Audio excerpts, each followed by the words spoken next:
Good morning, good morning, good morning, good morning, everybody. 9 a.m. bright and early, day 20 of Karen Reed's trial. About to get underway. And for now, this is all we see, a still fan. We got to get that fan a little bit more movement. Got to get that fan some coffee, give it a little jolt so we can get that fan moving a little bit, because I think people enjoy the fan moving more than the fan just sitting there still. So let's look a little bit more lively up there. Come on, fan. Let's go. Come on. I know it's been a long week, but let's get moving. Don't take an early weekend right now, because, we have the long weekend coming up, but, you still got to go to work today. So let's get it going. All right. Well, anyway, that's what we see for right now on the court. I actually saw something so cute yesterday. So I figured, we usually have a few minutes. So let's play that. I got an honorary mention in this. Maybe you've seen this, maybe you haven't. So let me pull it up so you can see it. I hope you can all see it. Here it is. And it's this creator, allegedly, which is at Karen Reed AI. And I guess they make these compilations of different creators or law tubers that are covering the case. I don't know if you've seen it yet, but it's pretty darn cute. And I don't know if there's a way to make it bigger, but this I got. So let me play it for you, and you can enjoy it in case you haven't seen it. So that, obviously, as we all know, is the Emily Baker. So let's just play it through. Day 17 of the retrial of Karen Reed. We are still in the Commonwealth's case in chief. Yesterday, we were able to start a freaking revolution, and we won. I've never harmed a hair on John O'Keefe's head. Remember and never forget, you have rights. Freedom of thought, freedom of speech.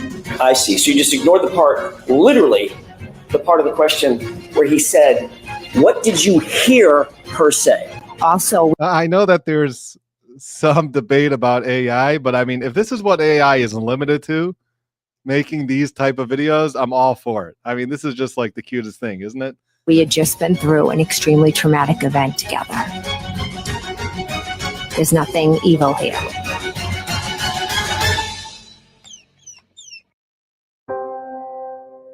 There was no collision with John O'Keefe.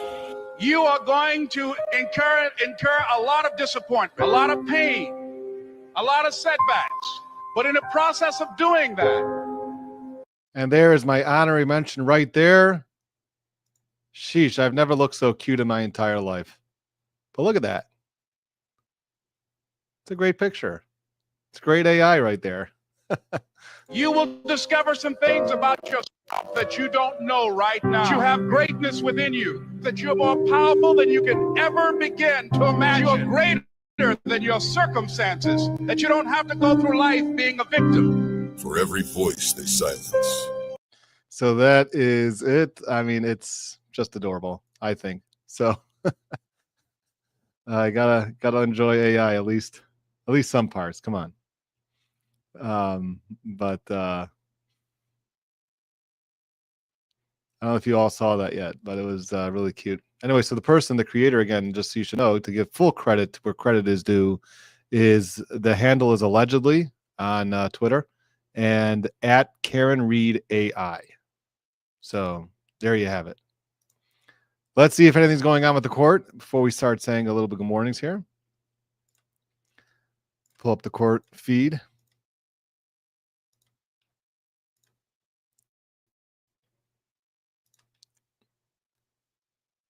And there we have it. So nothing really doing yet in court. So let's take it off. Let's see who joined us today. And I don't always get to everybody, so I apologize. Doesn't mean I don't appreciate you all. Of course, I appreciate everybody joining in with us today. Mark McGovern just became a new Brother Counsel Sidebar member. Appreciate that. And let's see what we got here. So we got Gina, who was the first in the chat. So when you're in the first in the chat, you definitely get acknowledged or liked. First, good morning again from Rhode Island, Massachusetts border. I'm driving to work. I'll be back to chat when I get there. Okay, as long as you're not doing this while you're driving. Mud Rucker's back with us. Good morning, Terry. Good morning from Tulsa, Oklahoma. Hey, Jude is back with us. Good morning. Good morning, Caroline. D. Katie Martin, good morning from Southwest Florida. Slightly salty. Good morning from Northeast Florida. Donna Bonneville is back with us. Good morning from Toronto. Sorry about that exit from the Maple Leafs. Perry, whatever that is, paralegal, hello from Florida. Elizabeth Savino, good morning. Kelly, grab your Wisniewskis. Everyone's now not drinking coffee to start off their morning. They're starting off their morning with Wisniewskis. Only here at Brother Counsel. Power Empathy, good morning. Happy Wednesday. Everyone hit the acknowledge button. Definitely hit that acknowledge button. Jersey Tomato, hello to all in cyber.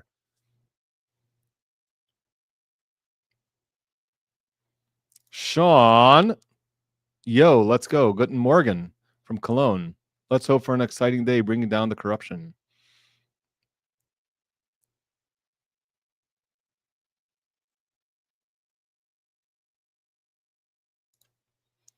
Joe Yashley, a morning to the unbelievable like Twilight Zone.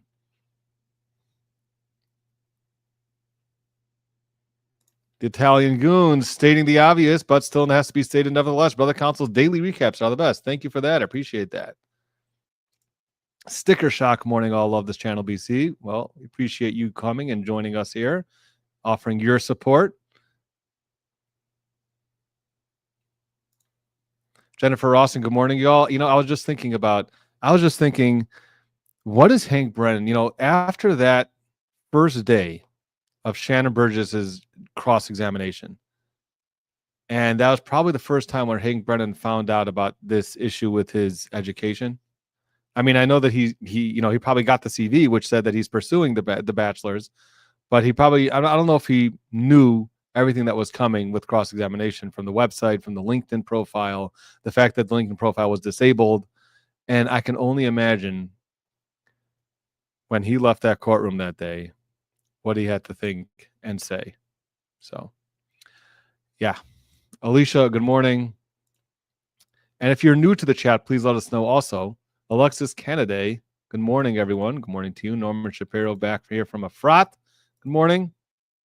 Bethany, good morning. I'll be on a boat all day on Diffusky Island and won't be able to really watch the trial today. I'll have to catch the recap. Love you all, life car. Okay, well, enjoy your time on the boat. We'll miss you here. Jesse, Prince of Cats, good morning. Hannibal, TLC, good morning from the mountains of New Hampshire. Marija, Maxfield, good morning from Temecula. I'm sorry, I don't know what that place is, but good morning. Shelby Vasquez, good morning. BC Crew, good morning to you. Krista Kirk, good morning. Lil Miss, good morning. And don't worry if you're just joining us now, this is all that you get to see in court today, right now. But they're pretty good about starting on time, so we may only have a few more minutes to get through all these good mornings. But I appreciate, again, everyone coming. Even if I don't get to you. Michelle Lee, let's do this. Let's do this. Let's go. Day 20. Laura, good morning. Reporting in from Red Bank, New Jersey. Mealy Rivera, good morning. Beautiful peeps. Good morning to you. Linda Halcrow, our New Zealand representative. Good morning, BC. Good morning to you. You're all set is back with us. Good morning. Rest in peace, George Wendt. Yeah, I heard about that. Marzipan Rose, good afternoon from France. Barb, morning blessings, BC fam from Western Massachusetts, as always. Chris Robinson, good morning from Texas. The great Carcione is back with us. Good afternoon from Spain. I have two questions. When did they say Colin left the Alberts that night? And two, who do we think took Chloe home that night? It was a woman, right, Carrie? That's the question. Where is Chloe? I don't think Chloe's accounted for. The truth is, I don't think she was accounted for at all. Colin, from we heard last trial, he left pretty early on in the night. He was picked up by Allie McCabe. It could be he left right when the group came back from the waterfall. So, like earlier on in the night. I'll allow it. Congrats on making 30,000 subscriptions. Appreciate that. Thank you very much. Now let's hit our next goal, which is going to be 50,000 subscriptions, hopefully. So let's get that done by next week. So if you're watching now, I think a lot of people don't understand that it's actually free. It's actually free to hit that subscribe button. It's sometimes you get 50,000 people to watch your video and you only get like 100 subscribers. I mean, what's with that? Costs nothing. Just hit that subscribe button if you're watching anyway. Costs you nothing, just helps out the channel. So if people would do that, we would get to our goals a lot faster. But either way, we appreciate you here watching. Krista Kirk, yes, I saw this. So funny. Brida Simpson, good afternoon, chat from Ireland.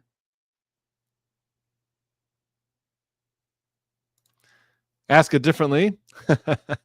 Their videos are hilarious. I mean, when you make those, you're talking about when you make the into babies. It's the funniest. It's so cute. I mean, there's just nothing cuter. And by the way, Jennifer Rawson is from Alabama, the same place where Shannon Burgess was from and got his BGS from.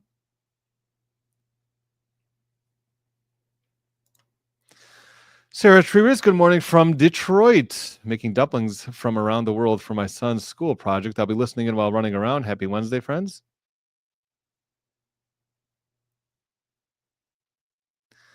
And Agent Smith is back with us today. I think we were missing Agent Smith yesterday. Isn't that true, Agent Smith? Can't just disappear on us.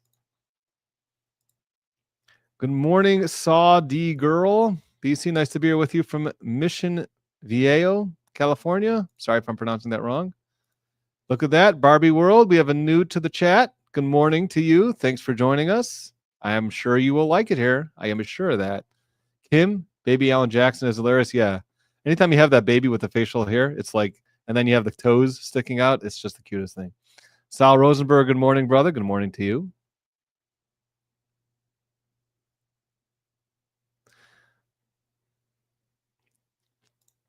Omaha. Grant Dreo, Omaha. Good morning.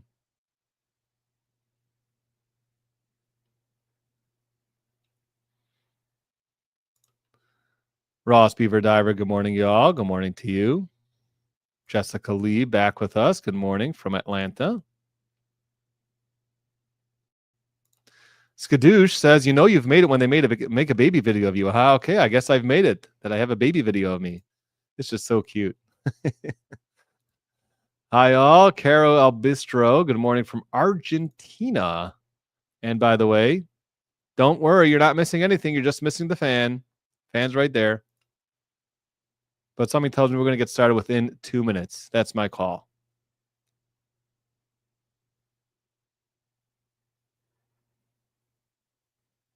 Dog Lover, good morning, brother. I'll allow it. Ava R, hello from rainy London. Mel D, good morning, everyone. What up? Good morning. I know What Up has been in my chat for a long time. I think in my comments and my videos also. And by the way, if you are commenting on my videos, I try to look through the comments, but especially these days, I am obviously extremely tight on my time. But I do try to look through the comments. So if you commenting, don't just think I ignore them. I definitely try to go through the comments. And I just can't substantively to respond to a lot of them, but if they're just like thank yous and things like that, then I try to acknowledge and appreciate the kind words.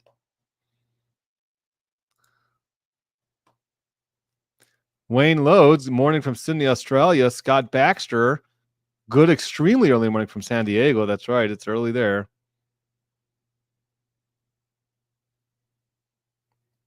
Mini Busy is here again.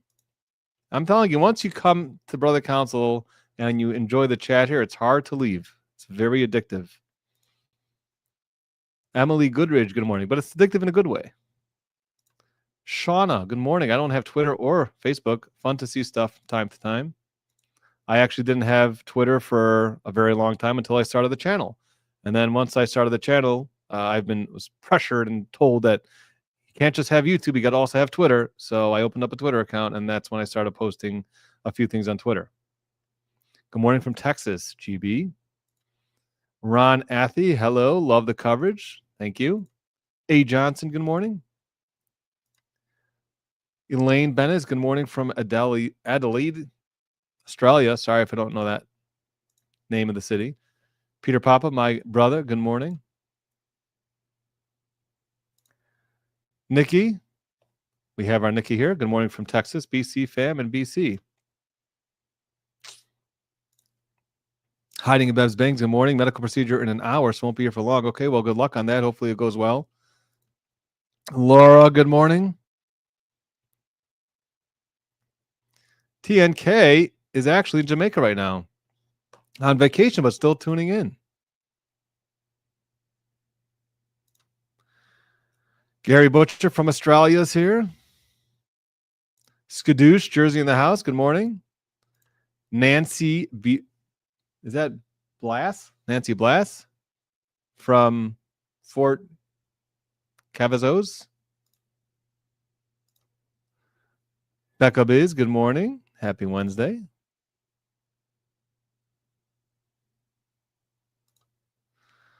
Minnesota, nice 77. I asked this yesterday, and then someone mentioned the new microdots and had to go watch those and didn't see if it was answered. So sorry if it was. I did see that microdots video. If you're talking about the one where they're analyzing Judge Cannoni making some sort of sign to Hank Brennan and suggesting that they're kind of working in tandem there or whatever. There's a lot of interpretation that's added there, and I would caution you. It's very, it's an interesting video. It's definitely his take, whoever Microdots is, on the situation. But there's some assumptions. It's not, I would say, conclusive.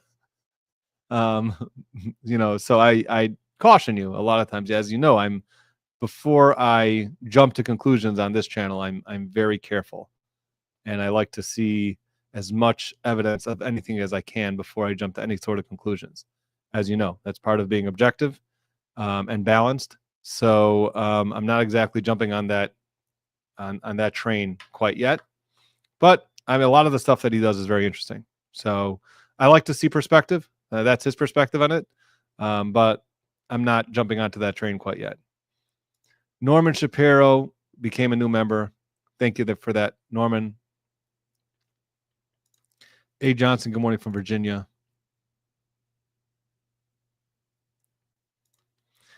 Erica Newshafer, good morning from Central Coast of California. Jim Friend, good morning. Let's see what today brings. Let's.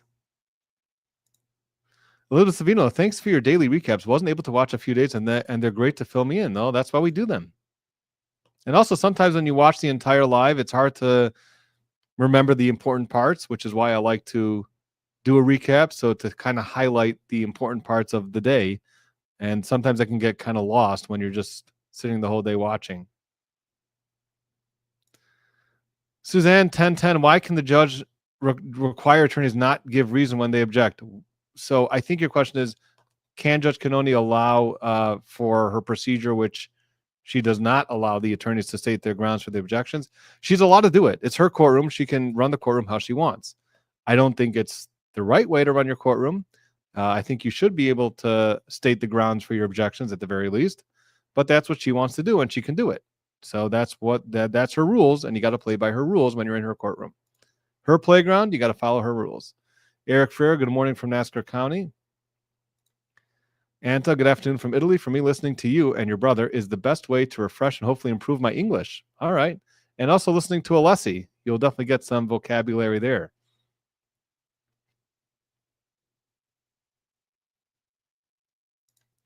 Esmeralda Pessa, your AI was very cute. Good morning from Brazil. My day always begins with you. Thank you. Well, thank you. Janny from Michigan. Good morning, Missy. When is the sun coming back to Michigan? I don't know. Really depressing these days. Past few days has been pretty gloomy here in Michigan, unfortunately.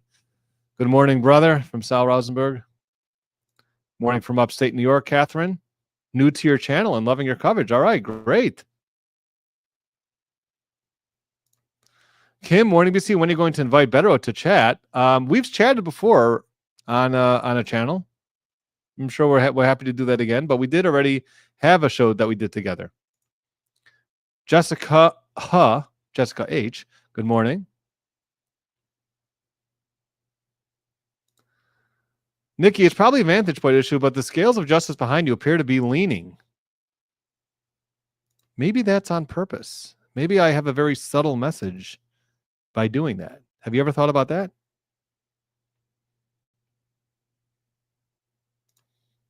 Jessica Lee, after I watched your recap, I tried to listen to another show for an opposing view. I couldn't get into it. Yeah, it's hard because, here, once you see the recap from Brother Counsel, it's hard to get your to get a different perspective. Linda Hackrow, member for 6 months. Appreciate that, Linda. Hank was rocking in the corner when he got home. I'm telling you, when he found that stuff up, I'm not sure if he knew about that. It could be he wasn't going to go into the education, but I don't think he knew about all the Aperture stuff and all the LinkedIn stuff. And when he got home, he's probably like, man, how does this happen to me? Like they look so professional. Their website, they've got 100 different experts. They've got offices all over the country. And the one expert that they somehow send me is a guy that doesn't even have a bachelor's, and then his CV is incorrect, and then his LinkedIn profile is taken down. Like, how does this happen to me? He was probably not so happy about that day.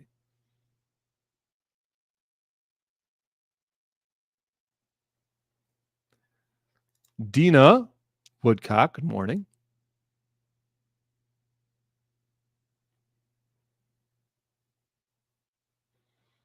Skadoosh, which I think is this is really the best approach to this trial.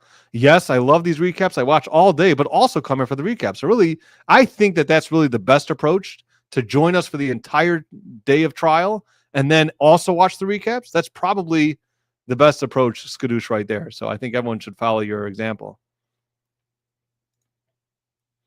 Kikram, been watching for weeks, but just subscribed.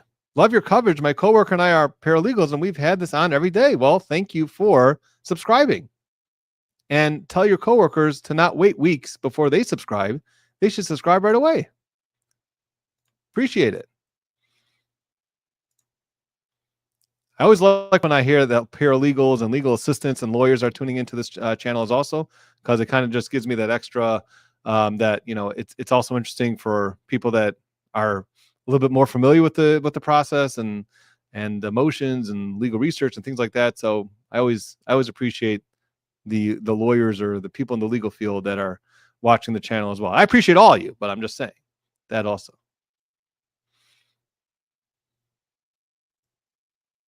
Look at this from Erica Newshafer. This is the best live feed to watch the trial. I've been getting up at 5:30 a.m. so I can watch the live. That's commitment right there. Look at this. Swamp Bear X. Good morning. Last night, went to my kid's senior award. She took her first steps to college and a career in law. All right. Well, still some time. Maybe she'll change her mind. But it's a very noble pursuit, I think, the legal profession. But like in every profession, there's noble ways to go about it, noble pursuits, and also not so noble ways to go about it. So just make sure that you're doing the right thing every day. Shelly, here we go again. Hi from Ireland. Now, remember, I don't know, maybe this is part of the reason why we're a little delayed today. I'm not 100% sure, but there was some sort of comment from Judge Cannoni yesterday that maybe they're going to start a little bit later today. But I didn't see any sort of reporting about that or anything, so we'll see.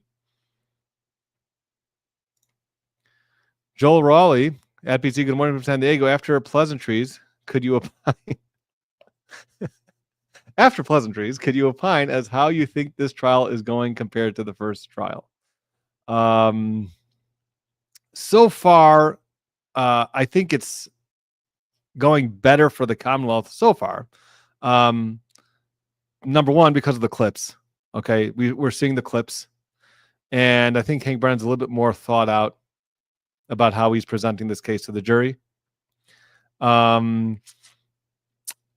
Burgess was a big fail. It was supposed to be very helpful for the Commonwealth, and it was helpful in a sense that they're able to have somebody testify about the timeline and show that the last interaction with John O'Keefe's phone happened before the collision. So it was helpful in that way. And we haven't seen Welcher yet, but I would say that so far it's probably going a little bit better for the Commonwealth in this case, although I completely understand that what happened to Buchanan on the stand, and what happened to Burgess on the stand. Jennifer McCabe was a lot better this trial than last trial. They're just more prepared, and they're putting on a better case. And we haven't even seen Welcher yet, and some of the other experts that they're going to be calling. And we'll see once Welcher takes the stand, and this neurosurgeon that they have, it's going to be probably even more convincing for the Commonwealth. So I would say so far this trial is going better for the Commonwealth, although there's still many problems with some of the witnesses, including credibility issues. Good morning from Charlotte, Alley Cat. Emmy Dog, good morning from Michigan, fellow Michigander. Australia, Sarkush. Julia, Siciliano.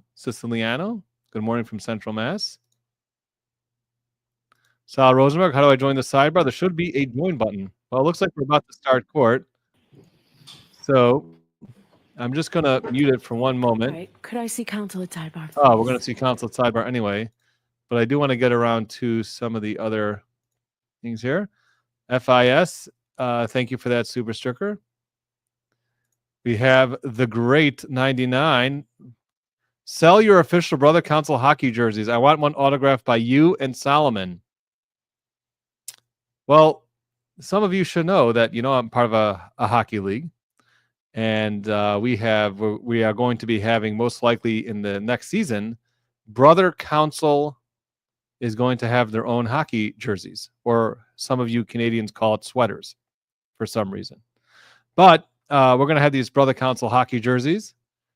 And here the suggestion that you want one autographed by myself and Solomon.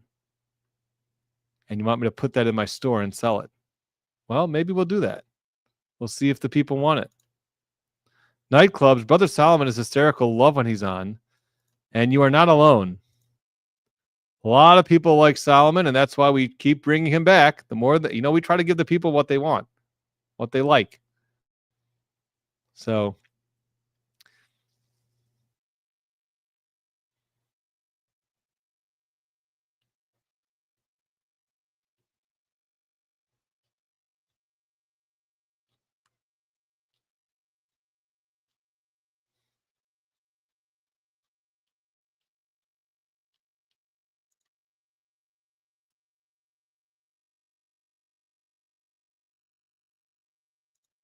look at that. The pro, hello from your favorite nephew.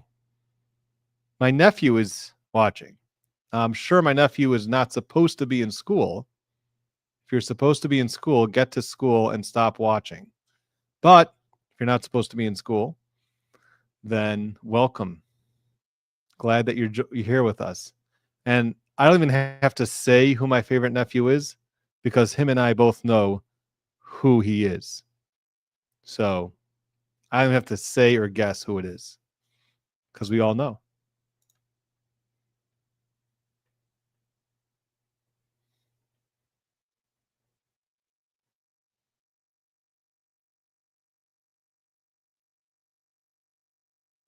Look at that, Lorraine. I just subscribed. Love your channel. Well, thank you, Lorraine. Thank you for subscribing. Some people feel like, that if they watch you a couple times, they're kind of feeling you out before they make that commitment to hit that subscribe button. So sometimes they want to, watch a few of your episodes and think about it overnight. They don't want to just commit so quickly to that serious type of relationship, being a subscriber of your channel. So, some people like to slow walk it. But I'm letting you know that you don't have to slow walk it. You see it once, you like it, just hit it. It's okay. And if at any point you feel that you should unsubscribe, you can just unsubscribe. You don't have to let me know even. Now, that's the type of easygoing relationship that we can have. So don't feel like you're committing to anything long-term. Just hit that button and everything will be fine.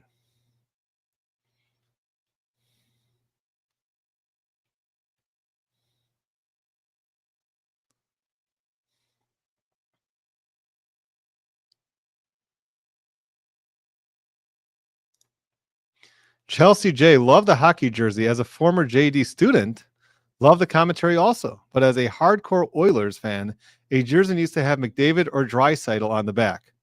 And I got to tell you, Chelsea, that I am kind of rooting for the Oilers.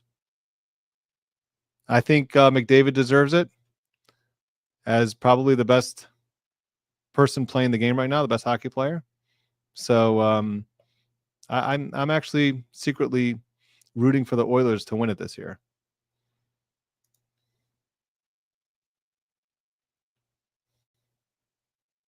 All right, so let's bring the jurors in, please. Johanna, hello from Stockholm, Sweden.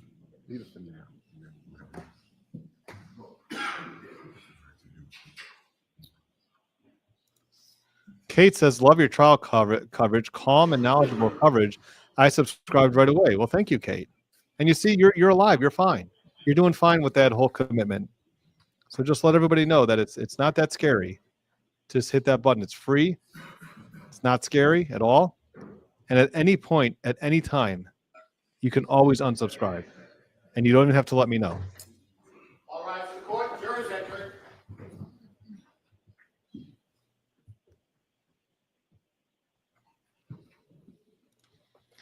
What field of law does brother practice? I do mostly civil work right now. Solomon does civil rights work mostly. He also does some civil work, though. He also does handle some criminal defense still. I handle a little bit, but mostly civil work. But Solomon is all over the country protecting the rights, the civil rights of everybody in the country.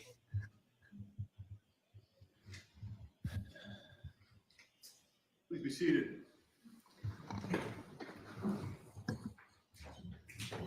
Good morning, jurors. I've got to ask you those same two questions. An issue has come to my attention that is going to make it necessary that I talk to each one of you individually. Uh-oh. At sidebar with counsel, so that process will take a little while. So I'm going to don't speculate as to what I'm going to talk to you about. Please, when you go back to the deliberation room, talk about anything but this case, and I'll see each of you individually. And the process may take time. The cameras will be shut off, and I'm going to talk to the lawyers about whether no filming. All right, send you back and we'll back. Oh boy. There we go. Now I'll see counsel. Something happened. Something happened. Some juror. I hope some juror was not tuning into brother counsel. But each one's going to get asked a question now. But don't speculate about what it is. It's just never, not such a normal thing to happen. By the way, in case you were wondering, just in case you're wondering, I told you about this hearing that I was going to have today. But the truth is that I'm not going to have the hearing today. It's going to be tomorrow. So tomorrow I have the hearing. Supposed to be at 9 a.m., but, sometimes you don't get called right away. So I'll have it on my phone on the Zoom. And as soon as they call my case, I'm going to remove myself from the stream so I can handle the issue and hopefully win the motion. So we'll talk about that. But that's tomorrow, not today. Today, actually, I'm going to be going on NBC Boston again. They invited me back. Good people there. I used their stream here. Appreciate them for that. And we're going to be talking tonight on NBC Boston. So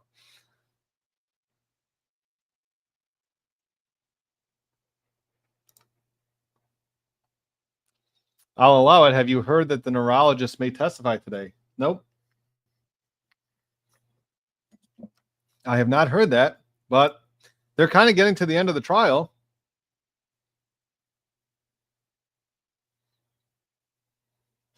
So they're going to have to get all of them back. They have to get them all on the stand. So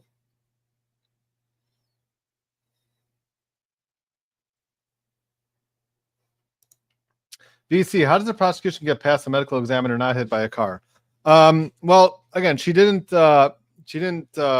say absolutely he wasn't hit by a car.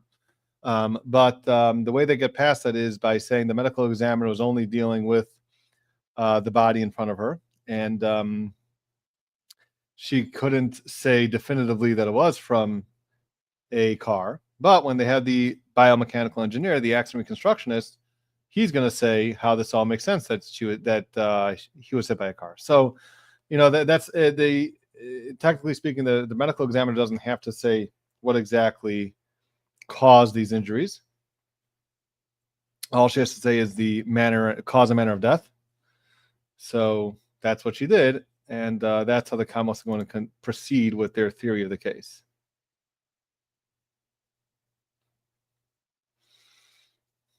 But we're going to be here a little while now, by the way, because they're going to be calling in each juror individually and asking them about something that happened.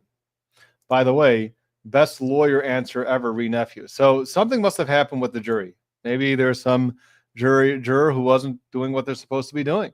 Maybe that some juror was reported, like we had last trial, that maybe some people overheard a certain juror talking about the case. Maybe there was a juror, and I can remove this, by the way. Maybe there was a juror that was caught on social media. That happens also sometimes in today's day and age. All types of possibilities. So I'm going to keep watching the link. I'm going to watch the stream, but it's going to take a little while until we actually get through all these jurors and ask some questions and maybe follow-up questions by the lawyers, and they decide what to do about it. I'm wondering if we're going to see anything on Twitter about this. I can take a look while we're waiting.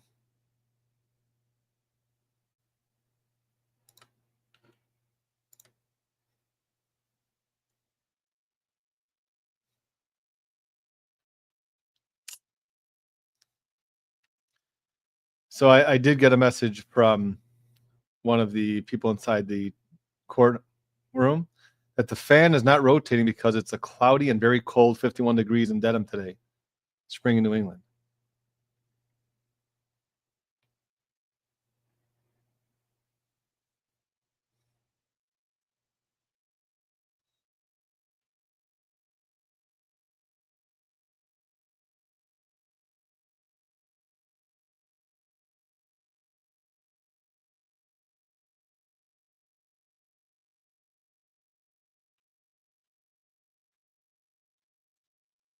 All right, well, we'll see if we get any more updates about what's going on inside the courtroom.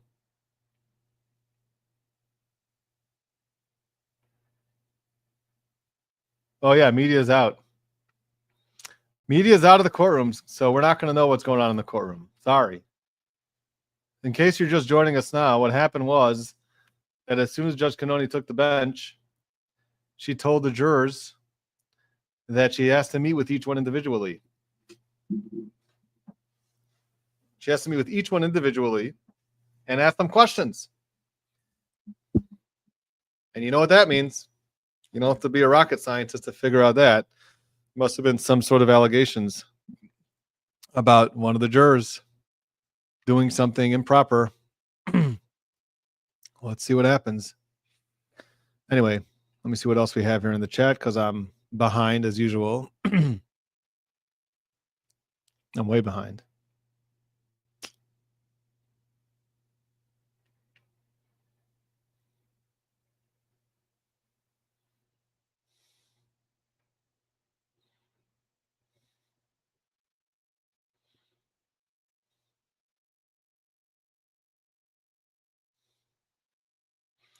And just so you should know, this is my sister. Hint, your favorite nephew already finished his day of school because we are 7 hours ahead. So I'm glad that he's not skipping school to watch the stream.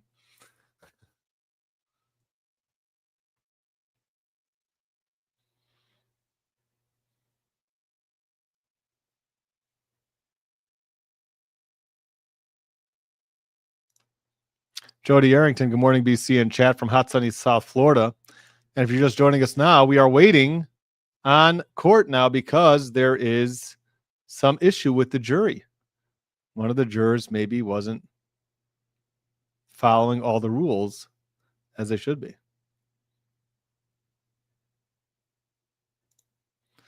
Detroit Sports Card says never rooting for a Canadian team. Keep that drought going. I understand that sentiment. Believe me, I understand it well. I just feel that the best player in hockey, by a long shot, deserves a cup. So that's why I feel that McDavid deserves a cup. And all he deserves is one. Okay, I'll give him one, and then we can go back to the drought.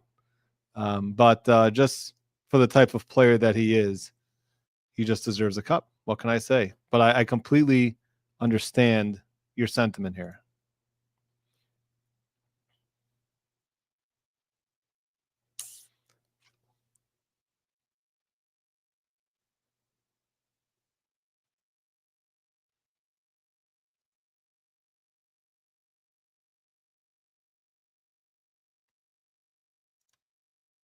GB, 30.2 thousand subscribers. Amazing and well deserved. Love your calm and relaxed approach and your sense of humor. Watching from Austria maybe. Thank you very much for that. Some people always say I should calm down my sarcasm. Some people like it. You're never going to make everybody happy. That's what I've learned very quickly when posting stuff on YouTube. You learn really quickly. Some people are going to like you. Some people are going to hate you. Some people appreciate you. Some people don't. You know, you're always going to get some and some. So that's just the nature of the business.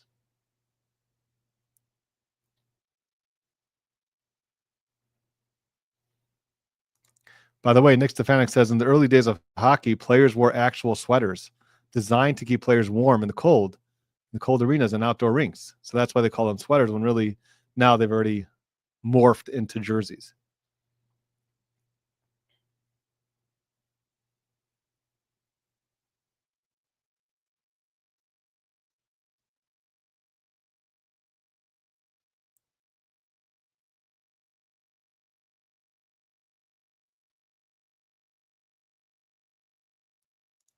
And Amanda Parr Conroy, who's a lawyer, also says, oh boy, she also knows what's going on with these jurors. Something happened. Someone's busted. Don't do it. Follow the rules. Everybody thinks that they can break the rules and get away with it. It's amazing. That's why we still have all these trials going on. Everybody thinks that they're going to be the one genius who doesn't get caught.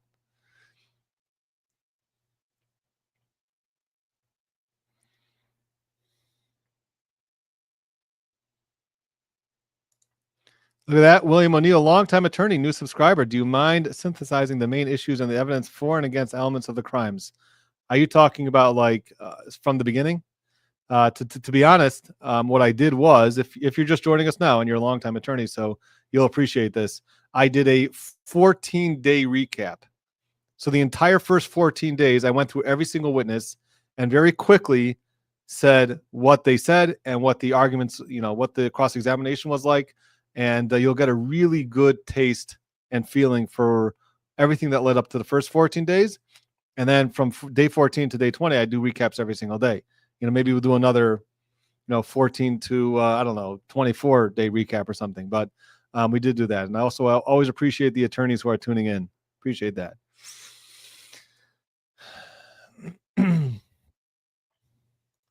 Hunter's RC mistrial. Better not be. It better not be a mistrial.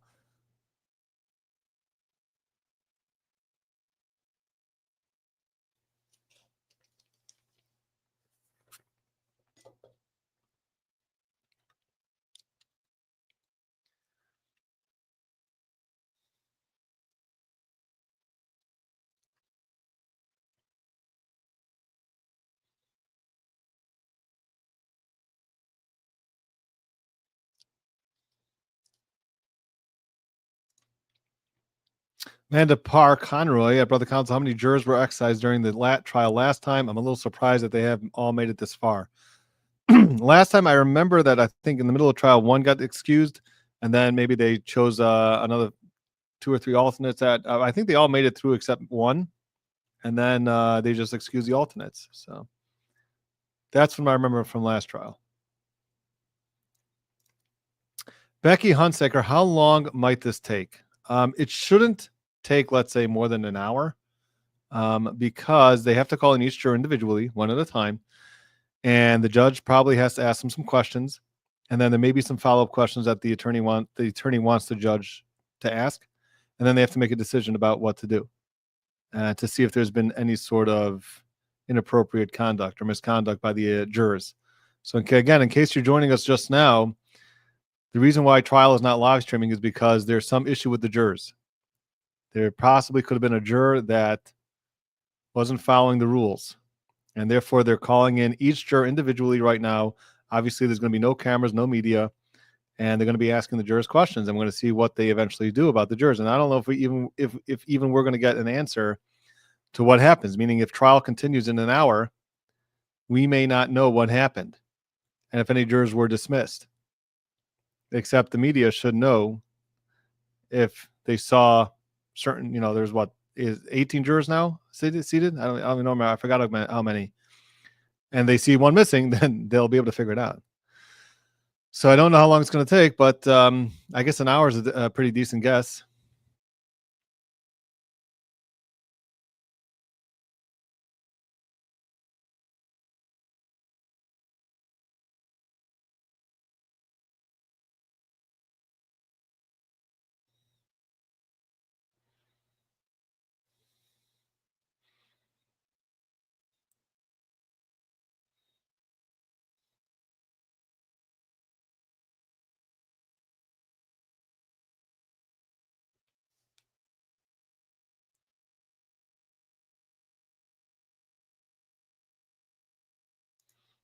Here's B's. You never know. It could be someone tried to approach the jurors. Doesn't mean necessarily that a juror did something wrong. We will see. Hopefully, yes. Hopefully, we'll get some reports about what happened. Yeah, maybe someone's trying to tamper with the jury. That could be. There's a lot of craziness going on in this case. Did anybody get to the jurors? Anybody try to tamper with the juries? Any of the jurors? Brother, does this ever happen? Yes, this does happen when sometimes you have some questions about a juror. Most of the time, in my experience, what has happened is that a juror will be forthcoming and say that somebody tried to speak to them about the case. They just want to let the judge know and the attorneys know.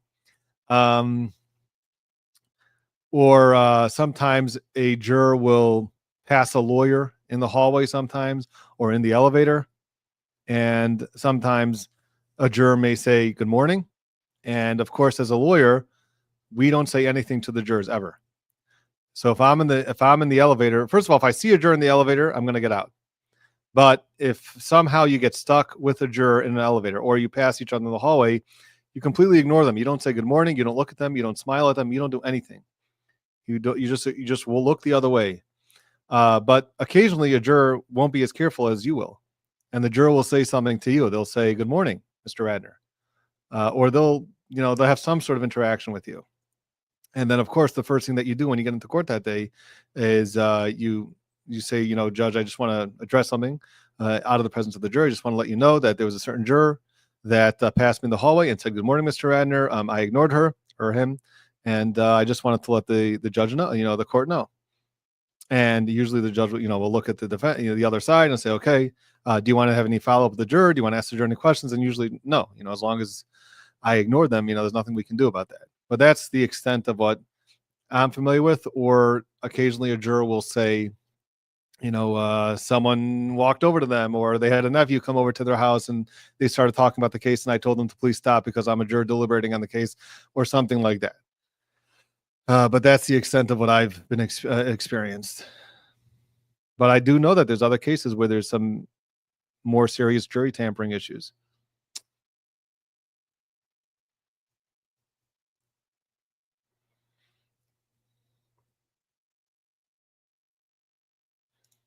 Mr. Meaduk says, glad you qualified McDavid as best right now because greatest of all time we know is Bobby Orr. And I don't remember Bobby Orr playing. But I will say that, it's always difficult when people try to compare players of this generation to players of earlier generations. It's a different game. There's a lot of different things at stake. But looking at the talent of McDavid is just something that is an anomaly. Like it's just that much better. And at that level, at the NHL level, when you're that much better than everybody else, it just, it's just really, really special. You're just watching something really special. Everybody has certain moments of greatness. They'll have a great game. They'll do a good move. But someone that's consistently just head and shoulders above everybody else every single game is just, is just unbelievable. So, okay.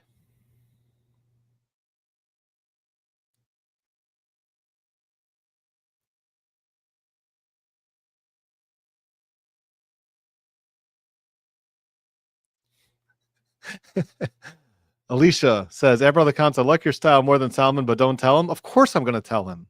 Not only am I going to tell him, but I'm going to text him, and I'm going to remind him every single day that Alicia thinks that Brother Counsel style is more likable than Salman. Of course I'm going to tell him and remind him of that daily, maybe hourly. Don't you know we're brothers? And he's a year and a half older than me. This is what we have to do. We're brothers.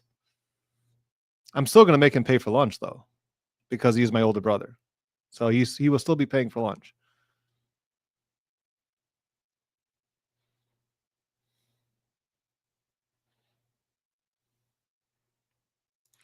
Jules says, just found this channel a couple days ago. Watched the Sunday stream. Really enjoy the commentary. Okay, appreciate that.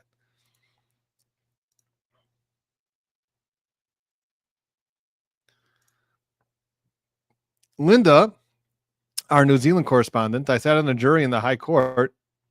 We were hung. The foreperson spoke to his wife. She told him we have to render a guilty verdict, and he agreed. Wow. So nothing surprised me when it comes to jurors. Some people don't follow the rules. What can I tell you? Some people just don't follow the rules.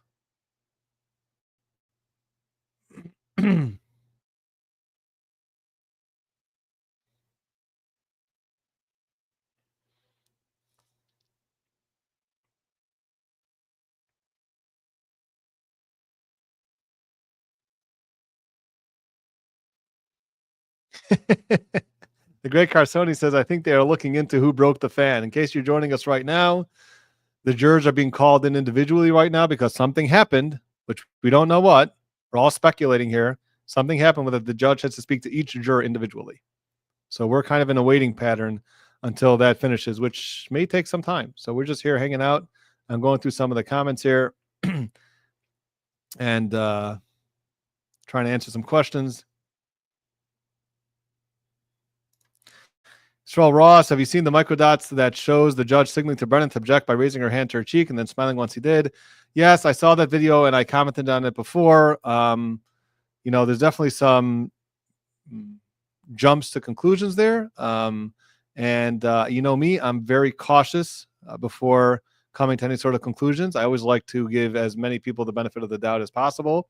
And I always like to see as clear evidence as possible. And I've said, I'm not jumping on that train quite yet. Although I will say, I've seen some of the microdots videos. They're very interesting. I like to see other people's perspectives and how they view certain things. But,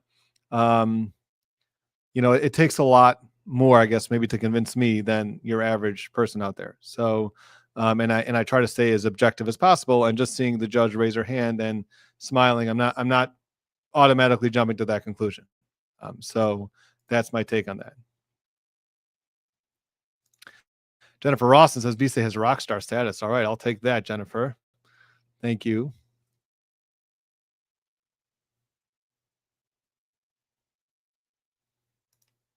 And of course, Ask It Differently says the fan has a serious case of Wisniewski's, which again is very possible. Someone should get in there, some doctor or some sort of engineer, and figure out what's going on with that fan to make sure it does not have Wisniewski's, because that would be the last thing that we want to hear that the fan has.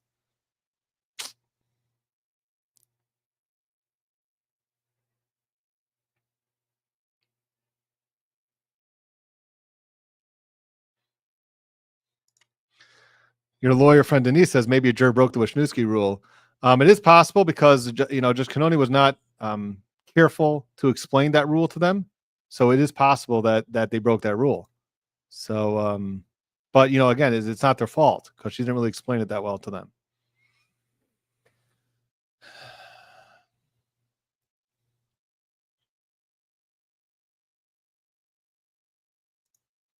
OT, there's no way of knowing if a juror watches a trial on YouTube. So that's in the secrecy of under their covers, that may be true.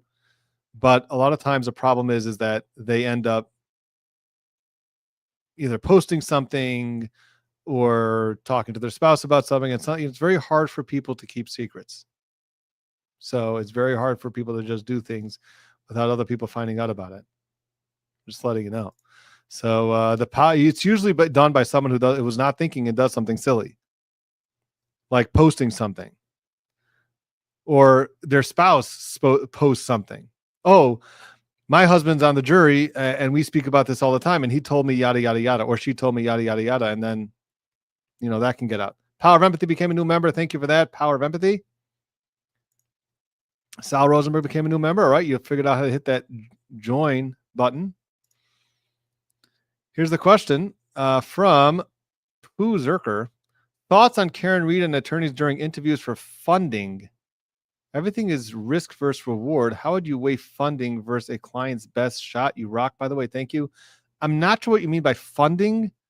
I'm assuming you're talking about if, let's say, the lawyers get on and say, to raise money for the cost of the defense.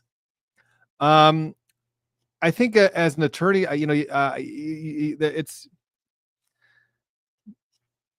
I'm not sure it's like a judgment call type of thing. I think probably it would be better for the client themselves to get out there and raise the money as opposed to the attorneys. Although I can understand why the attorneys would be saying, look, I'm not taking anything from this.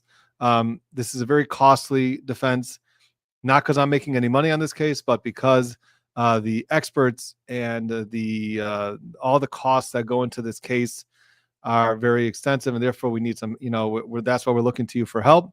I'm not getting paid on any of this. I can understand how a lawyer may do that. And it doesn't come in as evidence, obviously.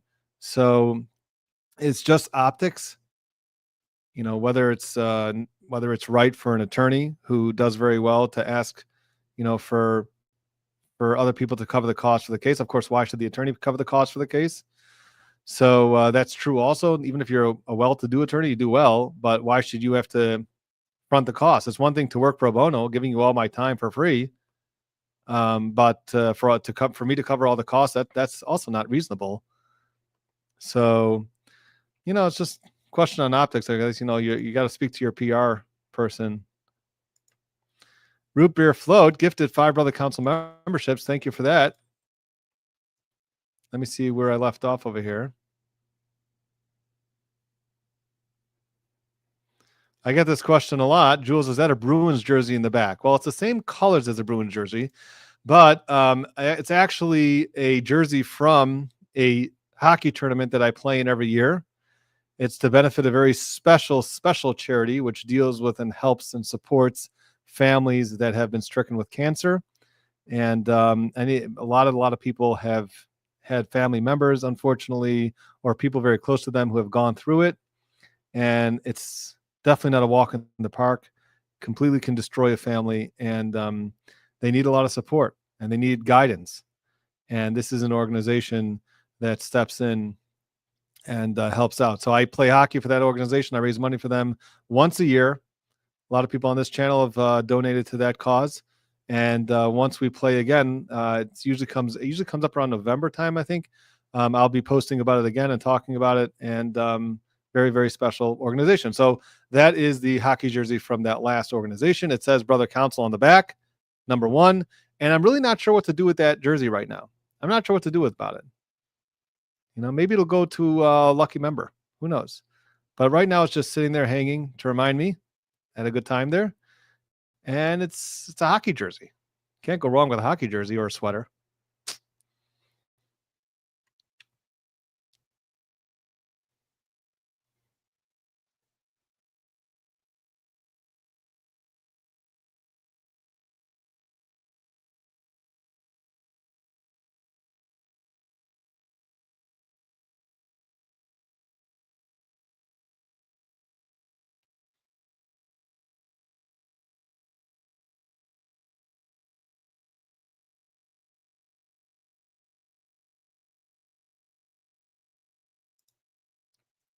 Jenna Billion says, yay, I love seeing you on my local station, which is NBC Boston. It's going to be tonight, assuming there's something to talk about, assuming that there's going to be trial today. If there's no trial today, maybe they won't have me on. But they're assuming that there's going to be trial today, which is why they're going to have me on tonight. It's around 7 o'clock. So tune in to NBC Boston tonight. 7 o'clock. I mean, I think it starts earlier, but the segment that they're going to have me on is around 7.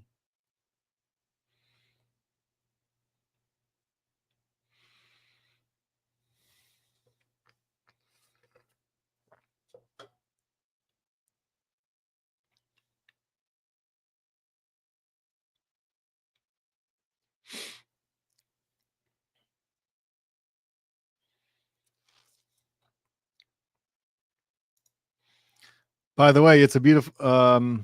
Sorry, not that one. I was going to go to this one. Evelyn Mitchell, Jules, we Floridians love to rub it in, and that's true.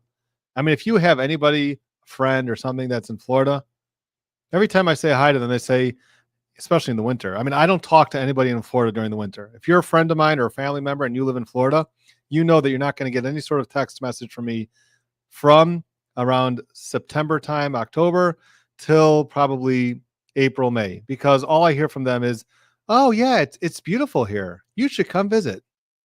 Thank you. So yeah, Floridians love to rub it in how beautiful it is there, especially during the winter months here. So you just have to ignore them. That's what you have to do. You can say, we still love you and everything, but I'm just not going to talk to you for a couple months of the year. That's how our relationship is going to have to be.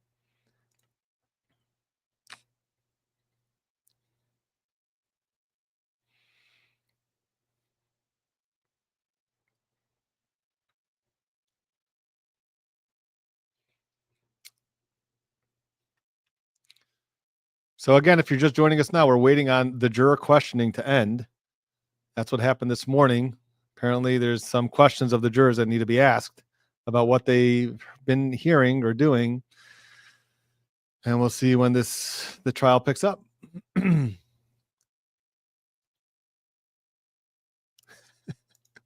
Vicky Clark says, isn't it a bit early for them to try eliminate the not guilty jurors? Oh, boy. Kim R., hi from Islamorada, Florida. Good morning. I'm sure I butchered that name.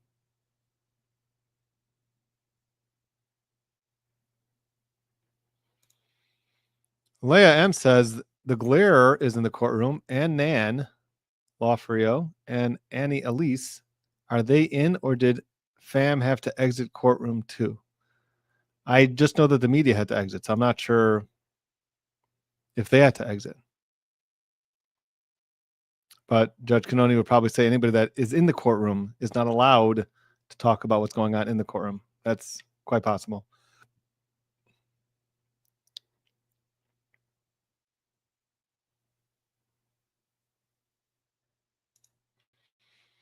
Dustin Reese, darn, imagine having to do it all over again if it's something really bad. Is that possible? Anything's possible. If the whole jurors, if all the jurors have been corrupted, it's most likely not going to happen. Most likely the trial is going to continue. I don't know if someone's been trying to tamper with the jury. This case is so crazy. Maybe someone was actually trying to tamper with the jury. Hopefully not. Hopefully everybody respects the process.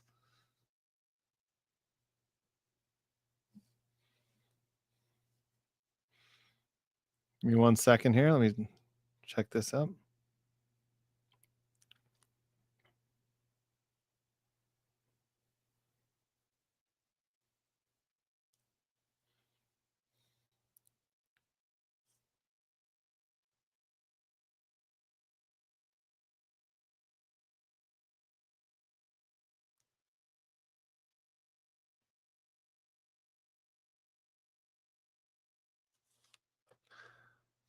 All right. Shlomo Ishtov, Shalom Achi, Sofer Mechaifa, which means, hello, my brother, watching from Haifa. All right. That's Israel. Hi from South Africa. Evelyn Mitchell, go Florida Panthers, go Cats, go. Okay, looks like we have a little bit of a disagreement about who should win. We got Florida and we got Edmonton. And we have Michelle became a new member. Thank you very much, Michelle. And here from Pooh Zerker, how do courts view defense funds being raised online in this new age of public trial visibility? Prosecutors must hate it. LOL. Thanks again. And guess what? Nobody cares. I don't care how the court views how the defense funds its case. And I don't care how the prosecution looks at it. Doesn't have anything to do with the actual case. People have to pay their bills. People have to pay their costs. And everybody understands that in this business.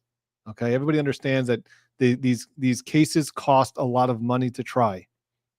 I know cases, even not as high profile as this, that will cost over 6 figures to try. Hundreds of thousands of dollars, and that's how sometimes these experts can cost. So you got to pay for it one way or the other. And if people don't have the money, then they have to figure out a way to get the money. So I don't care how the other side views, and it never comes into the trial. Judge usually doesn't care because the judge understands it. So that's it.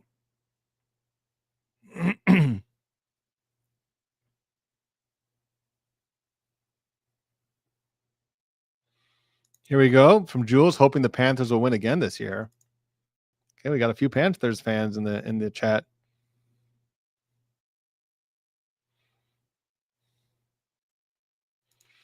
Danny Espinoza, in what circumstances does individual juror interrogation happen? Anytime that there's any sort of credible information that maybe the jurors have been tampered with, or maybe a juror has been acting inappropriately or doing things that they shouldn't have been doing.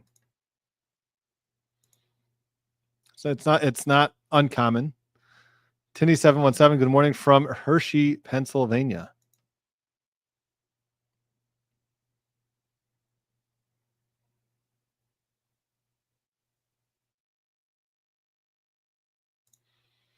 Linda Altenduff, and another mistrial, do you think Commonwealth will try again? Well, they've said that they will.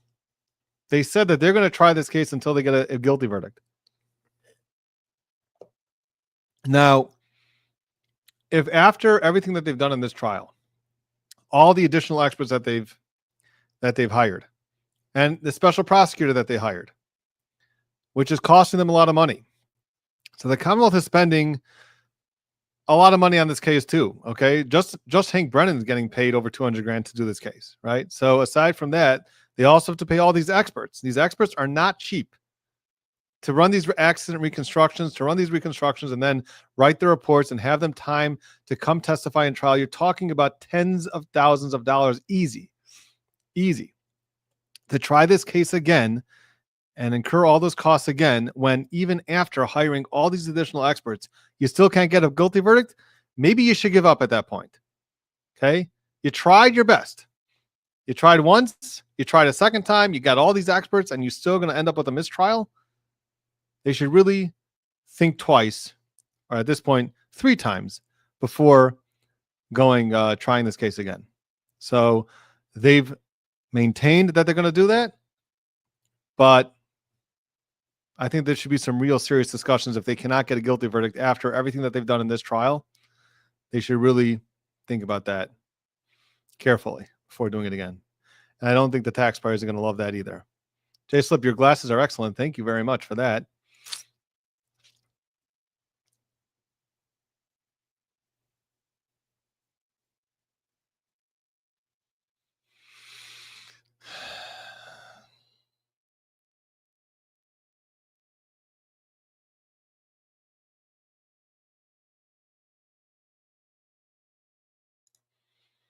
The good Natalie says there are 6 alternates.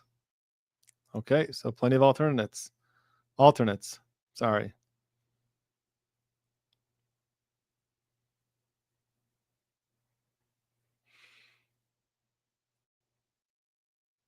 Evelyn Mitchell, will this take all day? No, it shouldn't take all day. Again, all they have to do is call each individual juror in. So you call them in. I mean, it could take at least an hour for sure. So I don't know when did they start? 45 minutes ago, a half hour ago? It should not take all day.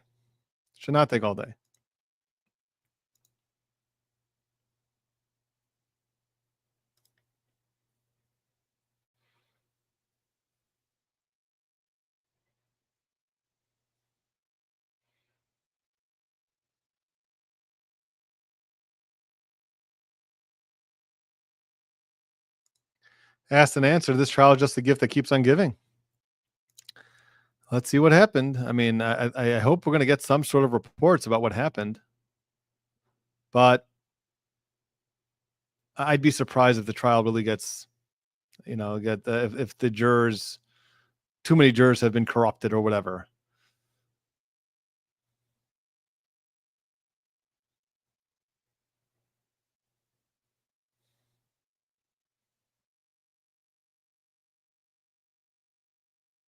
Yes, and of course I see that there's talking about the kicking the press out. Yeah, of course they kicked the press out.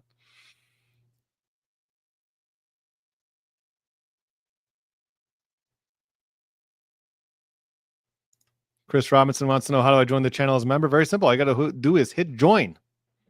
There should be a join button, and I know that on different Apple devices, maybe it's harder to find or you can't find it, but there should be a join button somewhere there. Leia says, speaking of hockey and NHL, remember Arca designed the plexiglass so athletes wouldn't shatter body parts, but no big deal.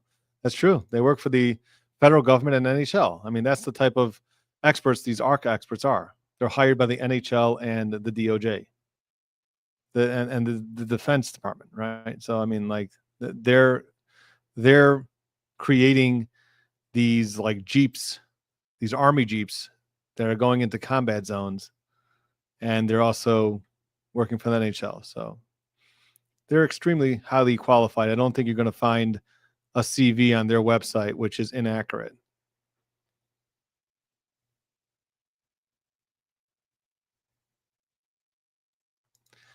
Emily Goodwidge, in the Murdoch trial, another highly publicized trial, there was all kinds of jury drama. Guess what, Emily? There's not just all kinds. There still is. In fact, Becky Hill right now is being charged with perjury because of it. So, yeah, the Murdoch trial is still, that issue is still going to be litigated, or it's going to be an issue for Becky Hill right there.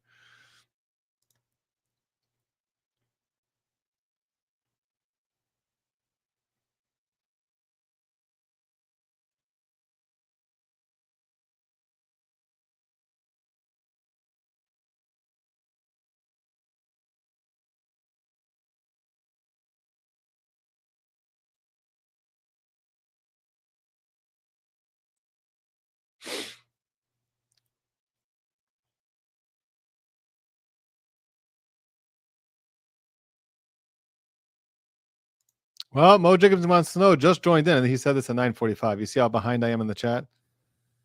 Well, I think by now you know there's some issues with the jurors, and the judge is asking each juror individually some questions.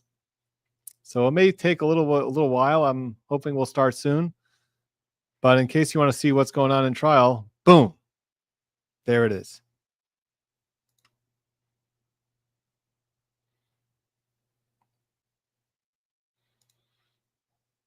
Jesse, Prince of Cats, what is the worst case scenario that can come of this?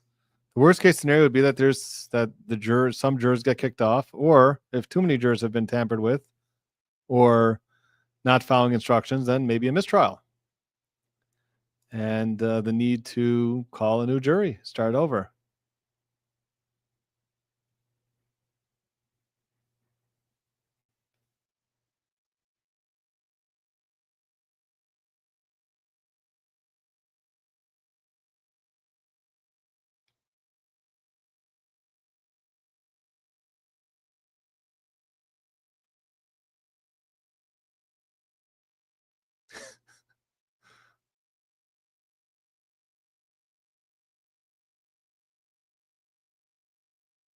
And I heard that they're being kicked out of the same floor of the courtroom because they really don't want anybody listening in at all. So it could be that she just said, just get them off the floor. Just clear the whole floor. And also maybe a juror has to be dismissed, and the juror is going to have to walk through that floor, and maybe doesn't want to get bombarded by the press.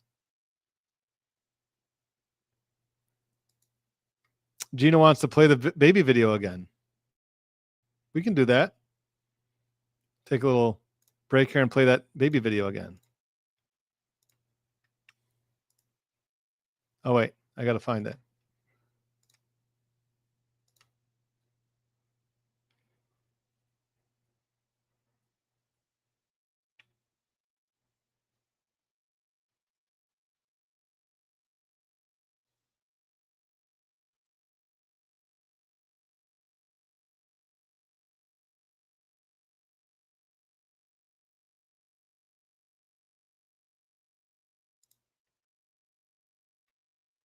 Here we go. Okay, I got it.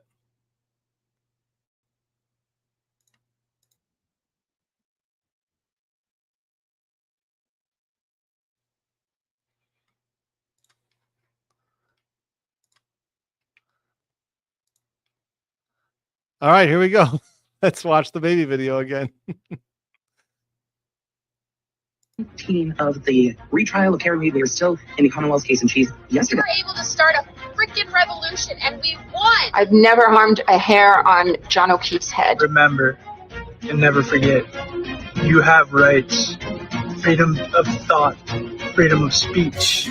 I see. So you just ignored the part, literally, the part of the question where he said, what did you hear her say? Also, we had just been through an extremely traumatic event together.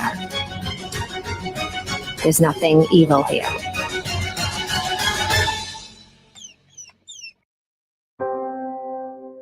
There was no collision with John O'Keefe. You are going to incur a lot of disappointment, a lot of pain, a lot of setbacks. But in the process of doing that, you will discover some things about yourself that you don't know right now. You have greatness within you, that you're more powerful than you can ever begin to imagine. You're greater than your circumstances, that you don't have to go through life being a victim. For every voice they silence. Don't you love Robert Alessi? His baby.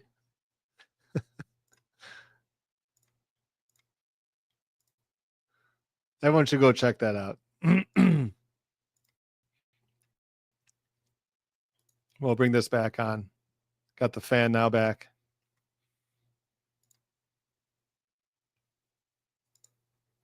Terry, I'm ignorant. Why are there only 4 states who still go under the Commonwealth? Good question. I don't know. Some people refer to them as the state. Some people as the Commonwealth.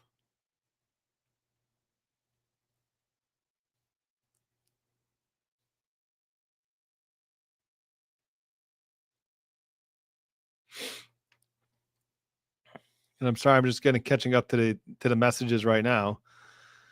Again, if you're just joining us, there's some issue with the jurors, and they're being questioned by the judge right now as we speak.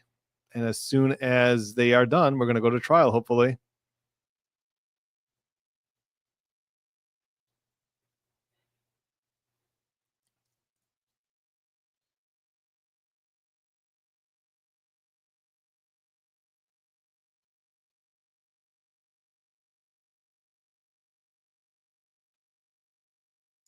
RN says, Brother Counsel, it also wouldn't surprise me if the extreme peeps on one side or another didn't find or message a jury member. You know, that's the danger. And in the case where people are so emotionally invested and they believe that even though generally speaking, they shouldn't be tampering with the jury, but, you know, in this case, the justice requires that, you know, even if you break a rule, it's in the name of justice. And that's hopefully didn't happen in this case. You know, hopefully that did not happen. Got to let the process play out and play out fairly. That's what we do here in America.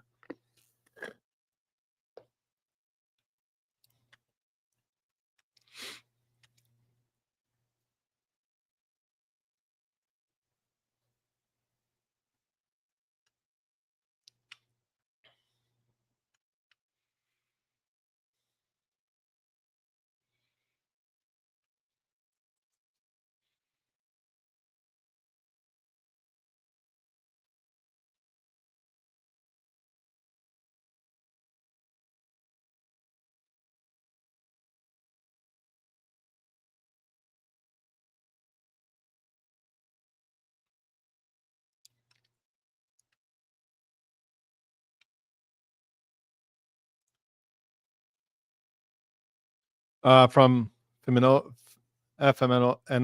iPad. I rewatched what the judge said. She said she wishes to speak to jury members at sidebar rather than on the stand. Would this indicate more of a privacy issue rather than a rule break? No, not necessarily. That's how they always start off. Sometimes they don't actually call them to sidebar. They just put them in the jury box, and they ask them in the jury box what's going on.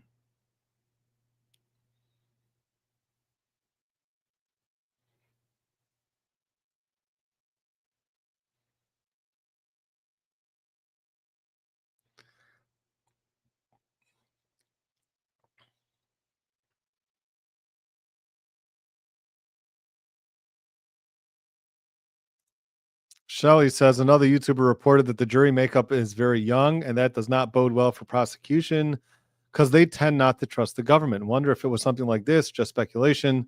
Yeah, but like, what did the jurors do? Did the jurors do anything wrong, or is it just someone reporting on how young the jury looks? So that's not going to help. Helen Lewis, thank you very much. Gifted 10 Brother Council memberships. Helen has been so supportive of the channel. Really appreciate Helen. Thank you. Mars and Mass, and hello from Massachusetts. I enjoy your channel and end of day updates. Thank you.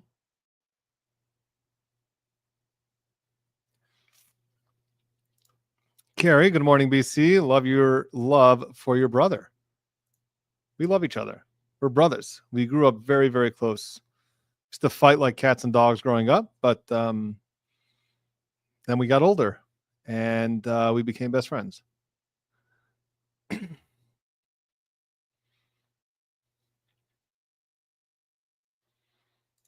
And Shlomo Ishtav, Shalom Achi from Haifa, retired attorney here. So you're a retired attorney. Thank you. I appreciate all the legal scholars who are turning into the channel as well.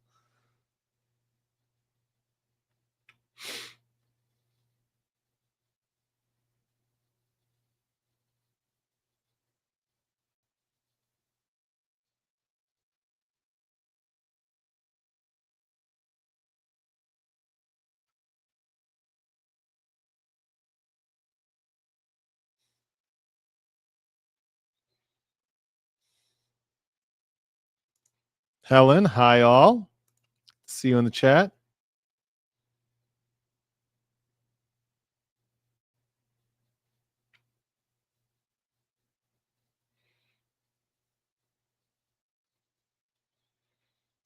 Check this out from You're All Set. My friend played for the 93 Habs. I partied with a cup at his house. That's pretty cool.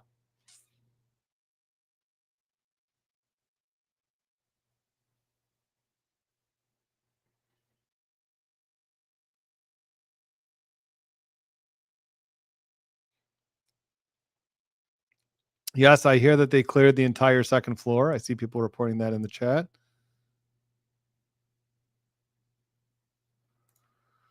Colleen Cohen, college hockey player here, longtime Bruins fan. I'm with brother. With the tools and equipment and materials we have today, tough to compare players from one generation to the next. Appreciate you all. Thank you, Colleen. There's actually a college hockey player, a female college hockey player who plays occasionally in our league when she's off from the semester. She just joined Harvard. So she's on Harvard's hockey team, playing for them actively. And then during break, she'll come and play with us.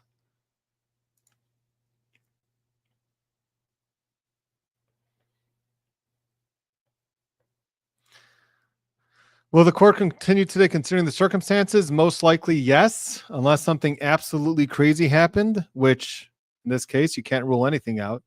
But trial should continue.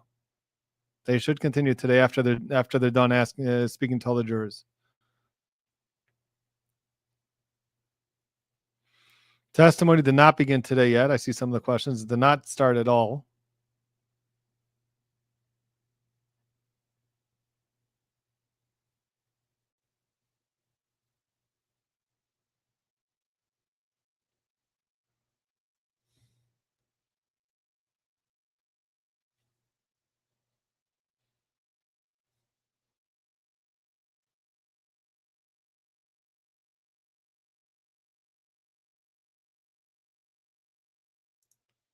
Did you watch the Better Call Maya trial? Yeah, there was an issue with jury tampering there also. Or I'm sorry, not jury tampering, but jury misconduct.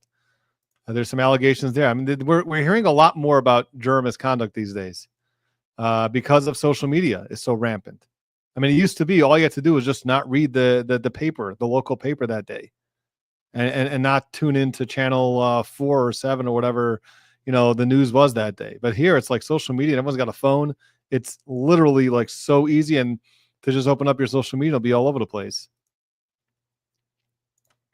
Craig became a new member. Thank you, Craig. Trish D became a new member. Thank you, Trish. Trish D.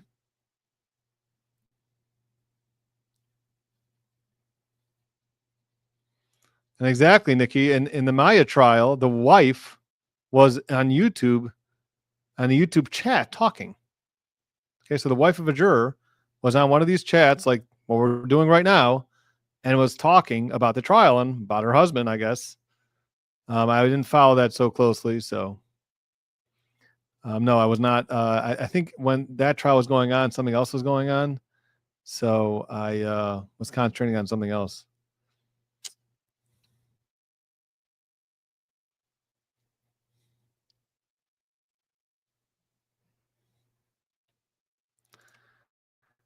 Everybody join me in wishing Helen Lewis a happy birthday. Happy birthday to you, Helen, and many, many happy returns. Glad that you're spending some time of your birthday with us today. But if you got some other plans, don't feel bad stepping away and enjoying the day. Hope you enjoyed the day and hope you have many, many happy returns.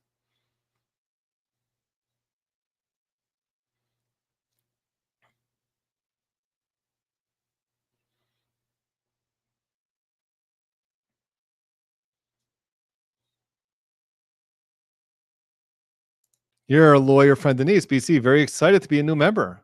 Oh, we are very excited to have you also.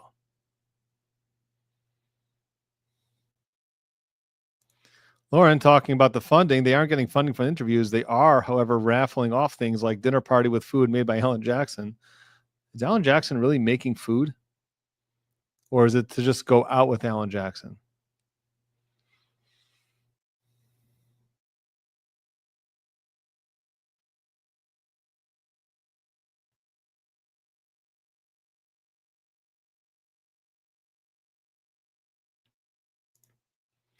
Little Miss says Court TV chat said a juror's sister posted in an FB group, Facebook group, that they started deliberating amongst themselves already.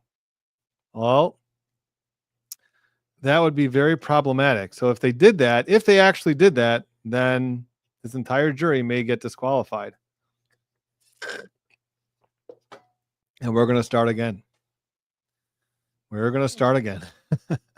Hopefully that's inaccurate. I would certainly hope so.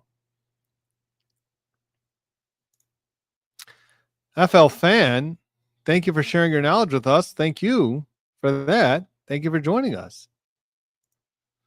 Pooh Zerker, I learned jury misconduct from watching you. All right.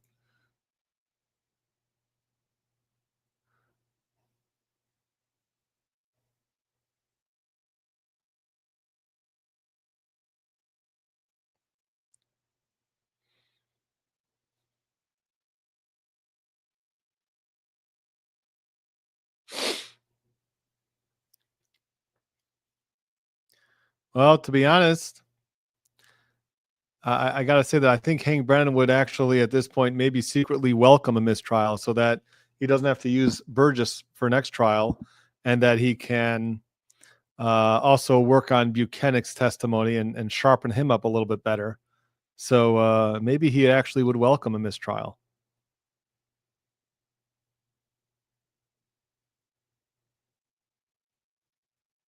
Kim Hastings, good morning, brother counsel and chat.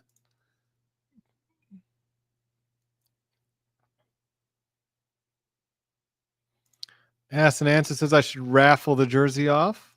Not a bad idea. Cecil Montoya, good afternoon. Good AM, brother counsel from New Mexico. Almost afternoon at this point, but we're still waiting for the judge to finish questioning the jurors. FL fan, happy that I found your channel. I'm happy that you found us too.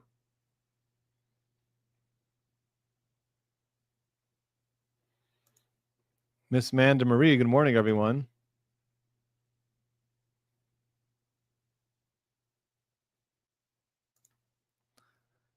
Helps us start selling those jerseys immediately. We'll wear them during the chat. Are you talking about my hockey jerseys? Okay, maybe you know, it's not going to be like a cheap T-shirt because these jerseys actually cost a little bit of money, and to put our separate logo on it, brother counsel and everything. So be careful what you ask for, because if we make them, I'm going to be expecting all of you to buy them. So, but of course, I'll show you what they look like before.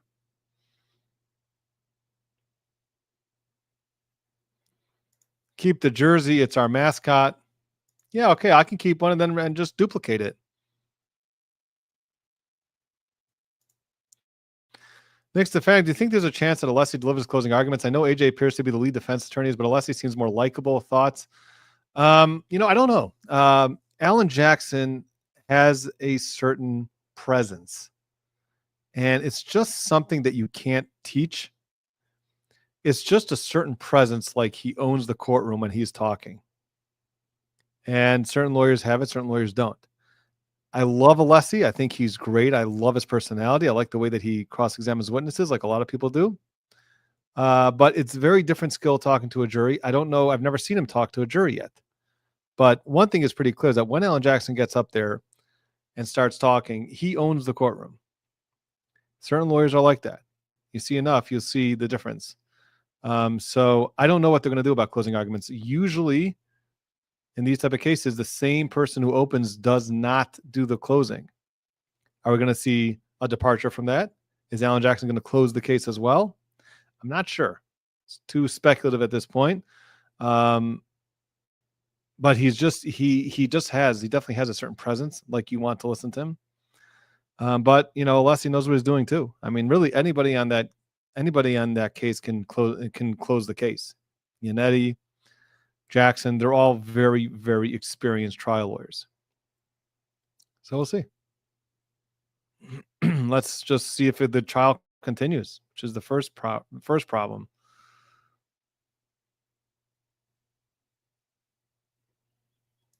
Here's a nice idea from Susan. Perhaps auction off the jersey and donate the proceeds to the same cause. That's a nice idea. Maybe just we'll auction off the jersey and all the proceeds will go directly to the organization that I played for that jersey. That's a great idea.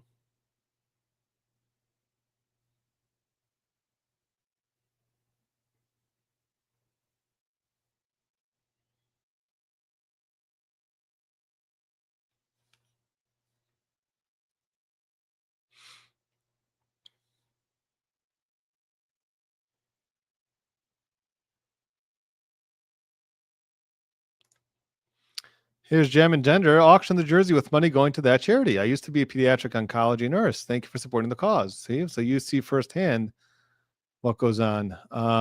Again, this is a great idea. Maybe we'll do that. We'll auction off that jersey for the next tournament, and all the proceeds will go towards the tournament, towards that organization. It's a great idea. I like it.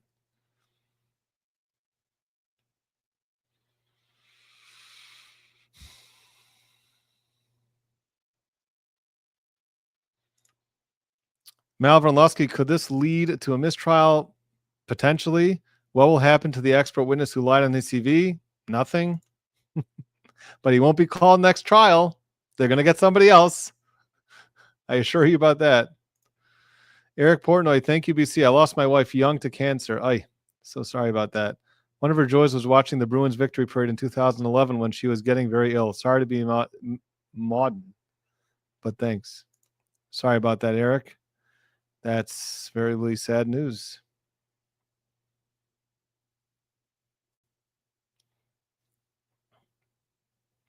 Ms. Jody looks like she's joining us at 10:02. Good morning, everyone. Good morning to you.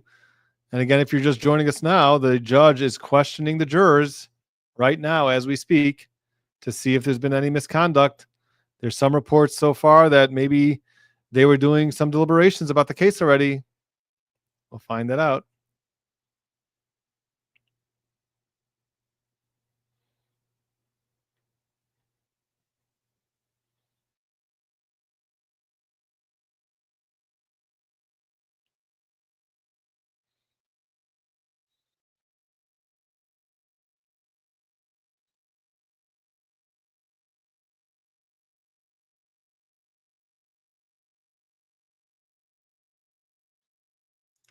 And here we go. Mars and Mass. My best friend just sent me a text with the weather report in Florida.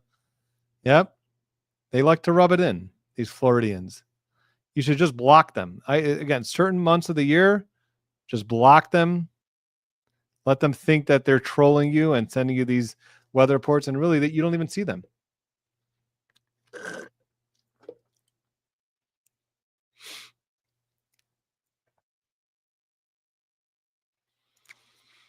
Angel Prissy, Brother Counsel, why don't you visit Florida?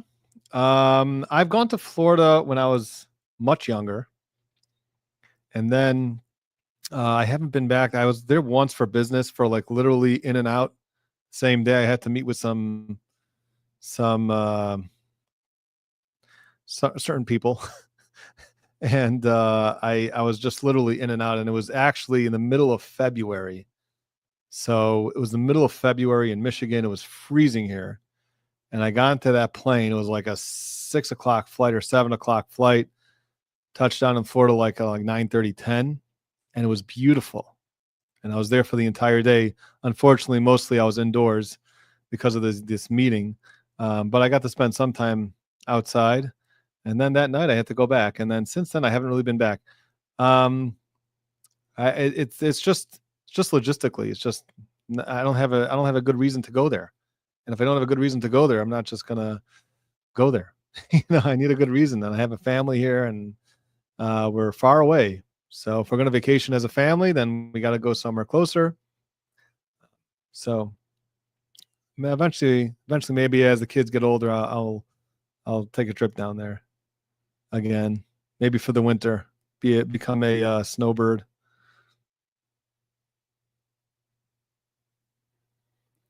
Yes, I know the summers are not so pleasant in Florida. So maybe just there for the winter.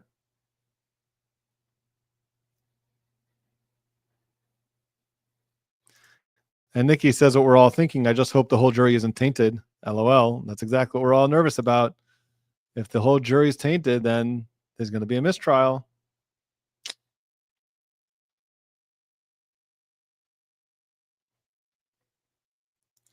Sal Rosenberg said, let's get brother to Massachusetts and in the courtroom. But then how are we going to do these lives? I can't do a live when I'm sitting in the courtroom.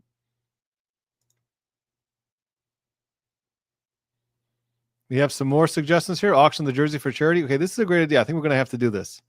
I think next time we're going to have to put up the auction. We're going to have to put it up for auction, and then the proceeds are going to go to the charity. It's a great idea.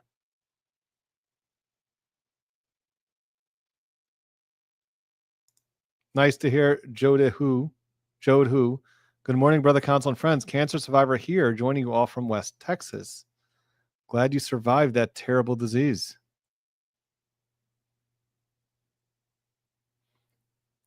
I love MSM says everyone besides the lawyers and the jurors and security was ordered to leave, and they cleared the whole second floor. So no one's in the courtroom, not one person. So somebody asked before, what about family, friends? Nope, no one's in the courtroom, according to this post.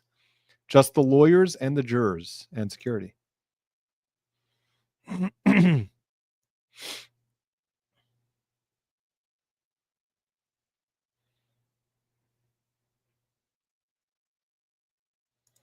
Catherine, how the deliberating jurors selected? I'm assuming you're talking about how the alternates are thrown off. It's supposed to be a random raffle.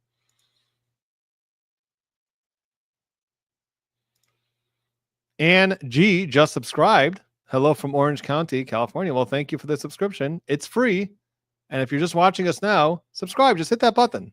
Go on. Just hit it. Nothing's going to happen to you. There's no commitment, no long-term commitment here.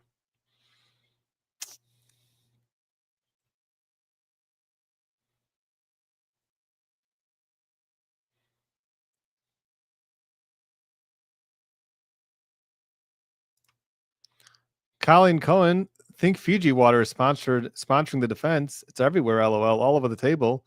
Is that a thing? It's sort of working. Feel like I need a Fiji water. Well, there you go. I've heard that there's some companies that know that there's going to be a lot of attention on this case, so they're doing quite exactly that. Possibly. It's possible.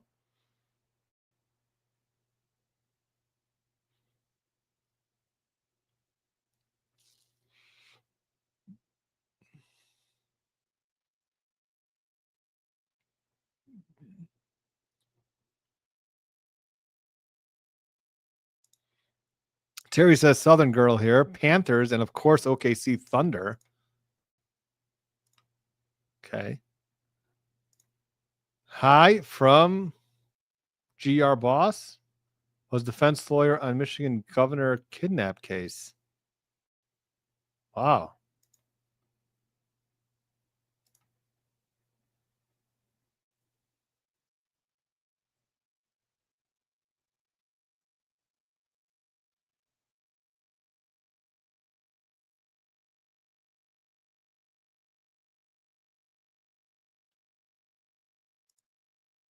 For Zechariah brother, I should have clarified by asking if there's any judgments against being able to raise funds. Well, you mean like opinions? No, not that I'm aware of. Lauren says her legal fees alone would be $5 million. Experts around $2 million. I don't know about the experts. I'm not sure if it's going to raise to $2 million. Legal fees would be so high that it's already ridiculous starting to think about how high it would be, because when you have this team together, you have Alan Jackson, David Yannetti, and Robert Alessi on one table alone, every single hour that they spend on the case collectively, and Elizabeth Little also, right? That's 4 lawyers billing at the top rates in the country. What are you talking? Like $1,500 an hour for each of them? I mean, like it would be insane to try to calculate what their legal fees would be.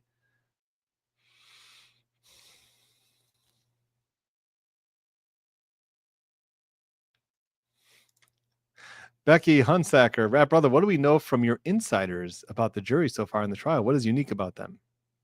Well, I don't have any insiders. I'm sorry to break that news to you. And we're just getting some reports from the people that are in the courtroom about the jury makeup. And we're really not allowed to say much. And there are certain people saying, oh, jury's paying attention now. Now they're bored. Now they're writing notes. Now they're not writing notes. It's really, really very difficult to read a jury. I mean, unless it's obvious.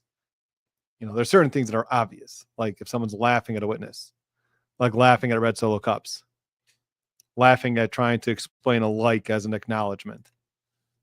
So that could be telling. Again, I don't have anybody in the courtroom personally that's telling me anything.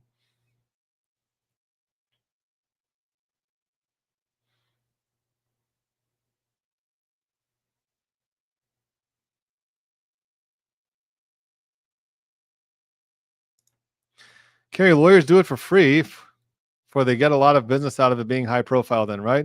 Well, that's one reason why they would do it if they, have that purpose in mind. I think that people, lawyers definitely would appreciate the publicity. You would, if you ask them, that they'll probably say that the reason why they're doing it is because they believe in the cause.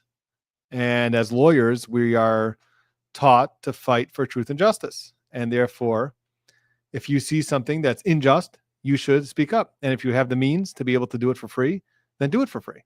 And that's why they're doing it. In the back of their mind, though, they won't mind the publicity. They won't mind if it brings in some high-paying clients. Let's say that.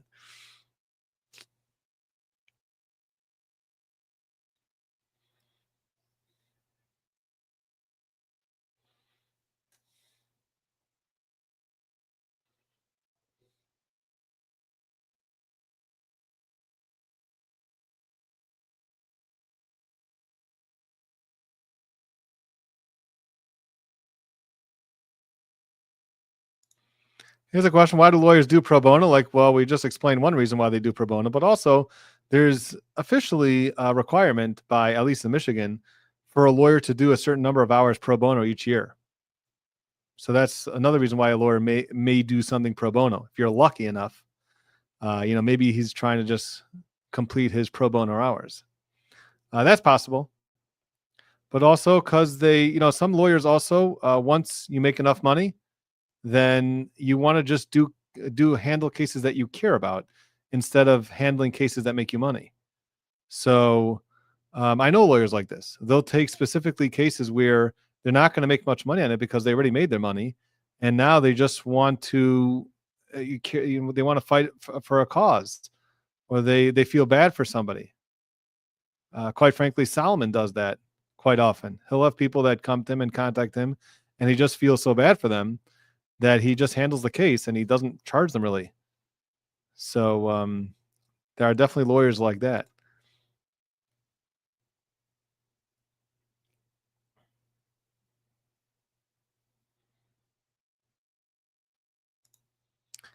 Alexis Kennedy, why wasn't the jury sequestered for this trial? It seems high profile enough, or they should have been.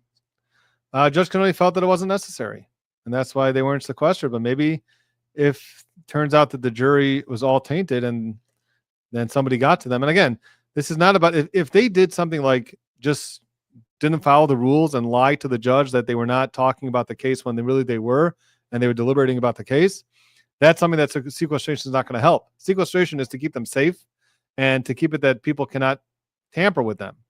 But if they're just not following the judge's instructions and they're discussing the case amongst themselves, sequestration is not going to help with that. Lativia P, good morning from Miami. I'm late. Can someone tell me what's happening? LOL. Well, what's happening now is that the judge is talking to each juror individually about something that we don't know about. And it would seem that what she's talking about has something to do with some sort of misconduct or tampering. And this case just continues to get wilder and wilder every day. You never know what you're going to get. Literally, you just never know what you're going to get.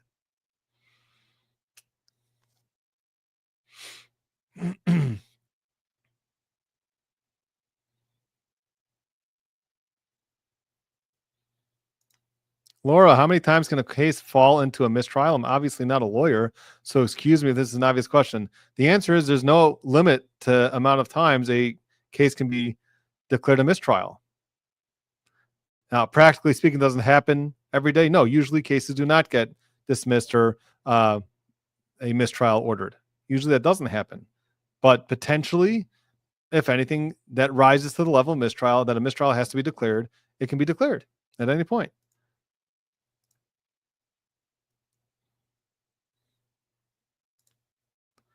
Trash Icon, now with 150 chars. Hi from Grand Rapids. My boss was Adam Fox's defense lawyer. Wild case here in Michigan. We don't support his ideas, but everyone has the right to a lawyer. And as a lawyer, I will agree with that. There's not one single case that is worth not representing because the Constitution is a lot greater than any single individual case. Everybody deserves a lawyer. Everybody has a Sixth Amendment right. So, good for you.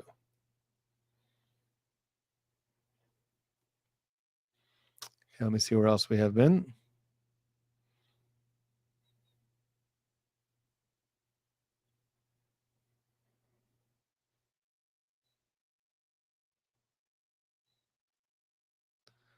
Trying to get through all these chats. I know I'm behind.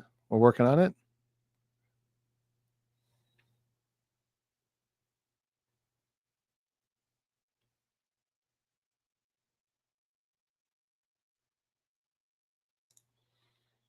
Here, maybe we'll have an anonymous person create the jersey. A perfect BC jersey would look like the Boston College jersey, but say Brother Counsel and have the gold scales of justice as the logo.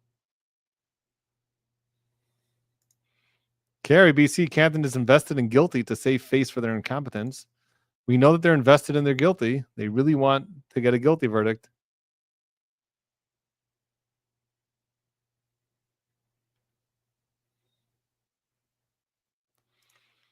Catherine, if they retry again, the prosecution should not be allowed to have the advantage of correcting errors a second time.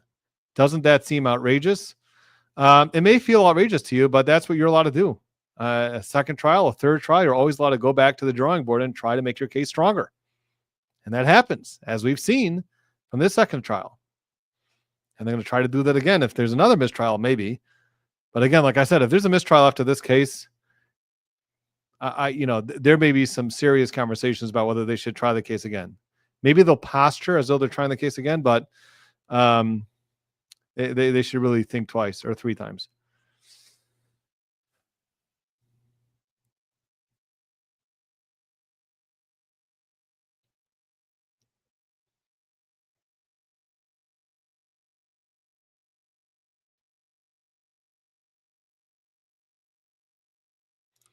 Victor Marino, I promise it won't take as long as Shannon Burgess's takes to earn her bachelor's. 17 years and counting. He's still pursuing it. I wonder why there's no more questions about pursuing it. I mean, I think that Alessi could have gone there. So tell me about this pursuing. So you've been pursuing this for 17 years. So how many classes have you taken this year? How many classes have you taken last year? How many classes have you taken the year before that? How many credits do you already have? How many credits do you have to earn in a certain number of years in order to get your bachelor's?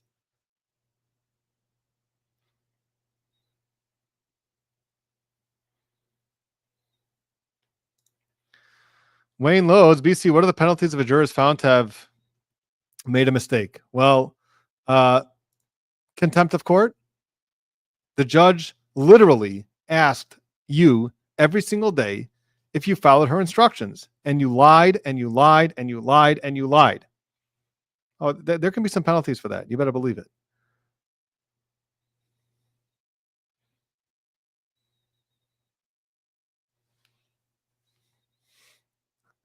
Love all the people tuning in late and saying, hey, tuning in late, what is going on? What's going on is that there's been some jurors that need to be questioned by the judge.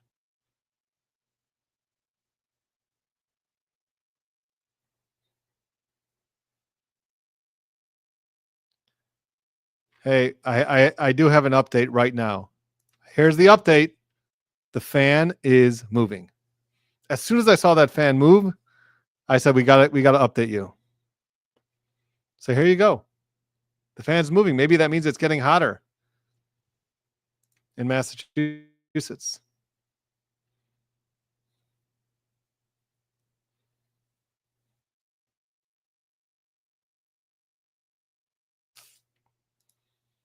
Good morning from Cherry Hill, New Jersey. Good morning to you. Good afternoon from Northeast Scotland. What a crazy trial. Reasonable doubt in abundance.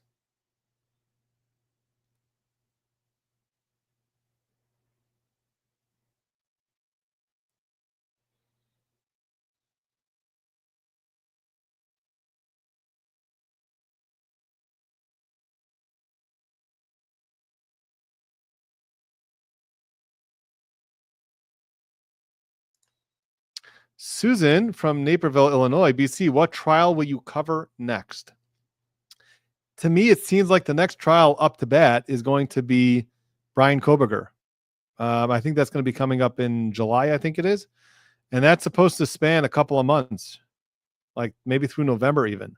So I think we are going to I think we're going to go full steam head first into Brian Koberger as soon as this trial finishes, I believe. Maybe there's maybe another quick trial that we can cover before then, but I think that's what's going to happen after this trial. We're going to go full steam head first into Brian Koberger.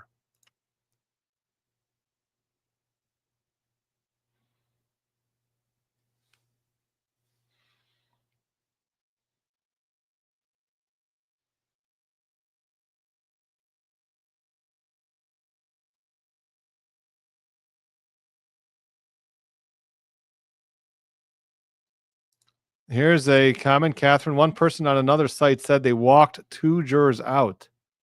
I'd love to know if the juror who laughed is taken off the jury. We'll find. Hopefully, we'll find out.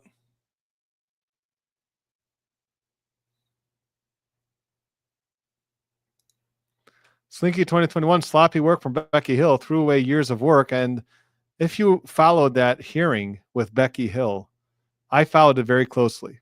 And I covered it here. I mean, this is back when I was pretty much a baby YouTuber at the time, or a baby law tuber. And I covered it, and I had some opinions about it. And I actually think that Justice Toll made the wrong decision. And I show you very clearly in my videos why that is, based on the case law. I think she misunderstood the case law, and therefore she did not order a new trial. I believe that a new trial should have been ordered for Alex Murdaugh. Now, this is regardless of whether you believe he's guilty or not. This just has to do with the jury tampering issue. Oh, look at this. We're coming back.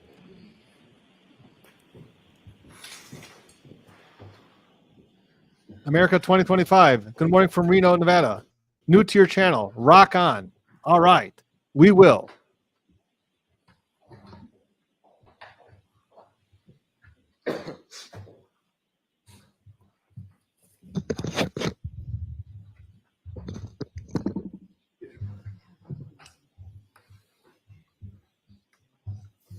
Please be seated.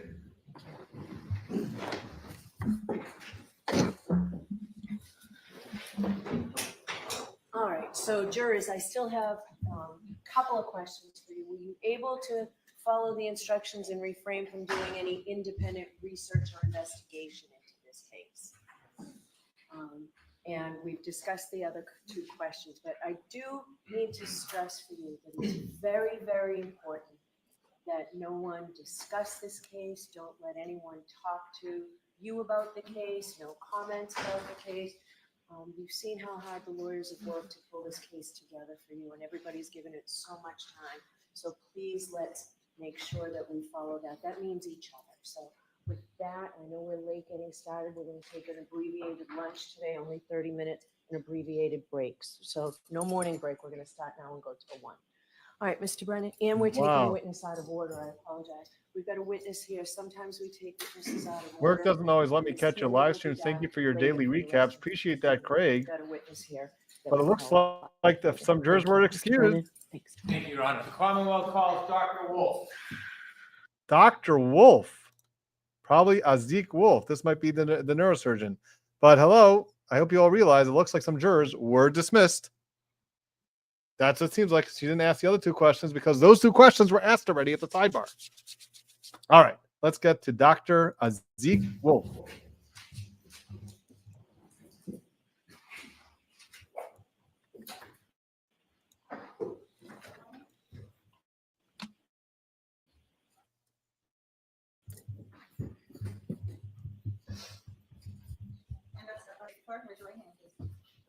You tell us what the evidence to the court and jury in the case now and hearing to the truth, the whole truth, and nothing but the truth, so help you God. I do. Thank you. Good morning, doctor. Good morning. All right, whenever you're ready, Mr. Brennan. Thank you, Your Honor. Good morning, sir. Good morning. Could you please introduce yourself to the jury, spell your first name and last name for the court reporter? Sure. My first name is Isaac, A-I-Z-I-K. It's phonetic. Last name is Wolf, W-O-L-F, like the real thing. What do you do for a living? I'm a brain surgeon. Is there a special part of medicine that you study? Well, my main interest in brain surgery is brain tumors and trigeminal neuralgia, but I also specialize in movement disorders. I do pediatrics and adults. Are you an... And trigeminalgia is one of the most painful conditions you can ever imagine having. active working neurosurgeon? I am very active working neurosurgeon. I get up every day at 4:30 in the morning to go to work, 5 days a week. I take call 300 days out of 365 days a year. Did you work yesterday? Yes, I did. What type of work did you do yesterday? I did 2 brain surgeries yesterday. Are you working tomorrow? I have 4 surgeries scheduled for tomorrow, which is why this is a little bit late for me, and I have 4 on Friday. And what type of surgeries do you have tomorrow and Friday? I have 3 brain tumors, 1 trigeminal neuralgia, and on Friday I have 4 patients with movement disorders. You're here today as a witness. How much of your practice, how much % of your income is from being a consultant or a witness for a case? Probably less than 1%. I don't do this for a living. I want you to take us through some of your education and background. Could you share with us where you went to medical school and where you graduated from? I went to Yale Medical School. I graduated summa cum laude. Was that in 1981 that you graduated? Correct. After medical school, did you begin internships in medical residency? I did an internship at Hennepin County Medical Center, which is a trauma center in Minneapolis. I then did 5 years of neurosurgical residency at the University of Minnesota. And was that in Minnesota? Correct, in Minneapolis. Is there something about that hospital that has some specialty?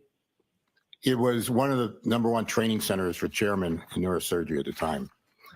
Did you, in your residency and in your fellowships, do any work or study in pathology? During your residency as a neurosurgical resident, you do 6 months in neurology, you do 3 months of neuroradiology, you do 3 months in pathology, which includes autopsies on brains. And then you do rotations through a trauma center as a chief resident, through a VA hospital, and then ultimately at the university hospital for elective cases. We also do 6 months of pediatric neurosurgical residency.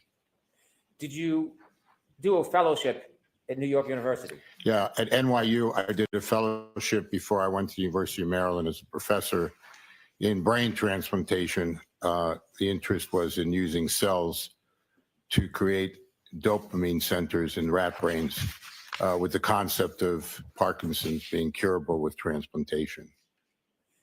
I'd like you to take us through some of your faculty positions, and so that you can share with us some of the progression of your training and experience. And did you begin at the University of Maryland Hospital? Yes. In 1987, the University of Maryland recruited me to start their epilepsy surgical program and skull-based program. And then part of our responsibilities as assistant professors was to cover shock trauma. Could you explain for us what shock trauma means and whether the University of Maryland Hospital was a shock trauma hospital? So the University of Maryland and shock trauma were actually two separate entities when I started. A man named Cowley had basically developed the concept of the golden hour. So prior to Dr. Cowley, most trauma was just taken locally. That meant as a community hospital, if a patient had been in a motor vehicle accident, they needed an orthopedic surgeon, they had to call the orthopedic surgeon in, could take 15 minutes, could take 3 hours.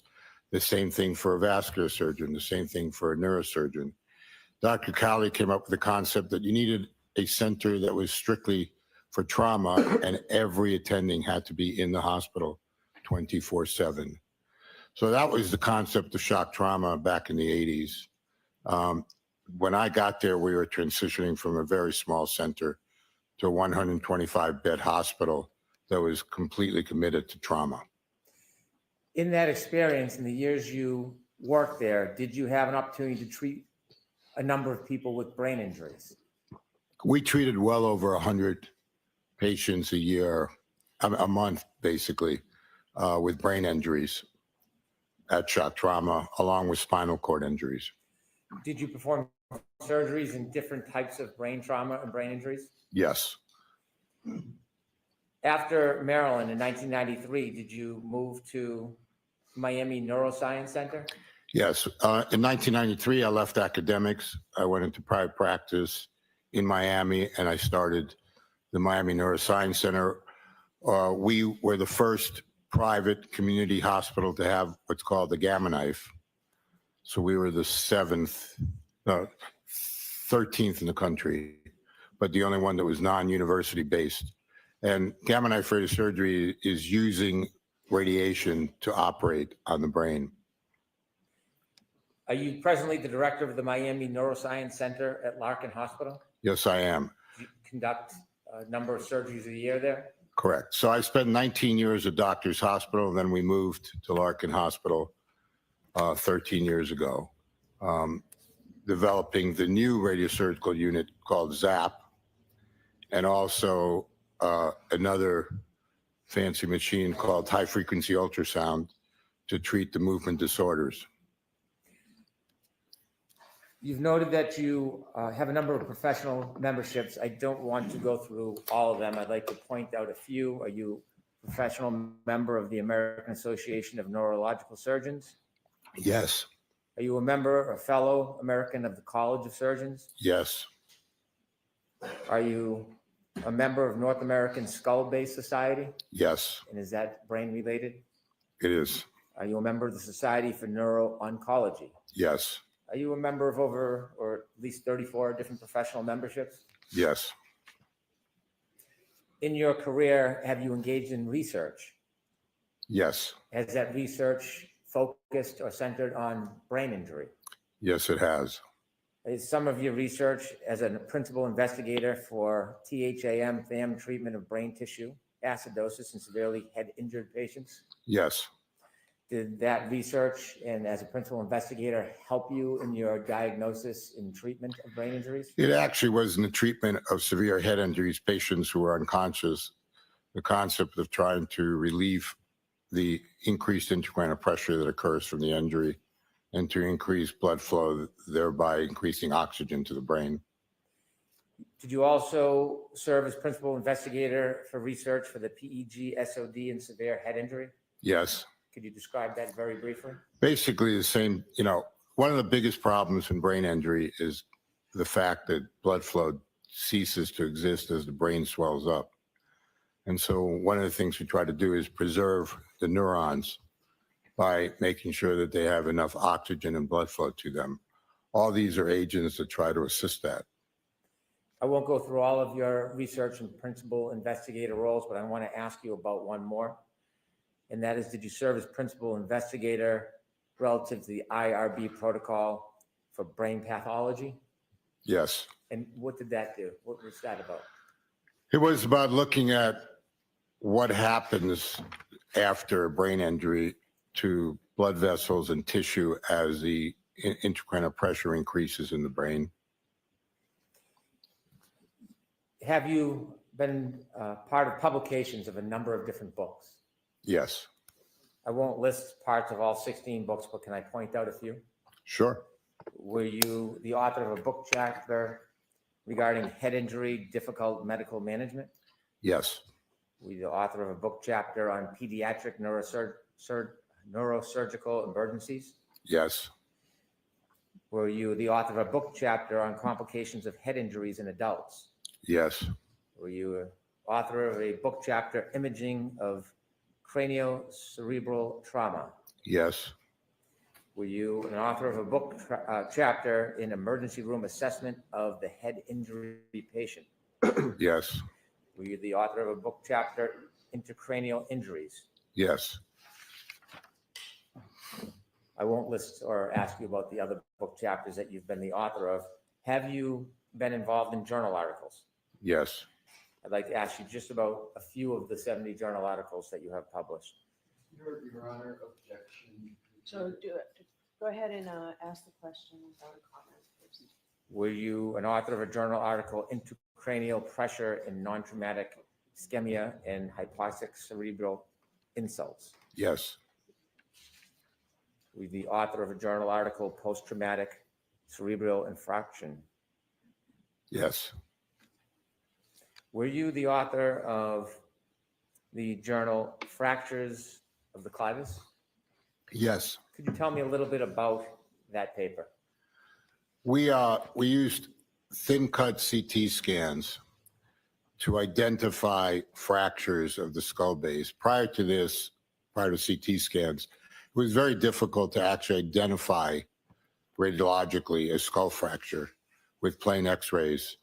The idea was to see if we could identify them more clearly. And so we classified them and delineated them in the paper and discussed the outcomes that were relative to those type of injuries. In the last journal article I'll ask you about, were you the author of a journal article regarding acute traumatic midbrain hemorrhage? Yes. Were you the presenter in a number of presentations regarding head injury and brain injury?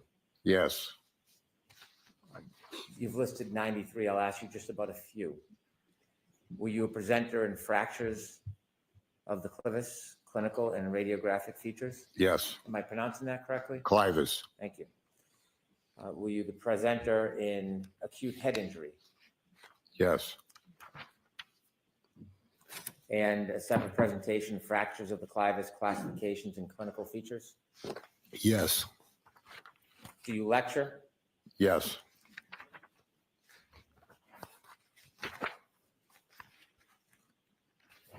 Do you have peer-reviewed publications? Yes. That was one of them.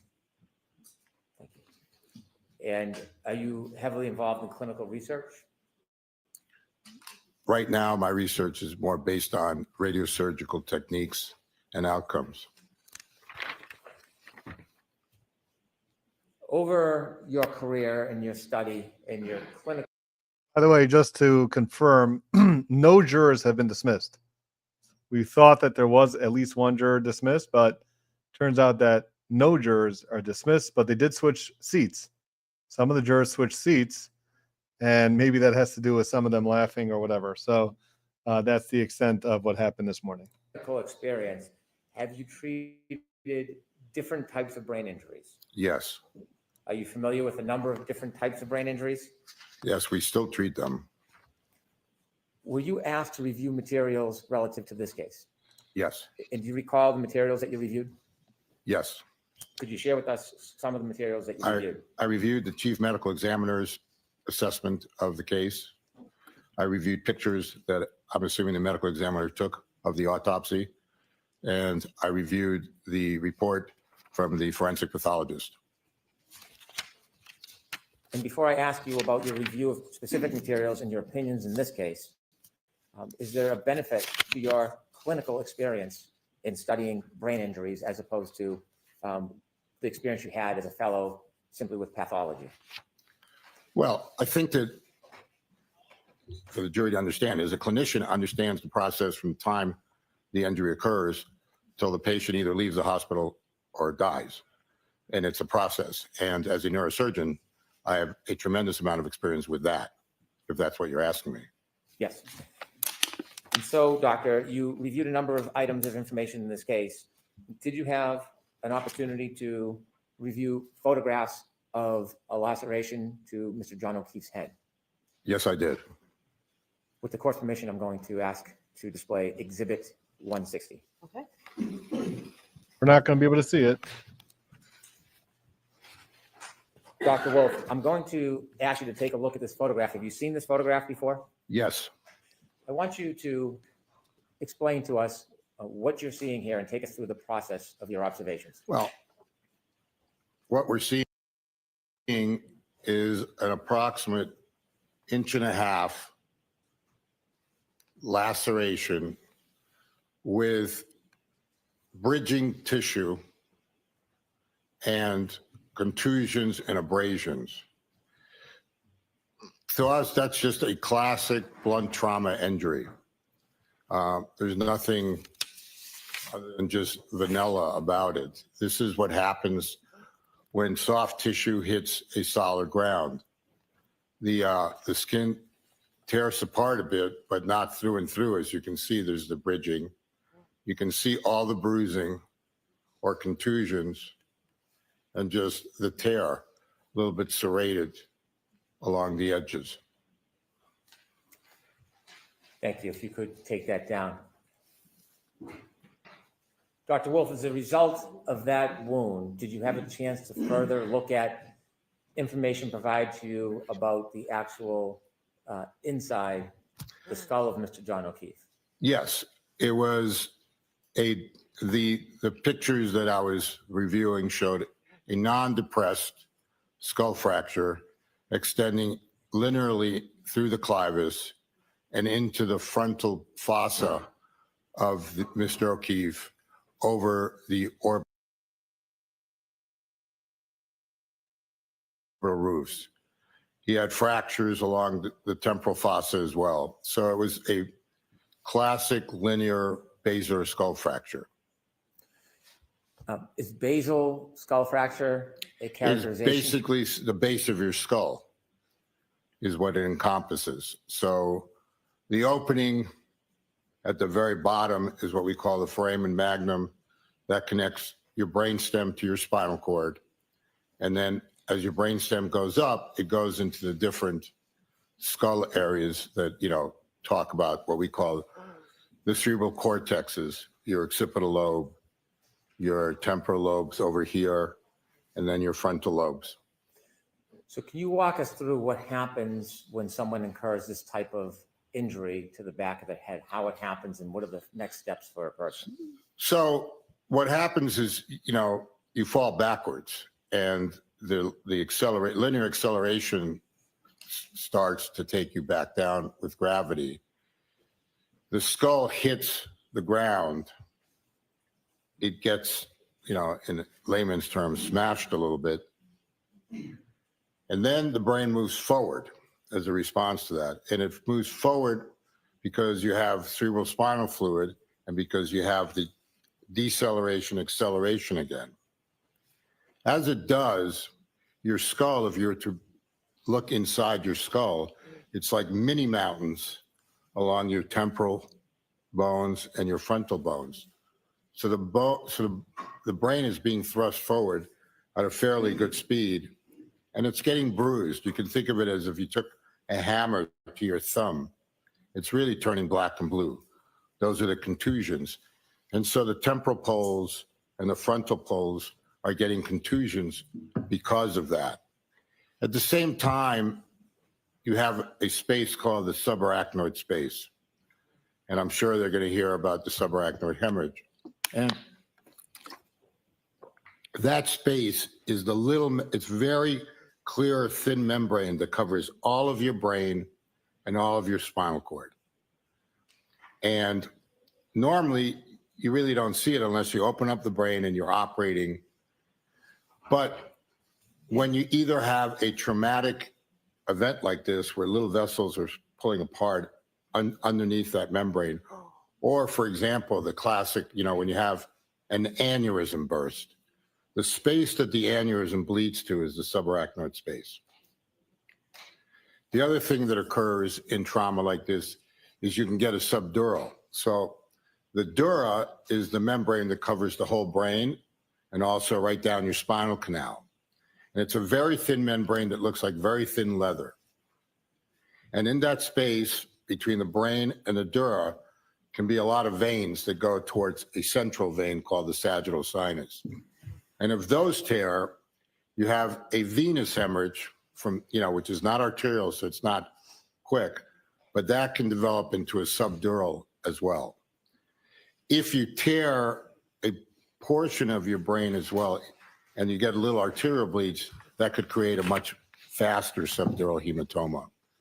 And so when you look at the pathology, the autopsy of his brain, you're looking at a subarachnoid hemorrhage, you're looking at a subdural hemorrhage, neither one of them which was huge or would have required surgery, as well as the contusions that I described in his frontal poles, in his temporal poles, and then the original bang, which was in the occipital area. These are all findings that you would see on a CT scan and an MRI scan without requiring an autopsy if he had made it to the emergency room. I want to take a step back at the beginning. You said that this laceration on the back of his head was caused by a fall. Could this be caused by a fall landing on hard ground? Yes. I mean, like I said, it's a classic blunt trauma laceration. Do you have an opinion to a reasonable degree of medical certainty whether this injury, the laceration and the basal fracture, was caused by Mr. O'Keefe falling backwards on the ground? My opinion is that that's what caused his whole injury. The pattern of the laceration, do you have an opinion whether that is consistent with hitting the cold, hard ground? Objection, Your Honor. Can we have sidebar on that, please? So I'm sustaining the objection, so no sidebar. Your Honor. Do you have an opinion, doctor, about whether that laceration on the back of his head was caused by a particular movement? Well, the only way he could get this kind of an injury was to fall backwards, hit the back of his head, and then the resulting, energy forces going into his brain, into his base of his skull. Would that type of laceration require Mr. O'Keefe to have hit a line type or ridge type object? A ridge type of object? Yes. No, I mean, like I said, the tearing of the skin in that fashion, you could look it up, would be just a classic blunt trauma injury. Is there anything about that injury that would suggest to you it had to have been something sharp or ridge-like to cause? Objection, Your Honor. We again request kindly a sidebar on this. All right, we'll come to Thank you. Okay, they are going to sidebar. So obviously the reason why Brennan wants to bring this out is because he knows that the defense's expert is going to say that the injury to the back of John O'Keefe's skull could have only been caused by a raised surface. So he wants this doctor, who's, I don't think anyone is questioning whether he's qualified or not as a brain surgeon, to be able to say that, no, it doesn't need to be from a raised surface. It can be even just from falling on frozen ground. So that is what he's trying to cover. And the lessee objected.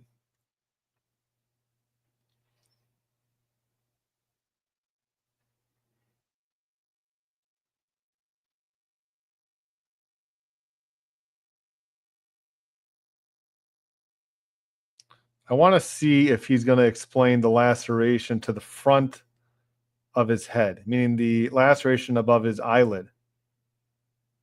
If he's going to be able to explain how that could have happened from this ecchymosis process, that'll be interesting. Because the laceration to the back of his head, which he's saying that could have happened from the skin pulling apart when he landed backwards on frozen ground, that's what his opinion is going to be. And then the questions are going to be, okay, what about the laceration to the front of his head. How could that laceration have gotten there?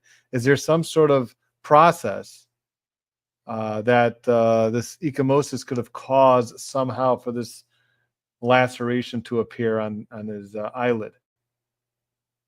So we'll see.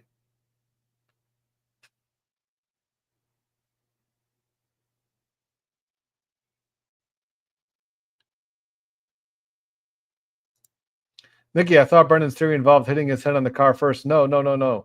His theory is that, I think his theory still remains that he was hit only in the arm, and then his head hit the frozen ground backwards. And that's what caused this trauma to the back of his head. That's what caused his death, ultimately.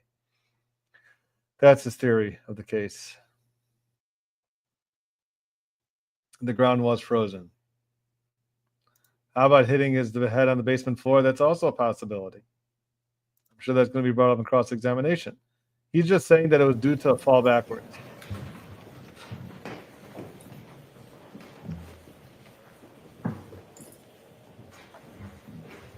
Joe Casey said he lied about graduating summa from Yale Medical in 1981. So as we were discussing, Dr. Wolf, you said this is a classic fall backwards. Is there anything about the pattern of that laceration that would suggest that there was a ridge or a line type edge that caused that wound? Not necessarily. And have you seen, in your experience, similar types of lacerations and breaks caused by falling on hard ground? Yes, you can see that both in the occipital region. You can see it if patients fall on the, forehead. The skin tears, they're still bridging, and then they get bruises. Some of your work was in Minnesota. Correct. Was it a colder part of Minnesota? Very cold part of Minnesota. It's Minneapolis. I'm sorry. Did you often see these type of injuries there? Yes. I mean, we took care of a trauma center, Hennepin County. Very frequently, patients that are drunk fall down on ice sidewalks and could develop, lacerations in their head, epidurals, which are blood clots above the dura because they fracture a bone in the temporal area and they can get a bleed from a fractured artery. And it happens when people are shoveling snow and have a heart attack and fall backwards. So there are various ways that people fall, resulting in head injuries and lacerations to their forehead or to different areas of their head. Can somebody suffer this type of injury simply by falling backwards? Absolutely. You had taken us through the process of falling backwards and then talked about what happens to the brain. Can I ask you a couple of detailed questions about that? Sure. When you explained that the brain upon impact then shifts forward and hits the front of the skull, is there a medical term for that process? Well, the medical term is a coup counter coup injury. So the coup is when you first hit. In this case, it was the back of the head, as summarized by the laceration in the back of the head, and the contusions that the pathologist and the ME found in the back of the brain. And then the brain shifts forward, and as it's traveling at a certain velocity, because it's thrust forward on the floor of the base of the skull, it's getting bumped, and it's getting, again, you can think of it as a hammer hitting a thumb. It's getting black and blue in the areas that are sharpest. Are there symptoms that result of the process coup counter coup?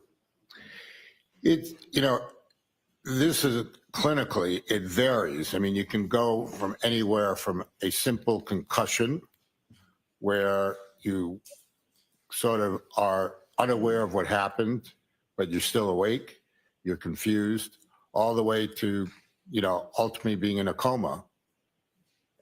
Can this type of injury, the coup counter coup, and what you see in the review of your files, could this type of injury happen from an attack by a weapon, like a bat or a hammer? Well, he did not have a depressed skull fracture. So any focal hit like that would more likely than not have caused a depressed skull fracture. Blunt trauma, the way he had, the assumption, would cause the coup counter coup without a depressed skull fracture. When the coup counter coup process happens with the skull fracture, does anything happen to the front of the skull? Well, you're asking me, does the rest, I mean, the forces, depending on how hard they are, can generate fracture lines all the way to the anterior fossa. So you can have fractures along the lateral temporal area. You can have fractures along the orbital roof. The orbital roof is very thin. And so those forces can go all the way to that area. Did you see any sign of orbital fractures in Mr. O'Keefe? Yes, he had both the ME and the pictures taken, and the neuropathologist mentioned fractures of the orbital roof. Do you have an opinion to a reasonable degree of medical certainty how those fractures occurred? From the trauma. Could you just explain a little bit how that would happen? Well, as he fell backwards and he struck his head, it was clearly at a very high speed generated by the gravity. The bone, depending on the quality of his bone, the density, then generated forces. There's a certain amount of lateral give, and then you get a linear force going forward. It drives all the way up the clivus and forward into the anterior fossa where his orbital roofs lay. And this is why people like this get what they call raccoon's eyes. Do you have an opinion whether the brain itself could have caused the orbital fractures? No. The brain is a soft substance. You could literally put your finger through the brain. We often operate on people fully awake. The brain couldn't possibly cause a fracture. The fracture was caused by the forces generated through that clivus, that middle bone in the middle of his base of the skull. Do you have an opinion to a reasonable degree of medical certainty whether or not the brain in any way could have caused these orbital fractures? The answer is absolutely not. In your study of the records and photographs and in your experience treating these types of injuries, do you have an opinion to a reasonable degree of medical certainty whether or not a person would remain conscious or would be immediately unconscious after the impact of the ground? Well, it's impossible to know whether he became immediately unconscious, but his injuries were very substantial, and it's more probable than not that at some point he quickly became unconscious and was unable to do functional activities. What does functional activities mean? The ability to, get himself up and about would be one of the functional activities. The ability to call for help would be a very significant cortical function. And that's why I was talking about, that there's a variation on the theme from a simple concussion to a severe concussion like this. If a person does not have functional abilities because they are rendered unconscious, does their body, could it still move? Yes, this is the interesting thing about our brain. So the cortex, which is the top portion of your brain, can get separated from your brainstem functionally. And what happens then is that your body is not acting autonomically, meaning vegetative. So why does that happen? We think it's because as we were cavemen, and if a caveman became unconscious, as an animal came up to eat it, the animal would touch it.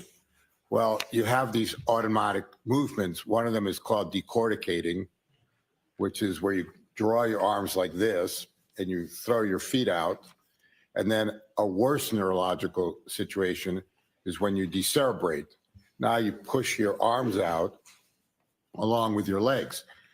And that would scare off an animal. So we think that over time, genetically, this is what happened to our brains in order to create these. But those kind of movements are not thought processes. In other words, your brain is not telling you, oh, you have pain, go ahead and decorticate or decerebrate. It's an automatic movement in response to pain.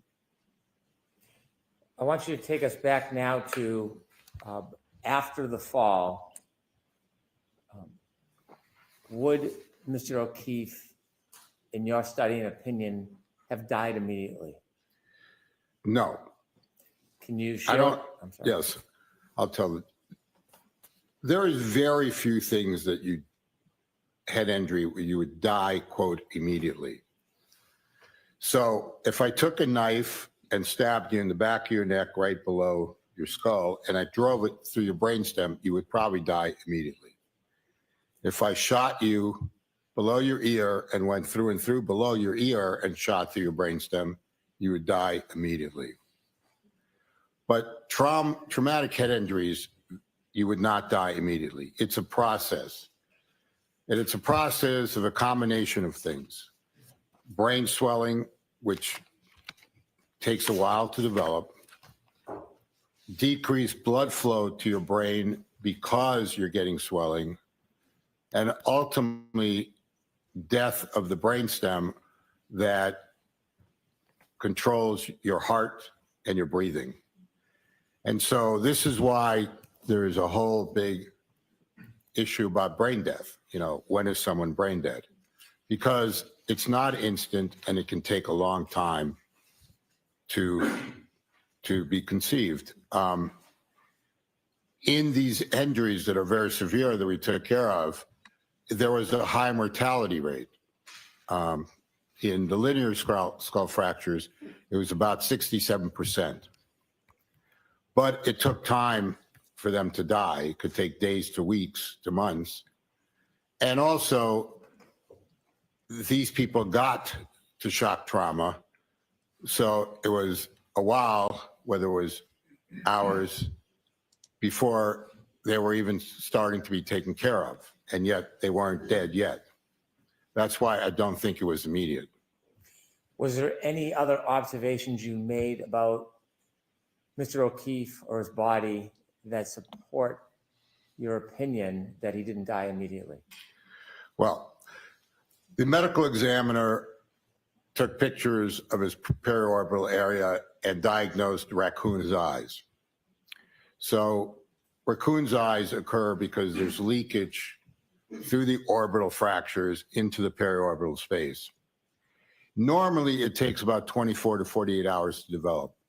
It has been noted as early as 1 to 3 hours, which would make it not immediate. Could we please have Exhibit 14?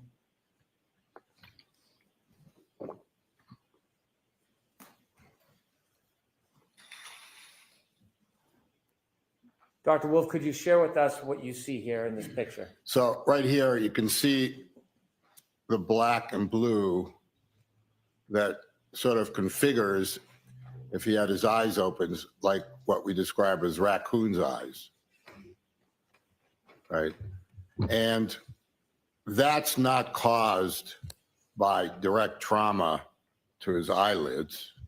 It's caused by what I described as the basilar skull fracture, which went to the anterior fossa, which is right over the orbit here, inside with leakage of blood products into that periorbital area.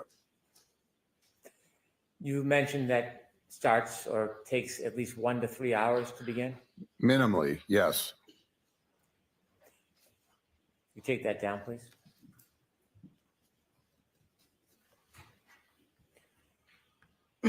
If Mr. O'Keefe had been brought to a trauma center or emergency room, what would the process be in your experience? Well, he would have been intubated if he wasn't intubated in the field. One of the first things you need to do in a head injury is control the airway. Why? 2 reasons. One, you want to have enough oxygen going to the brain to feed it. And two, you want to keep your carbon dioxide down because that causes increased intracranial pressure if it elevates. So you want to constrict the blood vessels a little bit. Then he would have had a CT scan immediately in order to assess whether he has a surgical head injury, meaning he needs to go to the operating room to evacuate something or not. During that process, he's obviously going to be getting medication to decrease the brain swelling.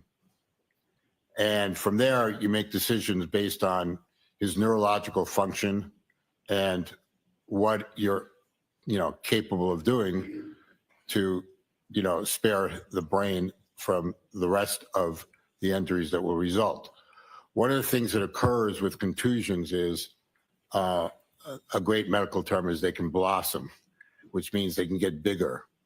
And if they get bigger, they might require surgical intervention to decrease the pressure as well as the volume of the blood that's destroying brain. And so you do serial CT scans in these patients over time, anywhere from every 6 to 12 hours to on a daily basis, depending on what the case by case, production of blossoming is occurring. You mentioned that about 2/3 of your patients who suffer this injury pass. Correct.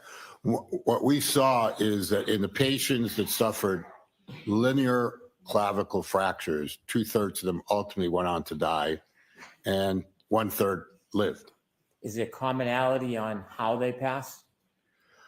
One of the common reasons they passed is if they trapped a major vessel in one of the fractures, they would get a significant brainstem infarct, meaning a stroke, meaning lack of blood flow to a very significant portion of their brainstem. And so that was one of the causes of death that ultimately we understood. And then the others died from the increased intracranial pressure that drove the brainstem down through the foramen magnum. Did you review any materials that talked about or identified Mr. O'Keefe's body temperature when he was treated? As I recall, his core temperature was 80 when he was found. Is that significant in the process and development of his injury from the moment he fell and hit his head until his ultimate passing? Well, hypothermia, if you define hypothermia, it starts at 95 degrees. Your core temperature is usually about 98, 98.6. 95 is very mild hypothermia. When you get to 82 degrees, you're in severe hypothermia. What happens when you're hypothermic, and I'm a neurosurgeon, but I can tell you that you get into multiple organ failure. Your heart starts to have problems. It can have arrhythmias. You're not breathing. And ultimately, at hypothermia, you also become unconscious and go into a coma-like state. Below 80 degrees, you're probably going to die. So all I can tell you, it wasn't helpful that he had a significant head injury and that he was then found hypothermic. Is it uncommon in your experience for people that suffer this injury to pass within 5 hours? Well, none of the patients we treated died within 5 hours, but it also didn't mean that we didn't realize that they were going to be in a potentially vegetative state. When someone's hypothermic, you have to warm them up in order to establish a clinical status, meaning you can't declare someone dead with a temperature of 80. You have to warm them up slowly, appropriately, and then reevaluate where they are clinically. I've asked you questions about whether you had an opinion about Mr. O'Keefe and when he died. I want to ask it in the form of a formal opinion. Do you have an opinion to a reasonable degree of medical certainty whether Mr. O'Keefe died immediately or within 15 minutes? No, I don't think he died immediately. neither the hypothermia nor this kind of head injury would kill you immediately in any clinical experience I have. Dr. Wolf, thank you. All right. Let me have a moment, Your Honor. Sure. Thank you.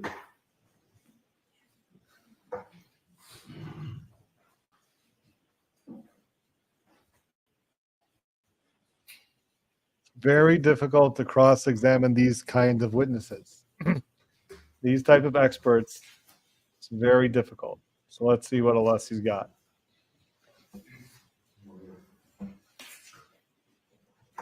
No, Burgess is a whole different type of witness.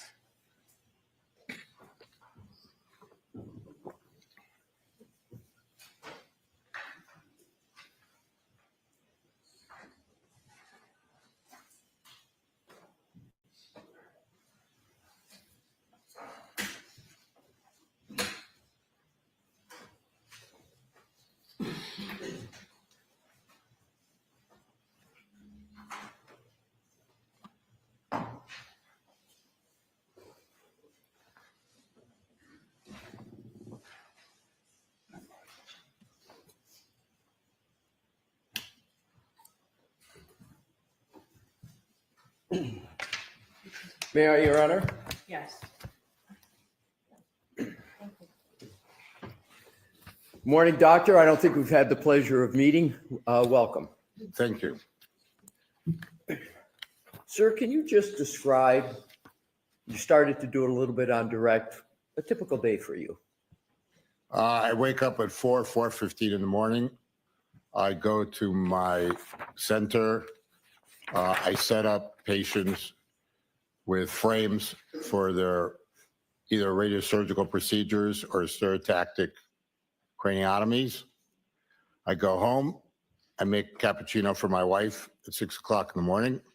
And then I get back to work at 6:30 and move on. I have patients that I'm operating on, and I have patients that I'm seeing through the day. What type of patients and what type of work? Just in a typical day. What are you doing? What type of patients and what do you do? It varies. I mean, I see patients with brain tumors. I see patients with hydrocephalus, which is water in their brain. I see pediatric brain tumors. I see subacute and chronic subdural hematomas, post-traumatic. I see patients with strokes that are being misdiagnosed. I see patients with cancer, metastatic disease. I used to see patients with cervical problems. I stopped doing that 2 years ago. I mean, I don't know what else you want me to tell you. No, that's great. And is that typical day, typical of the type of days you've had for the past month, past few years? Is it generally, without specifics, is it generally? Correct.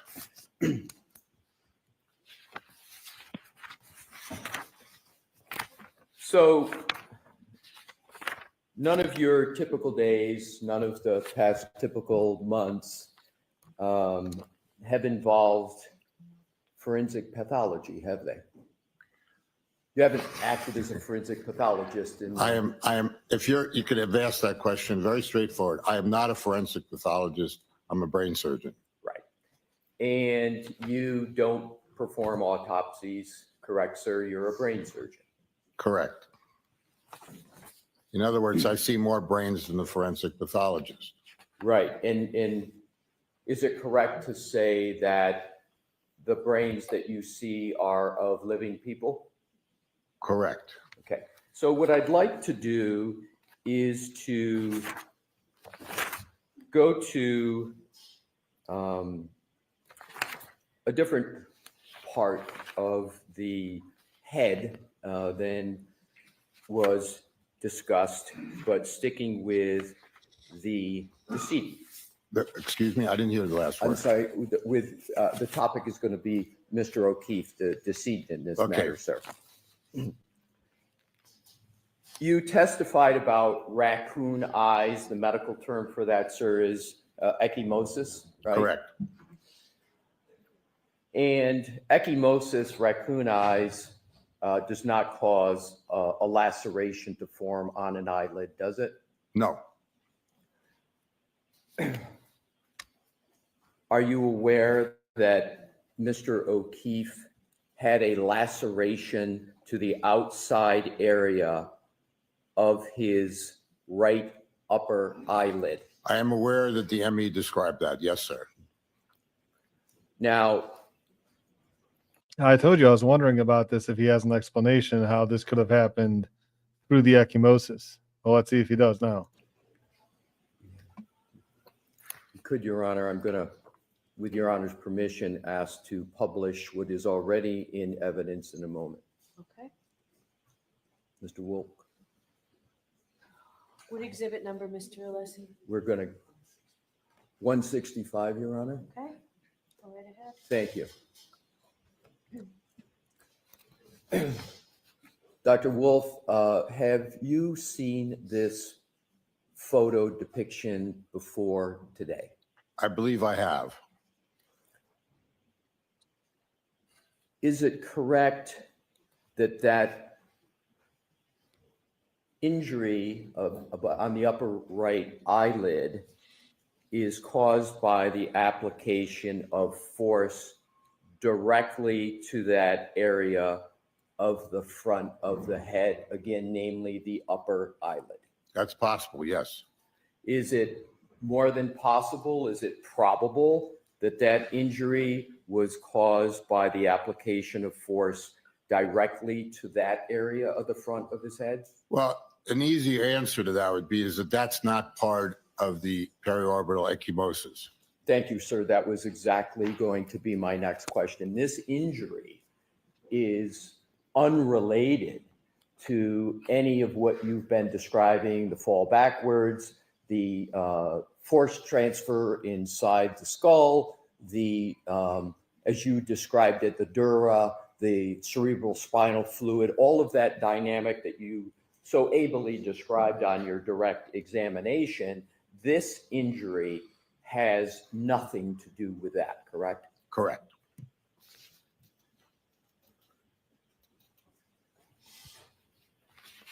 Well, there you go. That's what I was going for.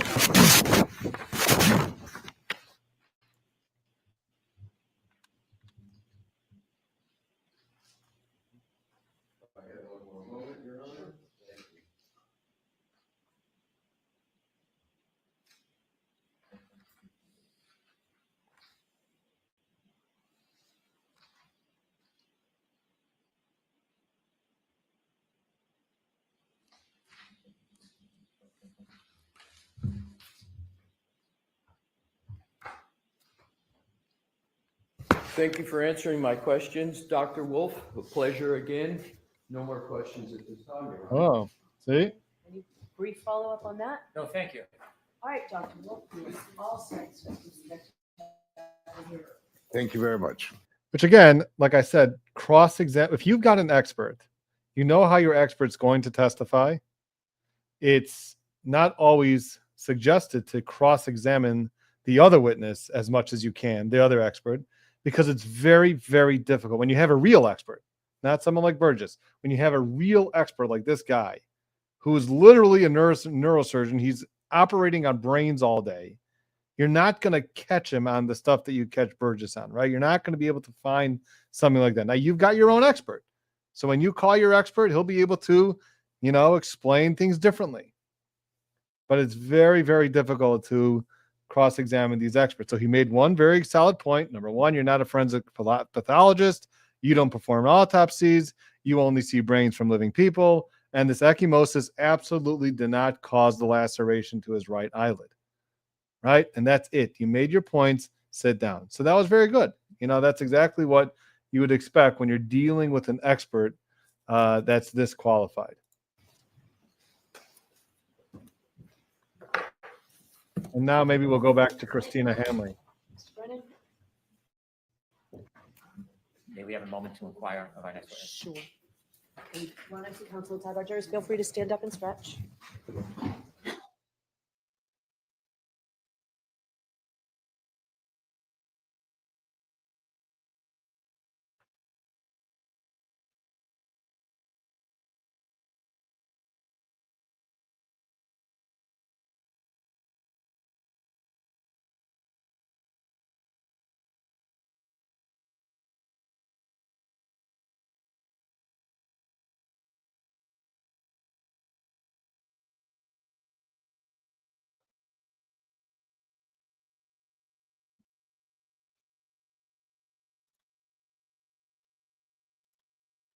Kristen from Manhattan, my good friend. Jurors, you may realize that that went quicker than we thought, so we are ahead of schedule, so why don't we take that morning break that we did take? So Okay, we're we'll take taking a 15 morning minutes. break now.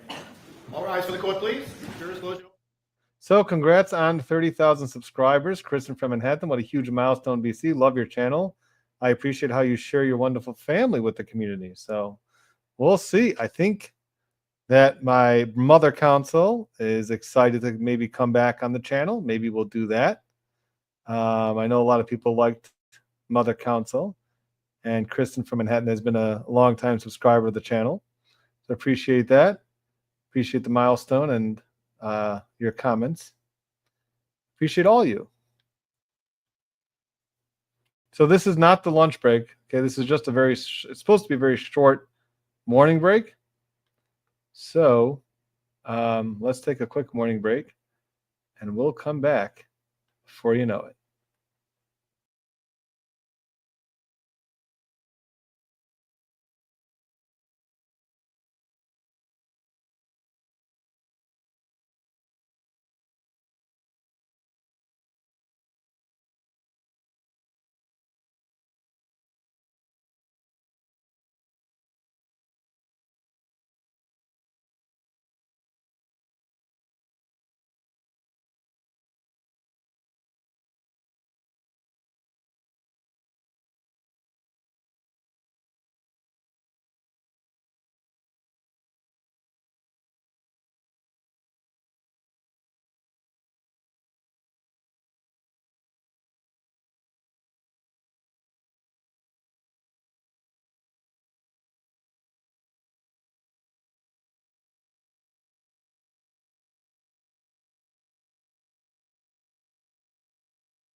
Put it back in session. You may be seated. All right, may we have Ms. Hanley, please? Yeah, I'm glad we took a much shorter break this time today because of the late start. So now we're going to have Christina Hanley back on the stand. Remember, she started yesterday talking about the glass pieces and the comparisons to the broken glass, drinking glass. And then I'll remind you, you're still under oath. We'll have Mr. Lally back. Thank you, Your Honor. Mr. Lally, whenever you're ready. Thank you, Your Honor. All right, Mr. Lally, whenever you're ready. Thank you, Your Honor.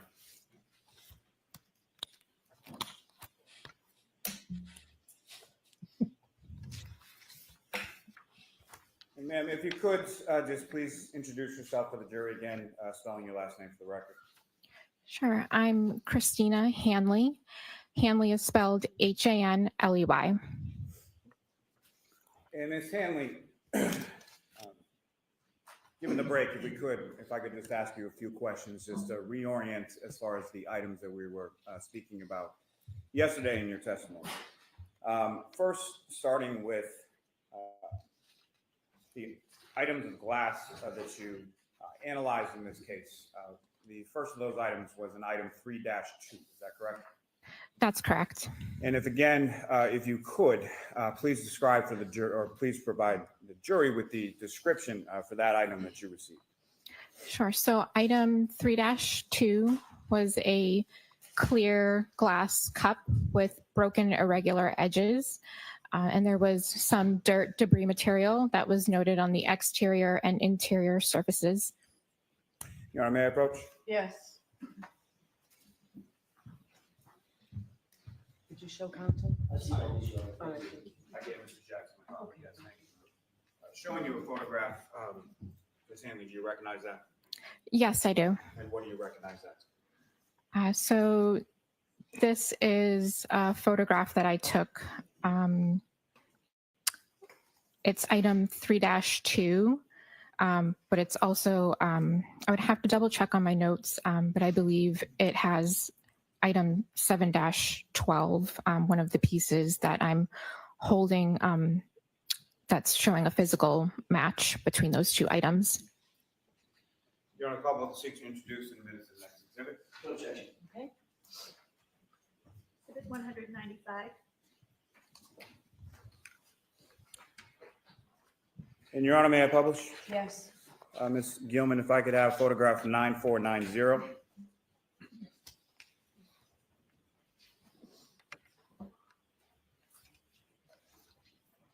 Ms. Hanley, what's up on the screen? Is that the photograph that I just presented to you? Yes, it is. And if you could, please describe for the jury what we're looking at here. So that is a photograph that I took upon examination. It is the clear glass cup item 3-2. And I'm holding another piece, which again, I believe it's one of the pieces from item 7-12. I would need to confirm in my file, but I'm showing that one of the pieces physically fits with item 3-2. Thank you, ma'am. Ms. Gilman, you can take that down. May I approach again, Your Honor? Yes.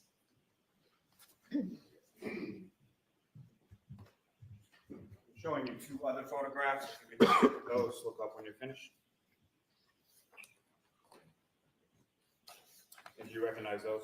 Yes, I do. And what do you recognize those as? So these are photographs that I took of item 7-12. Your Honor, call both seats to introduce in a minute as the next exhibit A and B. Is there any objection? No objection. Thank you. Exhibits 196A and 196B. And Ms. Hanley, if you could just remind the jury as far as the physical description that you received in regard to item 7-12. Sure. So item 7-12 consisted of some clear plastic pieces as well as 9 pieces of glass with broken irregular edges. And may I publish, Your Honor? Yes. And Ms. Gilman, if I could have first photograph 9476. And if you can enlarge that just a bit, Ms. Gilman.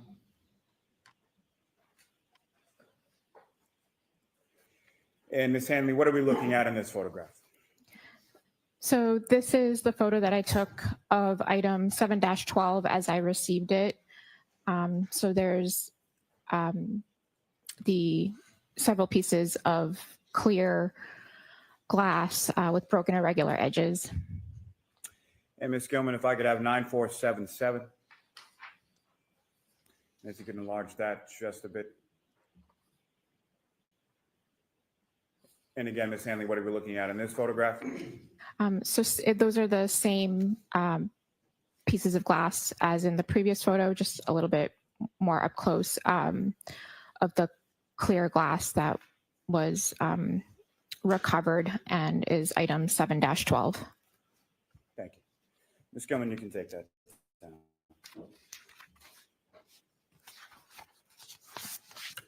Now, Ms. Hanley, as far as a comparative analysis between items in 3-2, the glass cup, and 7-12 regarding the glass pieces, what, if any, conclusions did you make in reference to your comparison between those two items? Sure. So upon comparing those items, I did note that 6 of the 9 pieces of clear apparent glass had a physical match to item 3-2, the clear glass cup. And if you could just remind the jury, as far as a physical match, what does that mean? So a physical match is basically if an item breaks and those items have broken irregular edges, if those pieces come back together like a jigsaw fit, then it's a physical match and they were at one time together as one larger unit. Now, as far as each of those items within 7-12 had a letter associated with them, correct? Yes. And do you recall which of the 6 were a physical match for item 3-2, the glass? I would just need to refer to my notes for the exact letters. Sure, you can take your report out.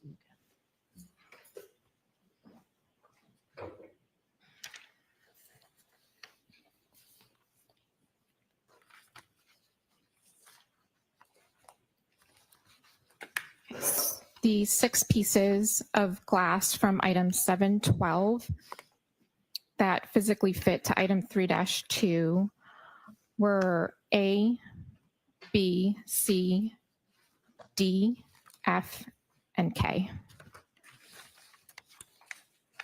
May I approach, Your Honor? Yes. Well, let me ask you this first. I'm sorry. So, Ms. Hanley, during the course of this physical match analysis that you're conducting, are you memorializing that process with photographs as well? Yes, I am. May I approach, Your Honor? Yes.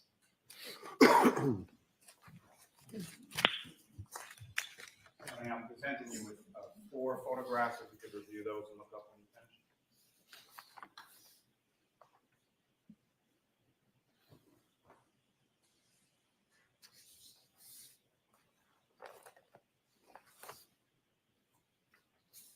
And do you recognize those, ma'am?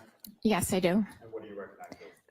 Those are photographs that I took upon my examination of items 7-12 and item 3-2. Madam Combo, the seat introduced in a minute is the next exhibit, it's A through D. No objection. Thank you. Exhibits 197A through D.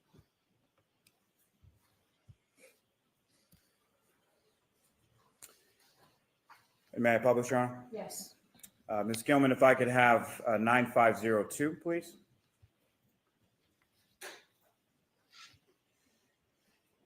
And Ms. Hanley, what's up on the screen? Can you please describe for the jury what we're looking at in this photograph?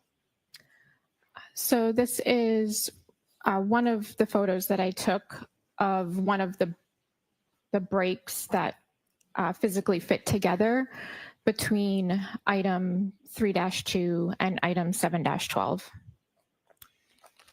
And Ms. Gilman, if I could have 9514. And again, Ms. Hanley, can you please describe for the jury what we're looking at in this photograph? Sure. So this is a photo that I took when I was doing my comparison of item 3-2 and several pieces from item 7-12. Now, as far as the individual pieces had sort of little white stickers or labels affixed to them, is that correct? Yes. Is that something that you did, or is that something that when the items were provided to you was already done? So item 7-12, I received those pieces with the labels already on them. And again, those items, especially 7-12, had been with mixed veneer in your unit prior to coming to your table or your station, correct? Yes. Ms. Gilman, if I could have 9518. Again, Ms. Hanley, what are we looking at here? So this is another photograph that I took of the physical match. It's just another view of the items together of item 3-2 and several pieces from item 7-12. And lastly, for this batch, Ms. Gilman, if I could have 9520. And again, Ms. Hanley, what are we looking at here? So this is another picture that I took of the items just slightly rotated of item 3-2 with a physical fit to several items or several pieces from item 7-12. Ms. Hanley, is there a laser pointer on the desk in front of you? Yes. If you could, preferably using this screen just so it's visible for the jury, could you delineate where you see in this photograph item 3-2 and where you see the items associated with item 7-12?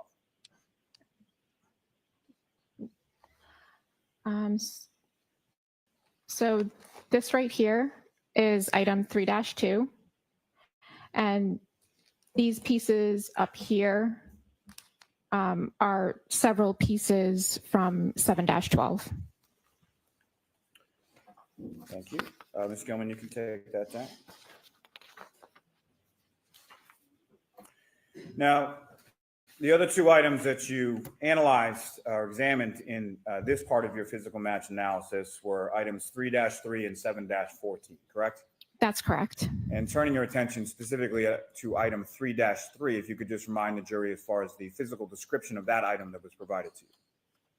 Sure. So item 3-3 was 5 pieces of clear glass with broken irregular edges that were recovered from the bumper of the vehicle. May I approach again, Your Honor? Yes. Single photograph. Do you recognize that? Yes, I do. And what do you recognize that? That is a photo that I took of item 3-3. Your Honor, Commonwealth to seek to introduce in a minute the next exhibit. No objection, Mr. Jackson? No objection, Your Honor. Exhibit 198.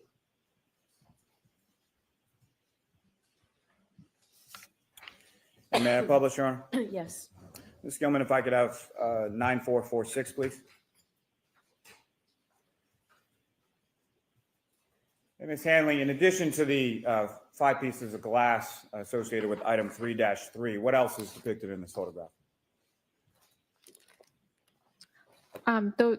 This is a photo of the 5 total pieces that are from item 3-3.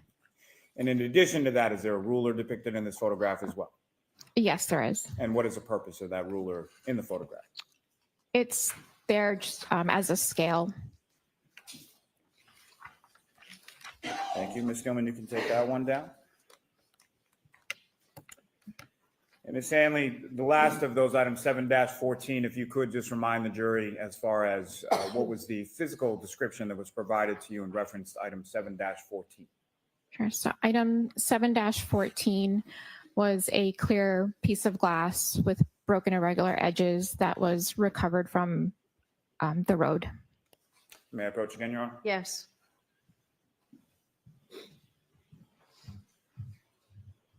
Again, Ms. Hanley, just showing you a single photograph. Do you recognize that? Yes, I do. And what do you recognize? This is a photo that I took of item 7-14. Your Honor, almost seek to introduce the next exhibit. No objection. All right. Exhibit 199.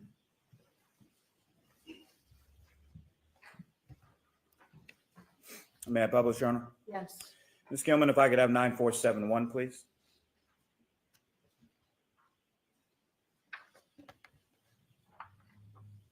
So And again, the two screens don't match. no.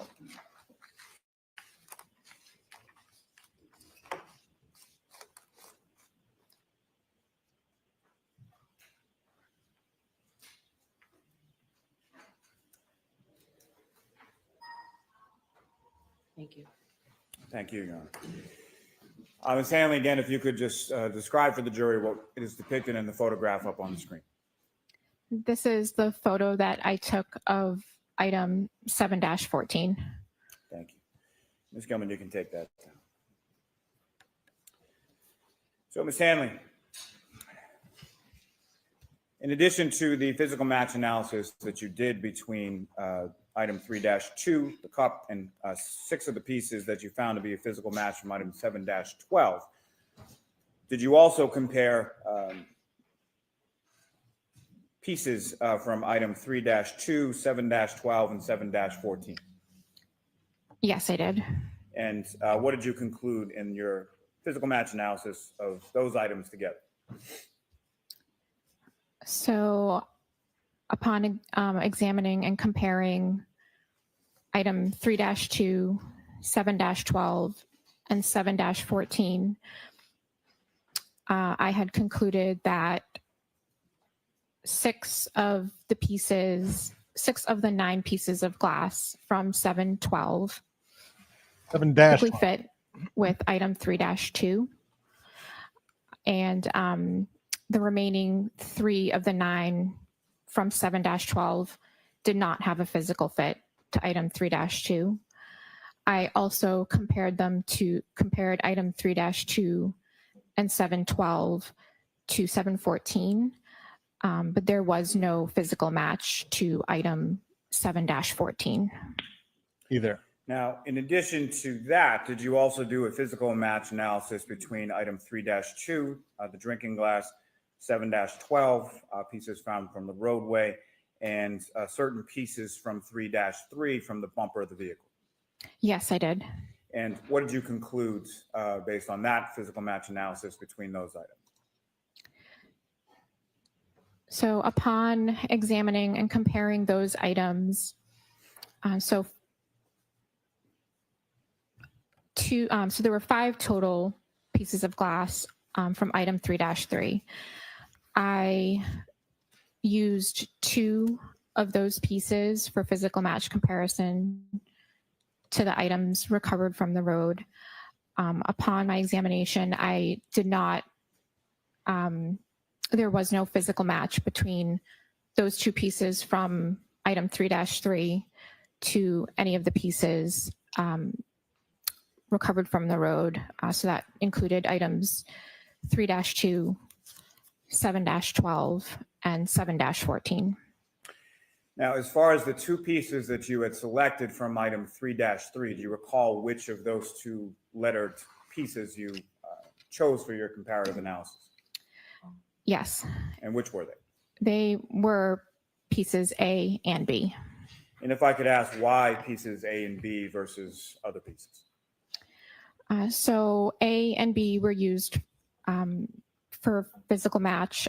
The remaining 3 of the 5 were not used for physical match comparison due to their size and condition. Now, those same two pieces from item 3-3, pieces A and B, did you then do a physical match analysis between that and 7-14? I did. And what did you conclude from that analysis? I concluded that there was no physical match between the two pieces from item 3-3 to item 7-14. Now, did you also do a physical match analysis between piece E from item 3-3 from the bumper? I did not. No, not a physical match examination. Did you do any comparative analysis between a piece of glass E from 3-3 from the bumper and item 7-14? Yes, I did. And what did you conclude from that analysis? So I selected piece E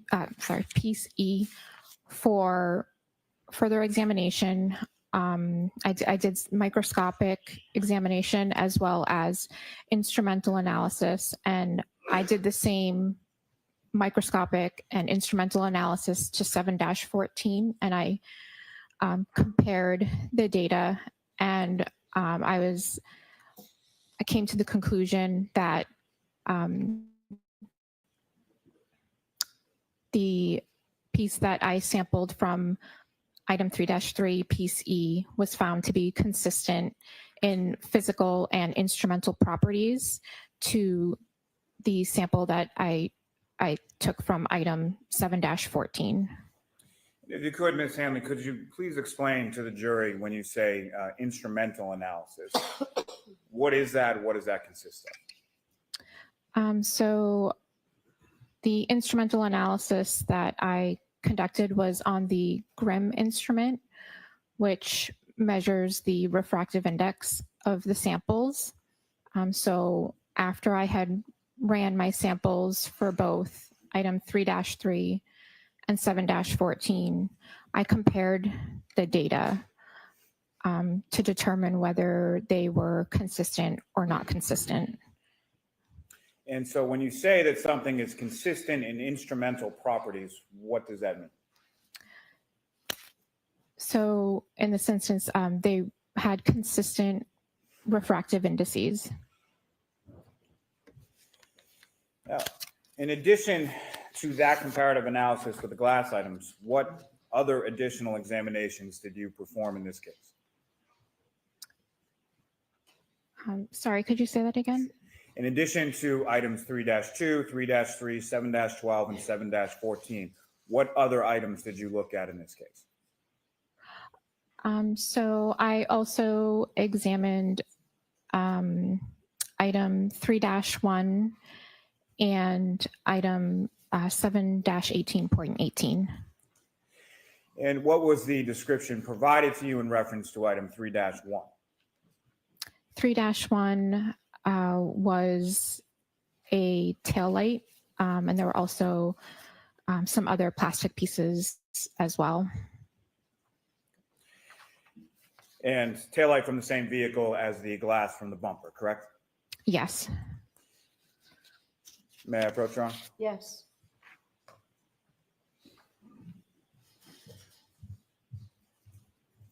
You have another single photograph. Do you recognize that? Yes, I do. And what do you recognize that? This is the photo that I took of item 3-1. Your Honor, Commonwealth will seek to introduce in a minute. No objection. Thank you. 200.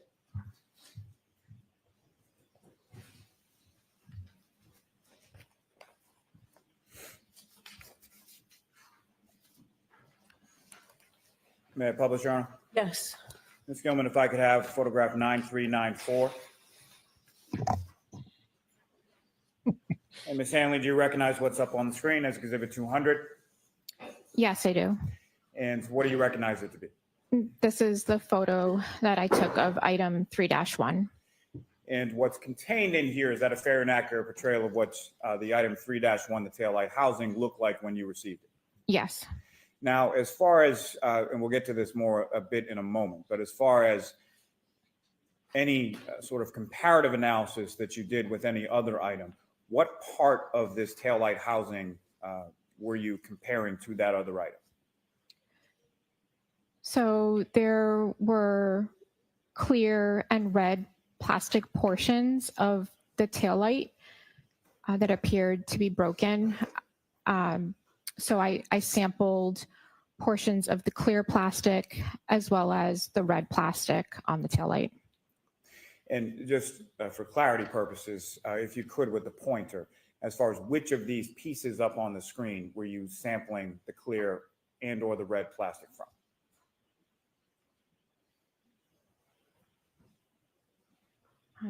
So the red plastic that I sampled was from this area.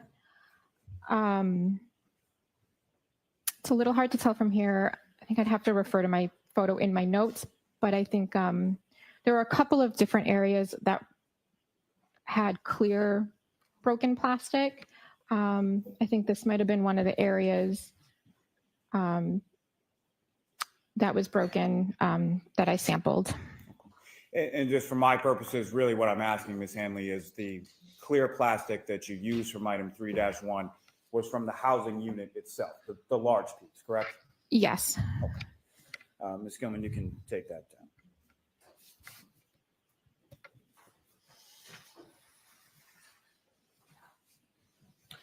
Now, the other item that you were comparing this to was item 7-18.18. Is that correct?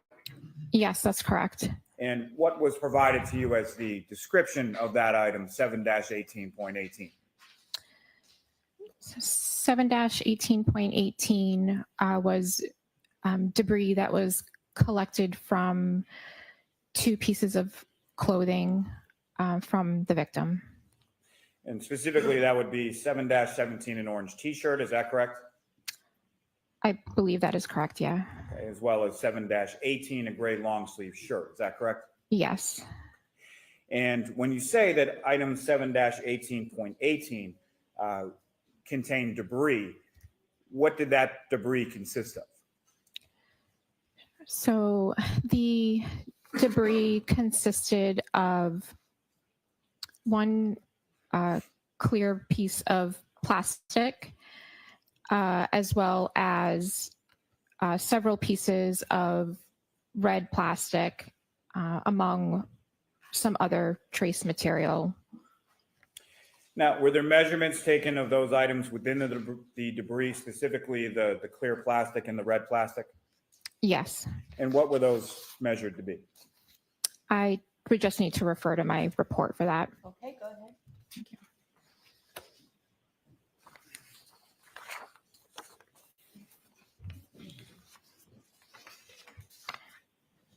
Okay, so the clear piece of plastic in 7-18.18, it measured approximately 1/8 of an inch by 1/16 of an inch. And then I measured the largest and the smallest of the red plastic pieces. And the largest piece of red plastic measured approximately 1/16 of an inch by less than 1/16 of an inch. And the smallest piece among those measured approximately less than 1/16 of an inch by less than 1/16 of an inch.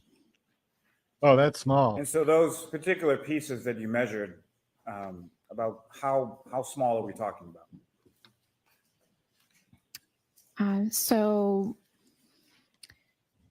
the... And by the way, if you think that she's like talking too slow, I think it's because you just got so used to me and I talk a little quickly, so that you think people that talk at regular speed could be talking slow. I'm just saying that that could be a possibility. The largest, for the red plastic, the largest piece measured, just for visual purposes, it's roughly like the size of a grain of rice. The rest of the pieces were smaller than that. And who within the lab provided that debris in that taillight housing to your unit, to the trace unit?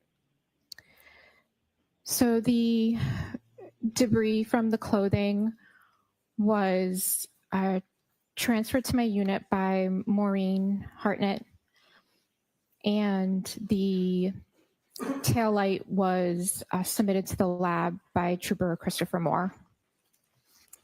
May I approach, Your Honor? Yes.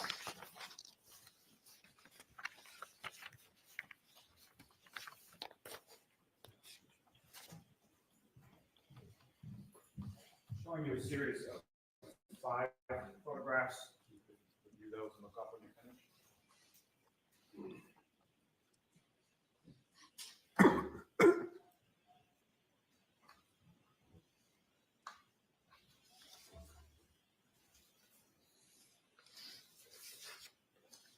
Generally speaking, Ms. Hanley, do you recognize what's depicted in those photographs? Yes, I do. And what do you recognize those? Those are the photographs that I took of 7-18.18. I'm going to come up to see you introduce and admit as the next exhibit, A through E. No objection. Thank you. It's 201 A through E.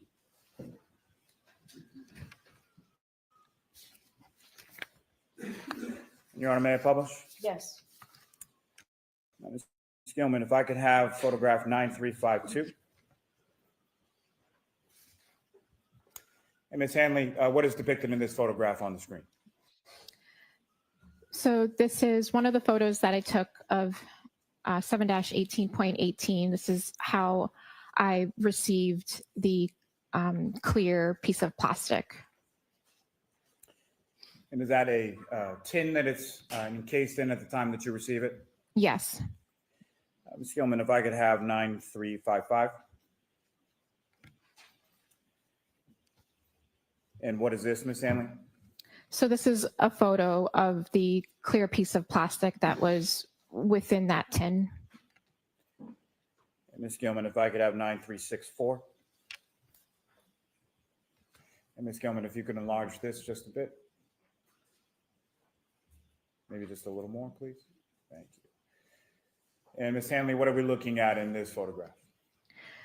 This is the photo that I took of the debris that was collected from the clothing items. Ms. Gilman, if I could have 9366. And again, Ms. Hanley, what are we looking at here? This is a photo that I took under a microscope of the red plastic pieces that I noted within the debris. And lastly, Ms. Gilman, if we could have photograph 9369. And Ms. Hanley, what are we looking at here? This is a picture that I took of the red plastic pieces that I removed from the debris. Thank you. Ms. Gilman, you can take that down. Now, Ms. Hanley, in reference to your comparative analysis from item 3-1, the taillight housing plastic, to the clear and red plastic pieces of debris from plastic debris from item 7-18.18, the clothing of Mr. O'Keefe, what types of instruments did you utilize in this comparative analysis? Sure. So after completing my examination, I utilized a comparison microscope as well as a polarized microscope, a FTIR, which is Fourier transform infrared spectrometer. And I also used a microspectrophotometer, also known as a microspec. And what is a microspec? So a microspec is an analytical tool that we can use to examine samples that have color. So it provides information on the sample's dyes and pigments. Tell us something we don't And know. how is that utilized in your comparative analysis? So I ran samples from both items that I was comparing, and I compared the data from those two items as a part of my comparative analysis. And when you run that sort of data, can you describe for the jury sort of what that data looks like? Like what are you physically seeing when you're examining the data from a microspec? So what we refer to it as a spectrum or just a graph, and when we do the comparison, we can overlay those spectra or graph to determine if they are consistent or not consistent. And I know you spoke a little bit about it in your testimony yesterday, but if you could remind the jury as far as an FTIR, what is that and how is that used in your analysis? So an FTIR is another analytical tool that we can use. A sample is exposed to infrared light and it reacts in a certain way with that light. And what's produced is a spectrum of peaks and valleys that are representative and unique to your sample. And so that instrument was used to run samples from both items, and then the data was compared from both items. Now, from your comparison of starting with the clear plastic from the debris from Mr. O'Keefe's clothing, from your comparative analysis of that clear plastic to the clear plastic from item 3-1, the tail light, what did you conclude? So the clear plastic from the debris was found to be consistent in color and instrumental properties to the clear plastic from the taillight. So accordingly, the clear plastic from the debris could have originated from the clear plastic from the taillight or from another source with the same characteristics. And with reference to the red plastic from item 7-18.18 from Mr. O'Keefe's clothing, in your comparison of that red plastic with the red plastic from the passenger side taillight of the defendant's vehicle, item 3-1, what did you conclude from that analysis? So the red plastic that I sampled from item from the debris from the clothing from 7-18.18 was found to be consistent in color, microscopic appearance, and instrumental properties with the portions that I sampled from the red plastic from the taillight. So accordingly, the red plastic from item 7-18.18 could have originated from the red plastic that I sampled from the taillight or from another source with the same characteristics. I'm sorry, Your Honor, if I could just hold on 1 minute while the sirens pass. May I approach again, Your Honor? Yes. Actually, is this a good time to take a break, Mr. Lally? Entirely up to the court. I probably have another 3-4 minutes left. I'm going to see counsel for 2 minutes, folks. Whoa. Why not just let him finish? He's got another 2-3 minutes. Maybe because lunch is here already, so they don't want it to get cold.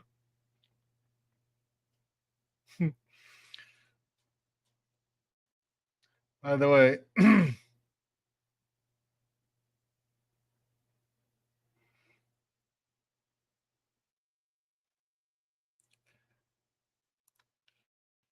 Wait, you can't select the third option?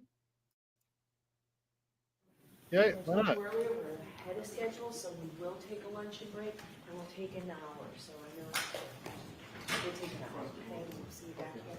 So, we're just going to follow. All rise for the court, please. What? They're taking an hour lunch? Follow me. Why? Why? Why take a full hour lunch?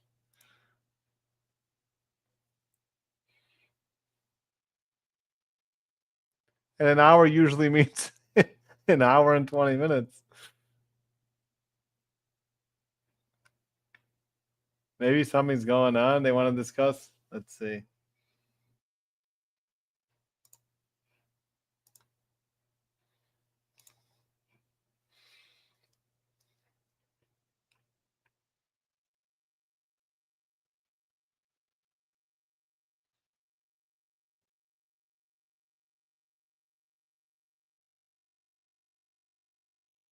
There's barely any testimony today. Come on. What's my recap going to be? 10 seconds?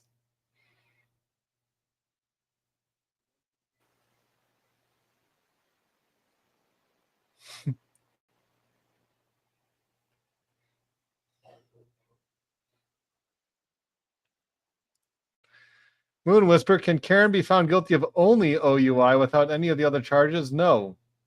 She's not charged with ordinary OUI. If they would have charged her with ordinary OUI, they would have had a pretty good shot at getting a guilty verdict, even in the first trial.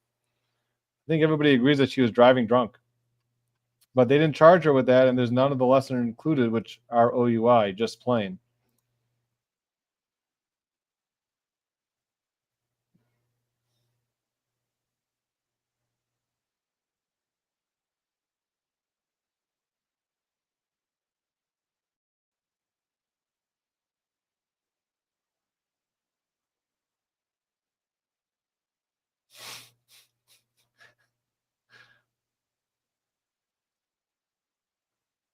Victor Emerito says, BC, I think your polls is flawed, like the jury verdict slips. Hey, what's wrong with my poll?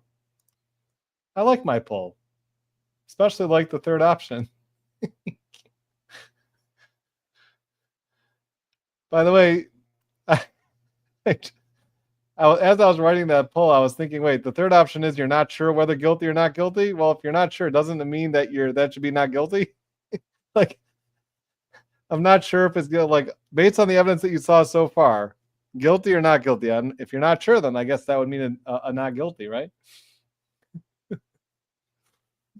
Anyway, it's only based on the evidence that you saw so far. And I mean, yeah, I could have waited for the poll. Somebody asked for the poll. Don't get insulted if I posted the poll. You know, it's just based on the evidence that we saw so far. That's all. So again, you can't make everybody happy. Some people wanted the poll. Some people didn't want the poll. Can't make everybody happy. So I'm glad that some people are are voting for the third option. I like that. Oh boy. Okay, well, I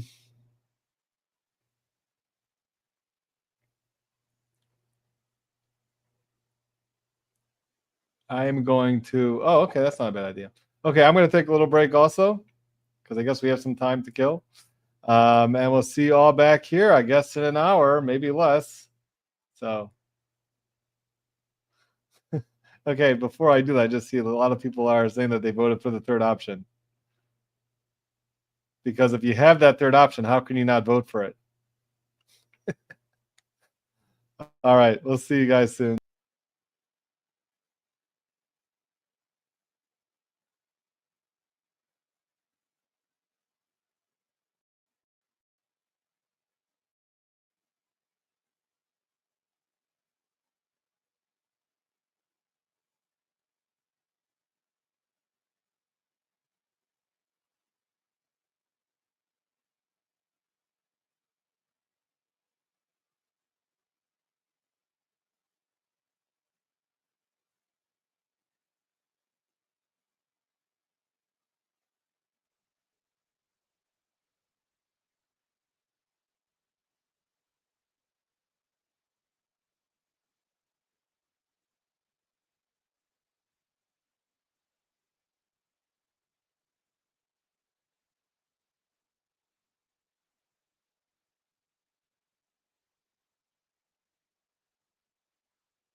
Hope everybody had a great, productive lunch hour.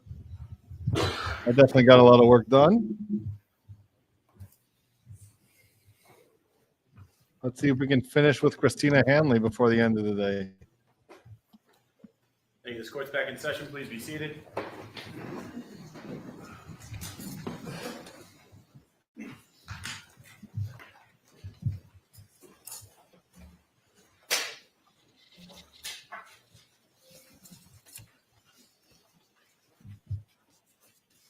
Whenever you're ready, Mr. Allen. Thank you, Your Honor.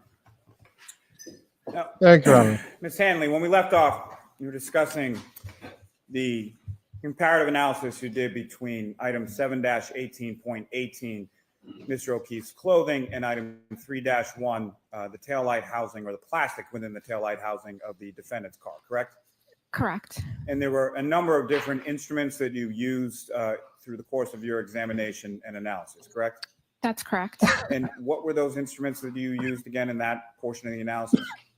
Sure. So I used a polarized light microscope, a comparison microscope, an FTIR, and a microspec. And Your Honor, may I approach? Yes.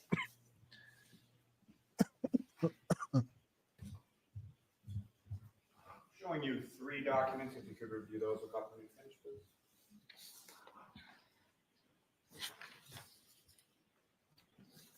And do you recognize those?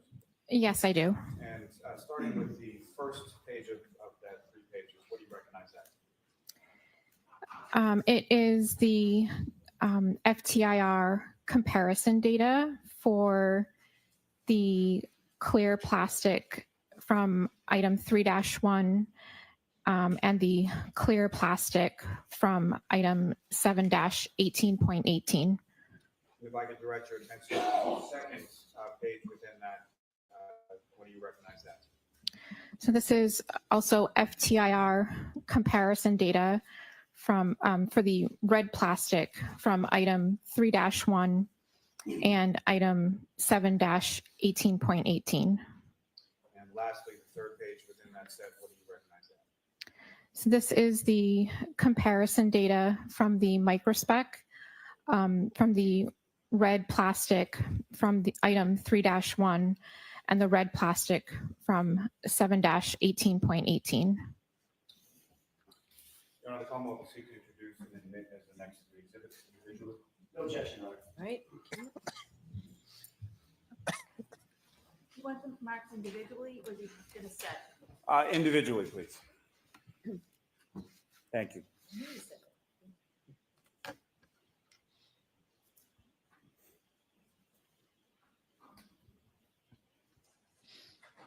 Exhibits 202, 203, and 204. Thank you. And again, Ms. Hanley, when it came to your analysis of the clear plastic material from the debris from John O'Keefe's clothing and the clear plastic material from the defendant's taillight, what were your conclusions from that analysis? Sure. Upon comparison, the clear plastic from item 7-18.18 was found to be consistent in color and instrumental properties with the clear plastic from item 3-1. Accordingly, the clear plastic from 7-18.18 could have originated from the clear plastic from item 3-1 or from another source with the same characteristics. Thank you. Your Honor, may I publish, and I'm sorry, I forgot already the exhibit numbers, but Ms. Gilman, if I could have the clear plastic.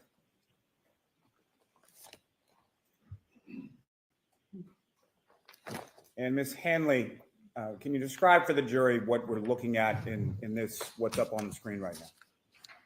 Sure. So this is the FTIR comparison data of the clear plastic from item 3-1 and the clear plastic from item 7-18.18. And Ms. Hanley, if you could, using the laser pointer before you, if you could direct the jury's attention to which is which as far as the top and bottom.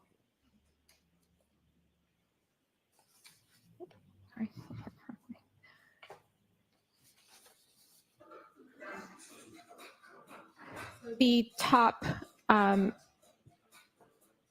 apologize, Your Honor. That's okay.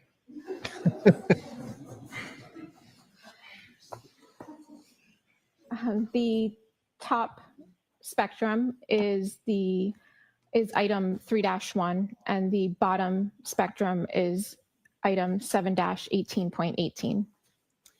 And Ms. Hanley, when you're comparing these two, as far as the data that you receive, what is it specifically that you're looking at in your comparison as far as the data is concerned? So when I'm comparing the spectra, I'm looking at the peaks in each sample to determine if they are consistent or not consistent. Thank you. And if I could turn your attention to the red plastic material from the debris from Mr. O'Keefe's clothing and the red plastic from the passenger side taillight of the defendant's vehicle, what did you conclude in your analysis there?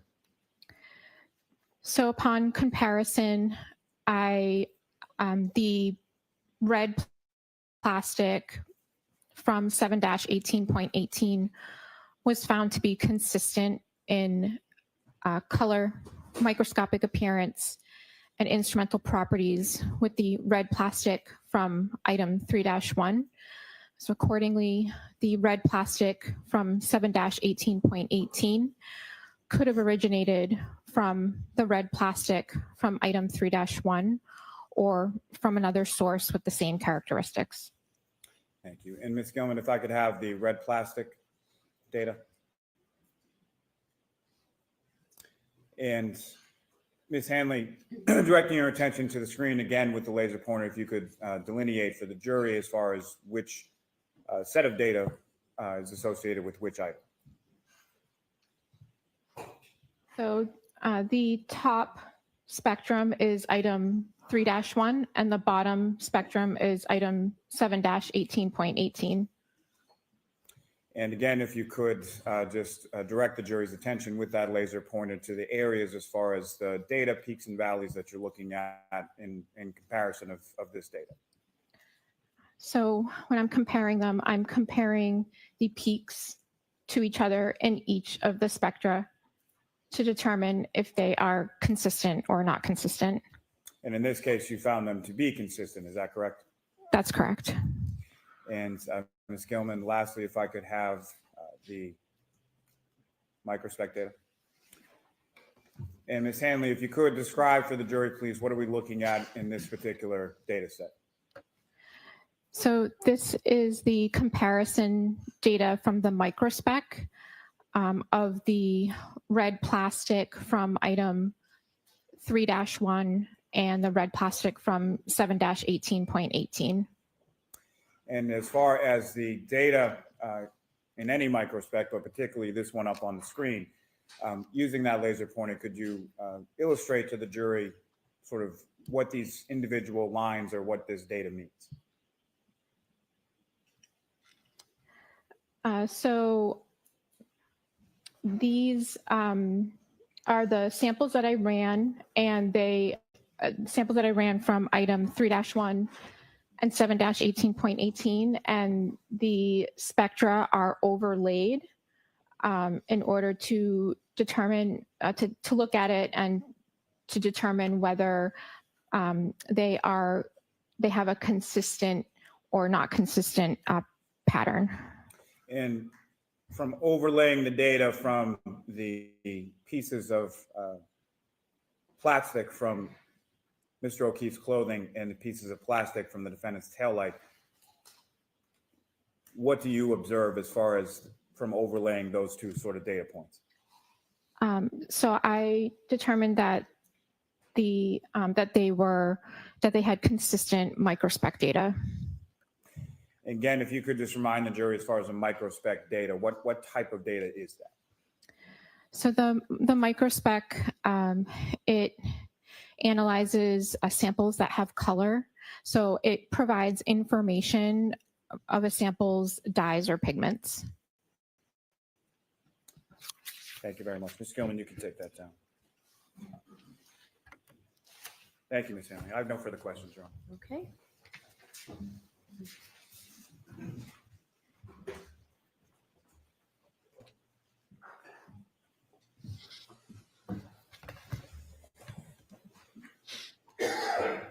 Good afternoon, Ms. Hanley. Good afternoon. Nice to see you again. We met about a year ago.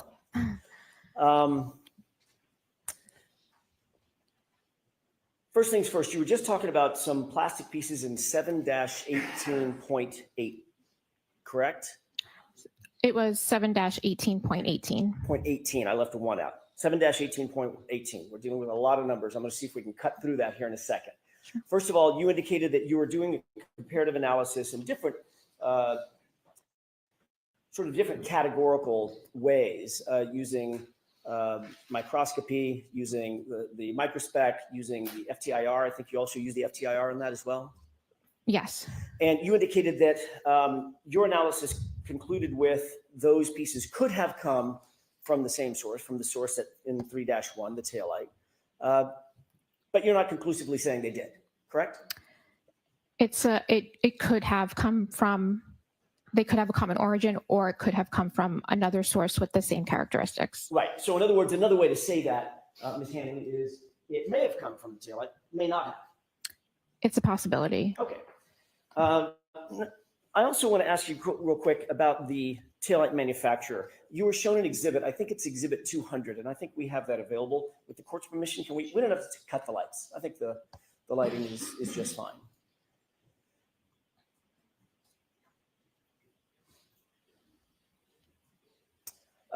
This is exhibit, or a photograph of exhibit 200 that you saw just a second ago. Quick question about that. In your inspection of that taillight, it's true, is it not, that is manufactured entirely of plastic or plasticine pieces? There is no glass in that taillight, correct? I have to check my notes. I don't think I noted any glass. Okay. So in other words, you didn't note any glass inherent in the manufacture of that taillight. It's basically plastic.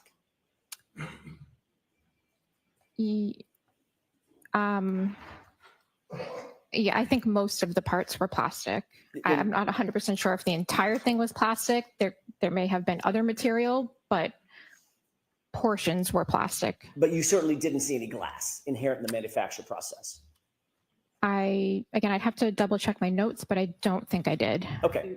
Do you want her to check her notes? Why don't you? Are your notes in front of you? Yes. With the court's permission. Sure.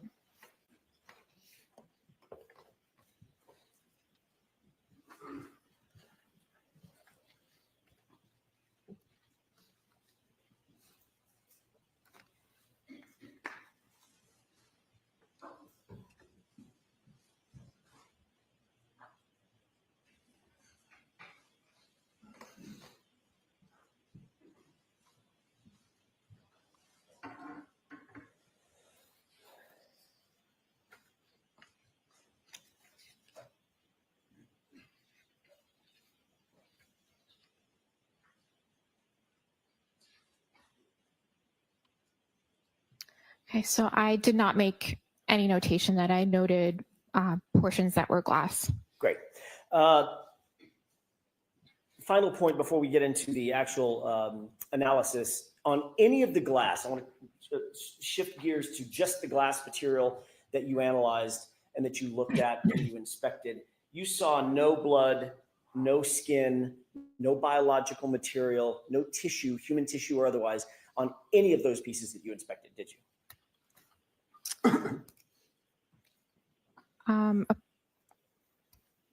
Upon examination of those items,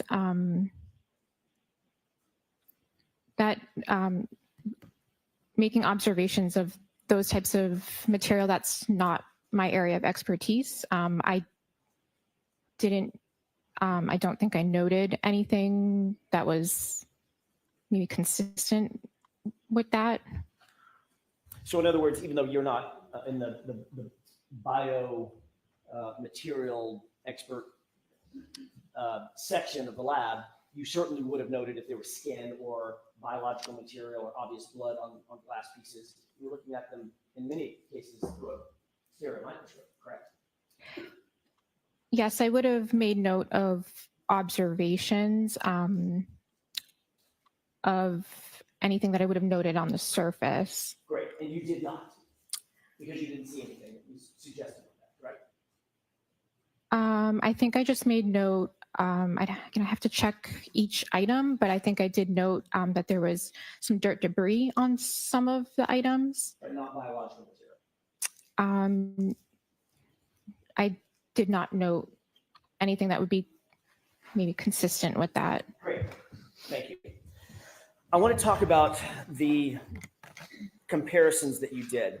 And you'll forgive me, I'm a visual learner. So I'd like to talk about it in 4 categories. Okay. Linear categories. Category 1, item 3-2. Category 2, item 3-3. Category 3, item 7-12. Category 4, item 7-14. 3, 2, 3, 3, 7, 12, 7, 14. Can we talk about it in those particulars? Sure. Okay. 3-2 was the cup, correct?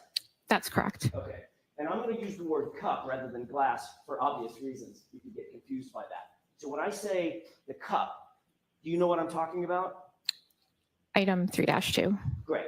3-3 are the 5 items that were found on the bumper, claimed to have been found on the bumper by MSP or crime. Okay? Yes. 5 items, A, B, C, D, and E, correct? Correct. Item 7-12 are 9 items, glass items, that were recovered at 34 Fairview by Trooper Buchanan in an evidence envelope, correct? So sustained as to who they were recovered from? Sure. Did you receive the items along with an evidence envelope?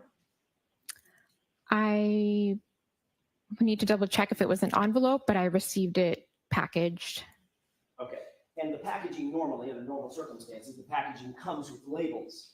It gives you reference about where things came from. For instance, when Mr. Lally asked you, were you aware or did you become aware that items were claimed to have been found on the bumper?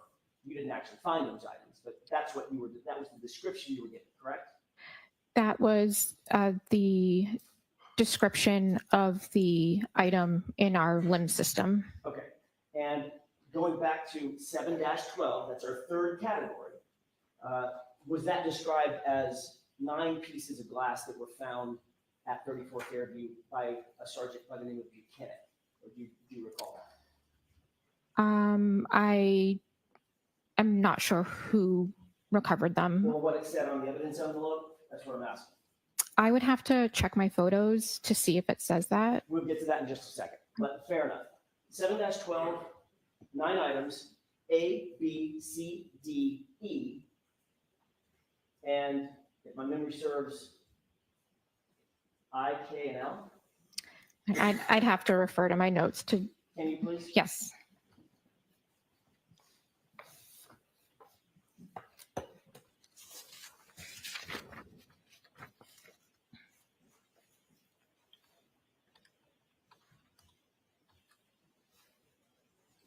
So the 9 pieces of glass from 7-12 were labeled A, B, C, D, E, F, I, K, and L. Great. And then finally, what was in 7-14, that's an easy one, 1 piece of glass. That's correct. Okay. Your Honor, may I approach? Yes.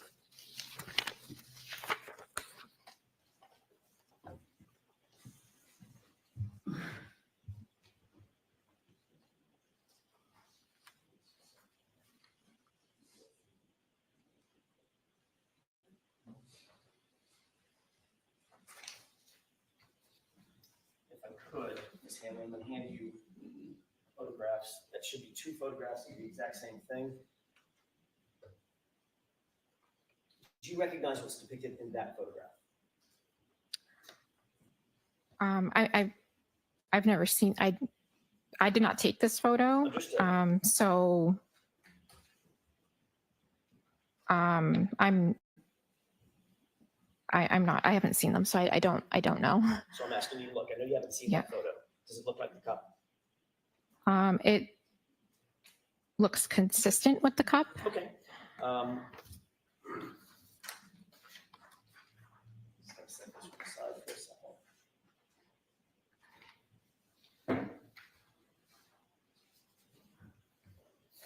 Take a look at the second photo. Do you recognize what's depicted in that photo?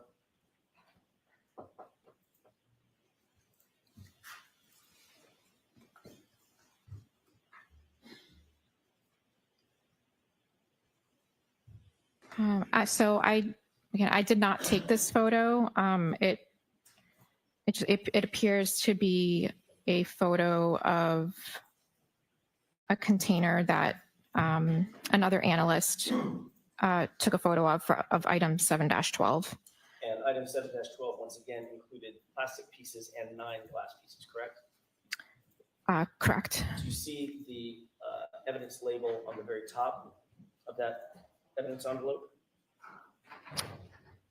I'm not sure which label you're talking about. The one under the red tape.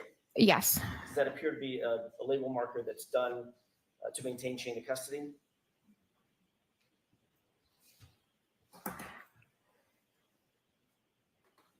So I think that label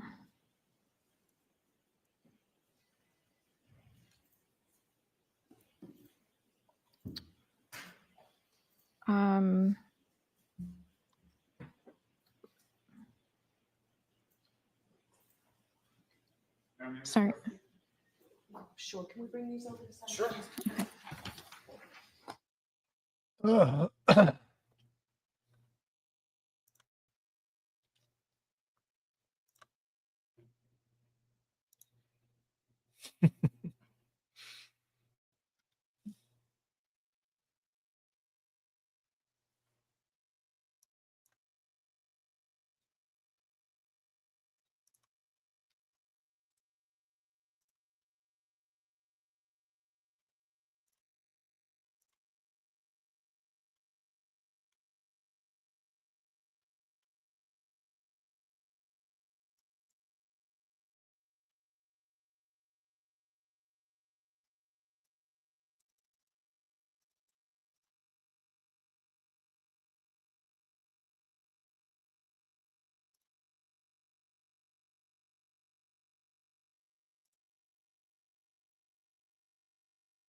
Jurors, sometimes we're at sidebar in an effort to try and speed things up. So even though we take your time that way, this should make things move a little easier.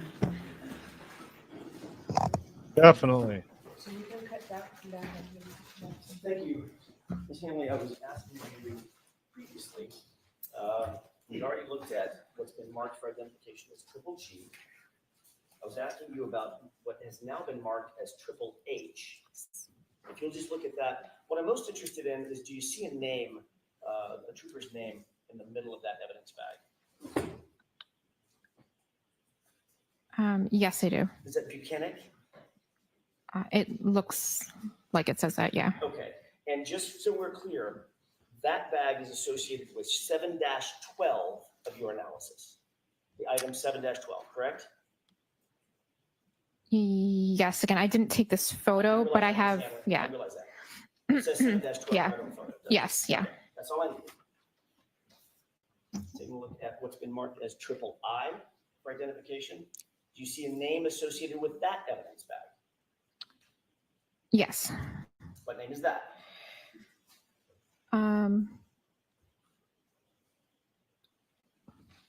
It's actually a little hard to read. It looks like it says, it could say Trooper Proctor. Okay, and that is associated with 7-14, our fourth category, correct? It is labeled as, excuse me, 7-14. Thank you. And finally, does that, which has been marked as, for identification, at least as triple J, does that appear to be the contents of that bag, which is a single piece of glass in 7-14?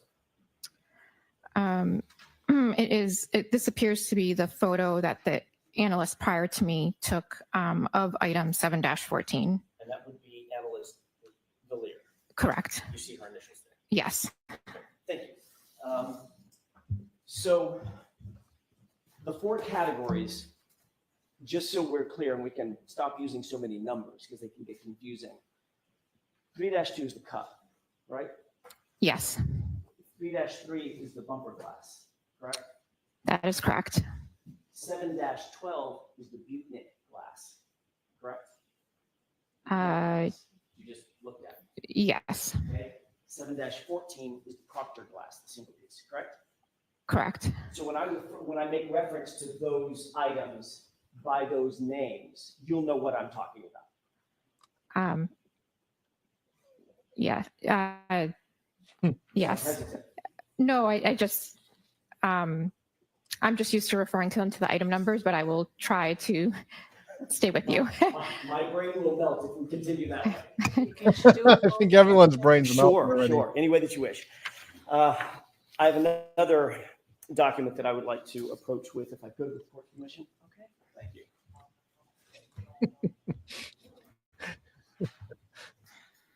I'd like you to take a look at that. You got a copy of this? Have you ever seen that before, or a variation of it?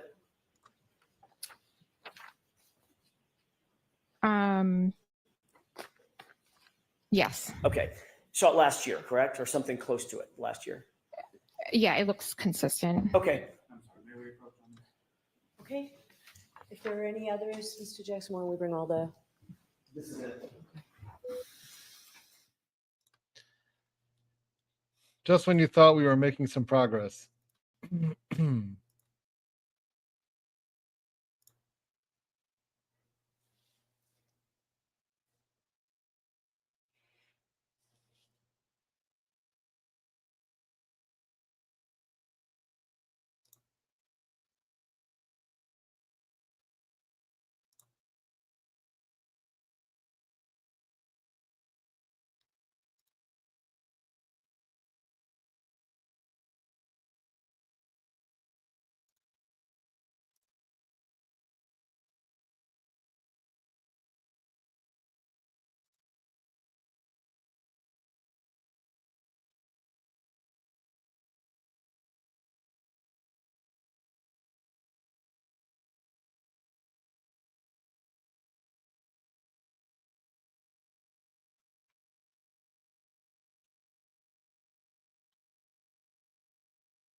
So I think I gave somebody the copy that I was using. I need a copy. If I may approach? Yes. Thank you. All right, so let's mark this first for identification. Happy to.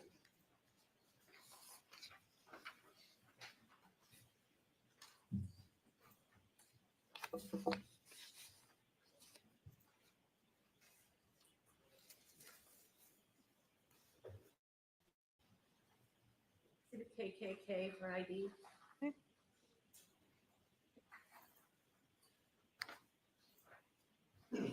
Ms. Hanley, if I could ask you very briefly, I want to go through this chalk with you for a moment. Do you recognize something on the left, looking at the first category? Do you see 3-2? Yes, How is that described? it's described as a cup. Okay, and you see that there's a photographic representation of the cup just above it, correct? It looks consistent with, Okay. Moving to the second category. What category is that? it's item 3-3.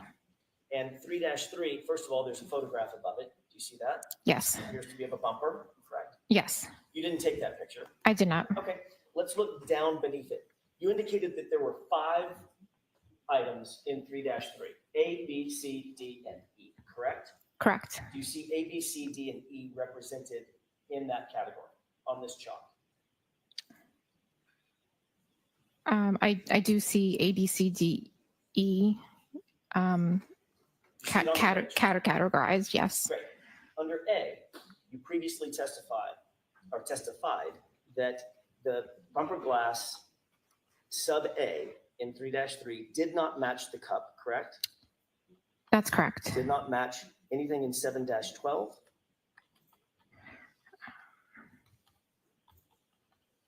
Sorry, just give me one moment.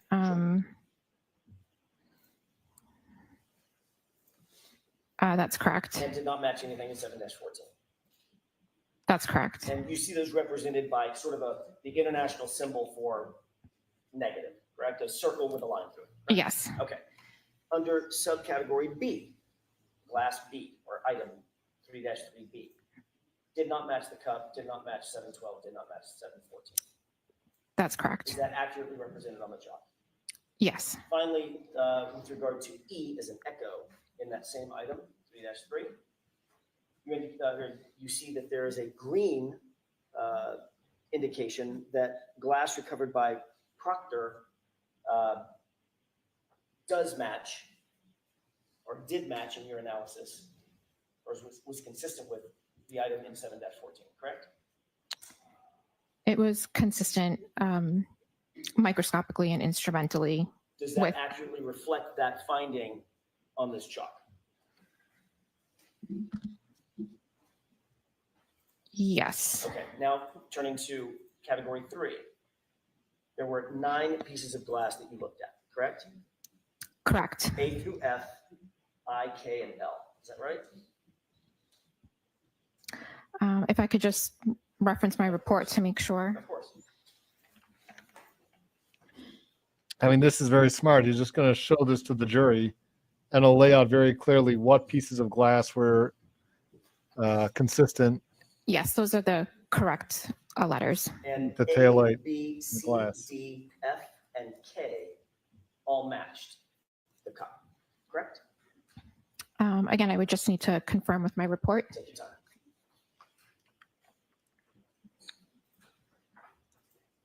Thanks, Craigslist, new member. Appreciate that.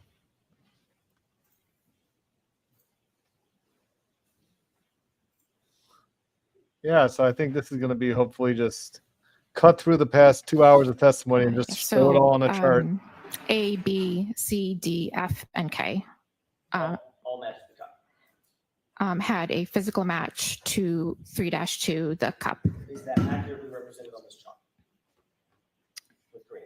Yes. And E is an echo, I is in India, and I think that's L is in Lima, did not match the cup, correct? That's correct. Okay, is that accurately represented on this chart? Yes. And finally, the last category, 7-14, that is the single piece of glass that was recovered by Trooper Proctor.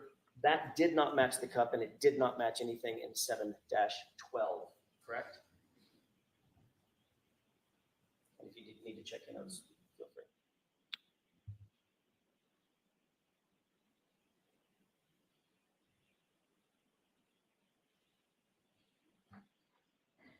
Yes, that's correct. Is that accurately represented on the chart? Yes. Your Honor, I would move for the admission with the amendment that the court indicated at sidebar of triple K. Okay, I'm going to allow it in. Okay, let's see it. 205. And this is basically going to be the entire testimony. What we see in this chart is going to be everything that we're getting at the past 2 hours or more. The court indicated that it would like to see us before anything's published to the jurors. Hey, come on over for a second. Oh, okay. Actually, have those have those been done? It has been done. Okay. And I was going to explain the sidebar. All right, then come on over.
$205. Thank you. Request permission to publish. Yes. Here we go. Ms. Hanley, you see the chalk that's been, or actually what's been marked as Exhibit 205 in evidence on the screen? Yes. Is that consistent with what you and I were just talking about at the witness stand? Yes. If you'll direct your attention to the screen on the right, just because it's a little easier and I think the laser pointer shows up a little better. You see the 4 categories represented in this exhibit? Yes. Okay. So 3-2, I'm going to go over it very quickly one more time, just visually. 3-2 on the left is the cup, correct?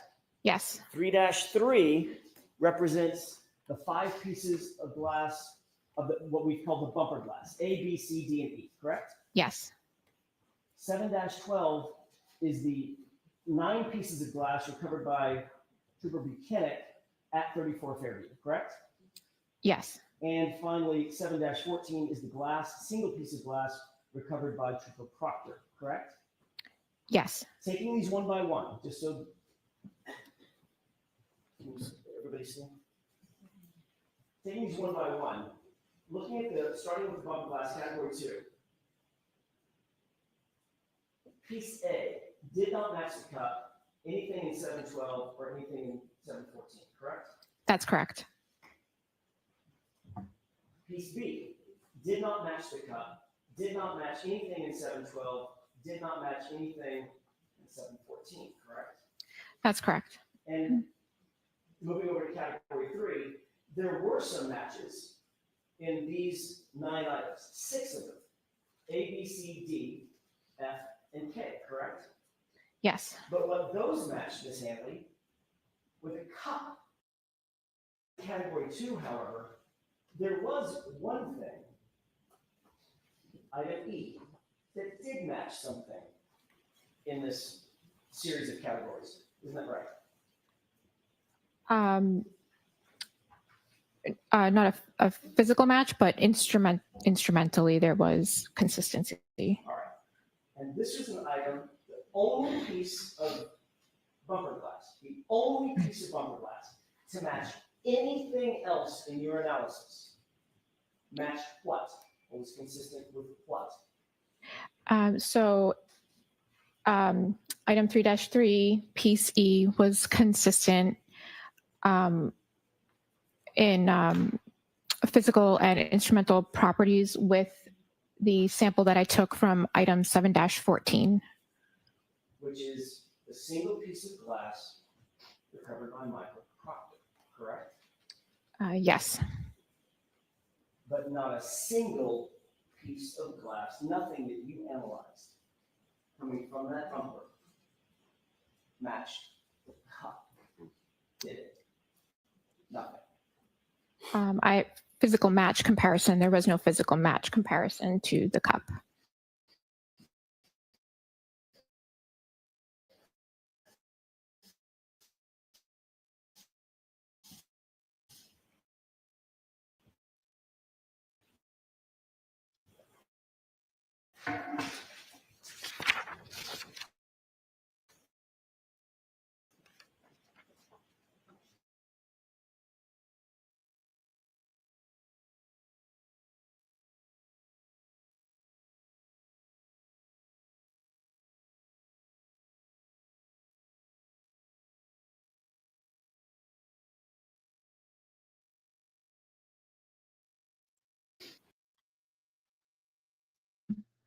All right, let's go. Move on, NBC. Come on. Mr. Wiley?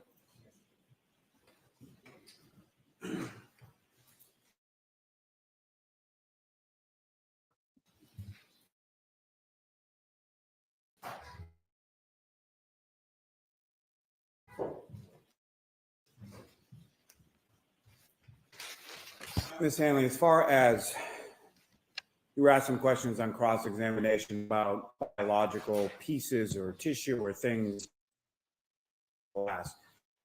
and you printed that one in a note, correct? Yes, if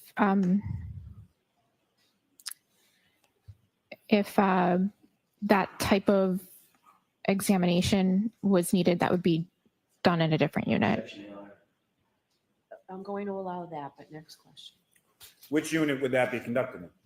Objection. So the objection sustained. You need more, Mr. Wiley, before you move on. Now, as far as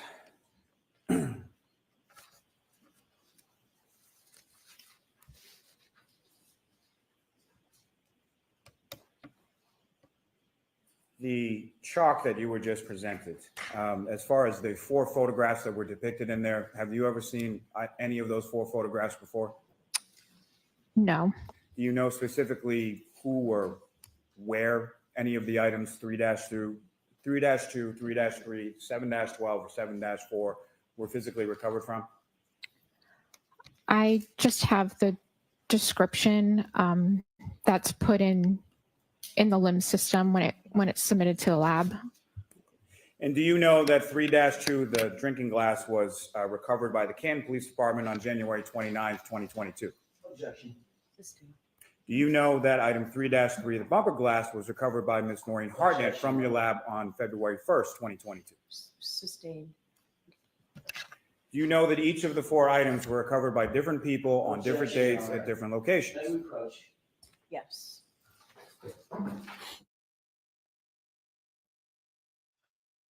Just move on. Okay, we all get the point. Just move on, please. You're killing us over here. That chart showed everything. You could have cut out 2.5 hours of testimony by just showing that chart.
Ms. Hanley, from your conclusions that you testified about before, you found that the item 3-2, the drinking glass, was consistent with 6 different pieces from item 7-12 that were found in the roadway outside of 34 Fairview Road, correct?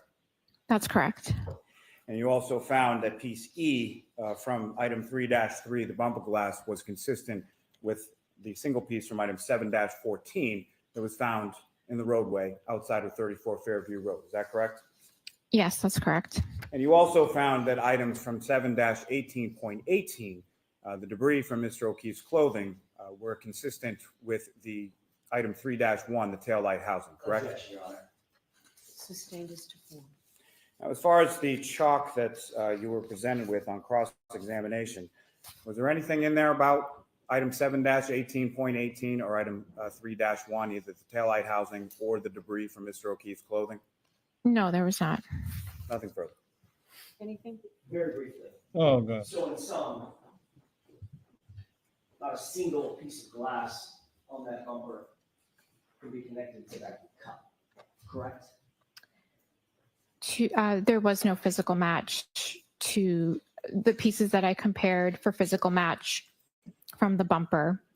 There was no physical match to the glass cup 3-2. Thank you.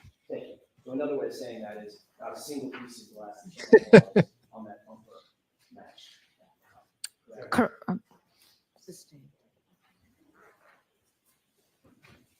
But the one piece of glass that did match something came from the same source, or was consistent with coming from the same source as the single piece of glass recovered on the possession of or bagged by Trooper Michael Proctor, correct?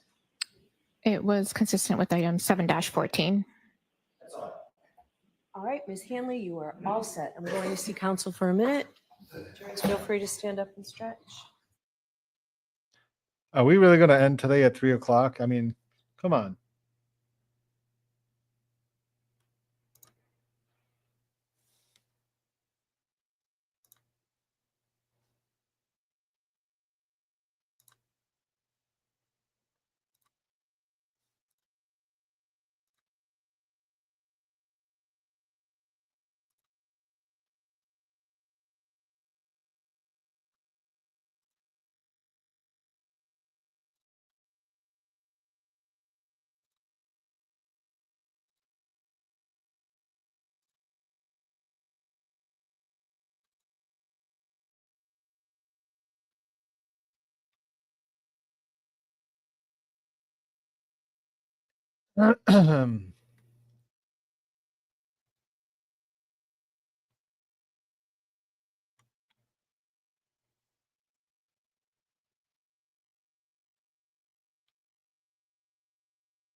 All right, so jurors, I know you don't like it when we're at sidebar. We don't like it when we're at sidebar, but I can tell you that after speaking to the lawyers now, we're ahead of schedule. And they've worked very hard to get us to this point where we're ahead of schedule so that tomorrow, instead of being a half a day, you have tomorrow off. So you have tomorrow and Friday, a good long weekend. It's very, very important. Do not discuss this case with anyone. Don't say a word about this case. Don't let anybody say anything to you about this case. Don't do any independent research or investigation into this case. If you happen to see, hear, or read anything about this case, please disregard it and let us know. I believe next week, except for Thursday, are full days every day. Watch your social media use this weekend as well. Have a great long weekend. We'll see you here Tuesday morning, ready to go. Court, all rise to the jury.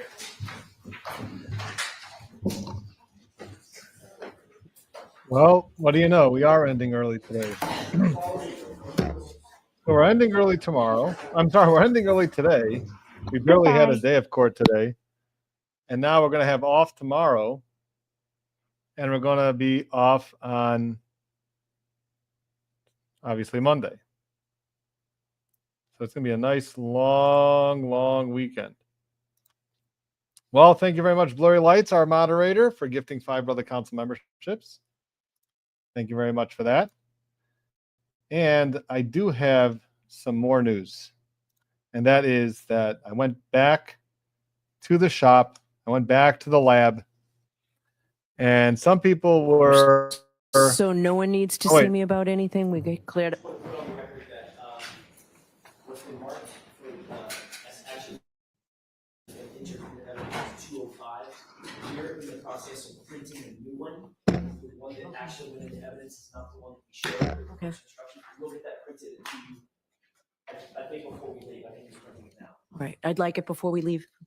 So before you leave. So, all right. Have a good weekend. Thank you, Board. All rise.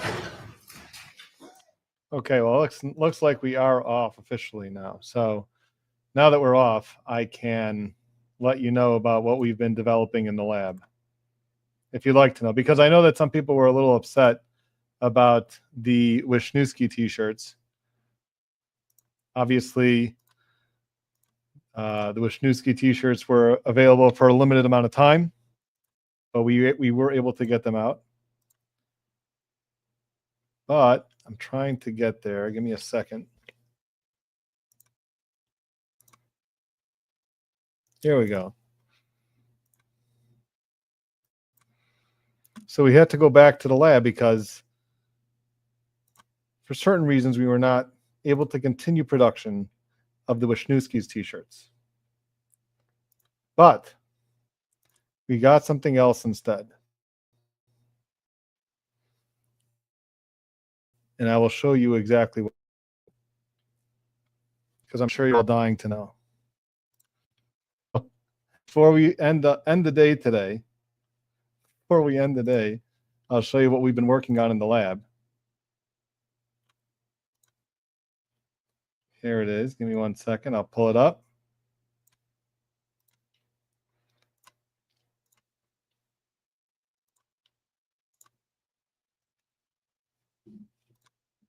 There it is.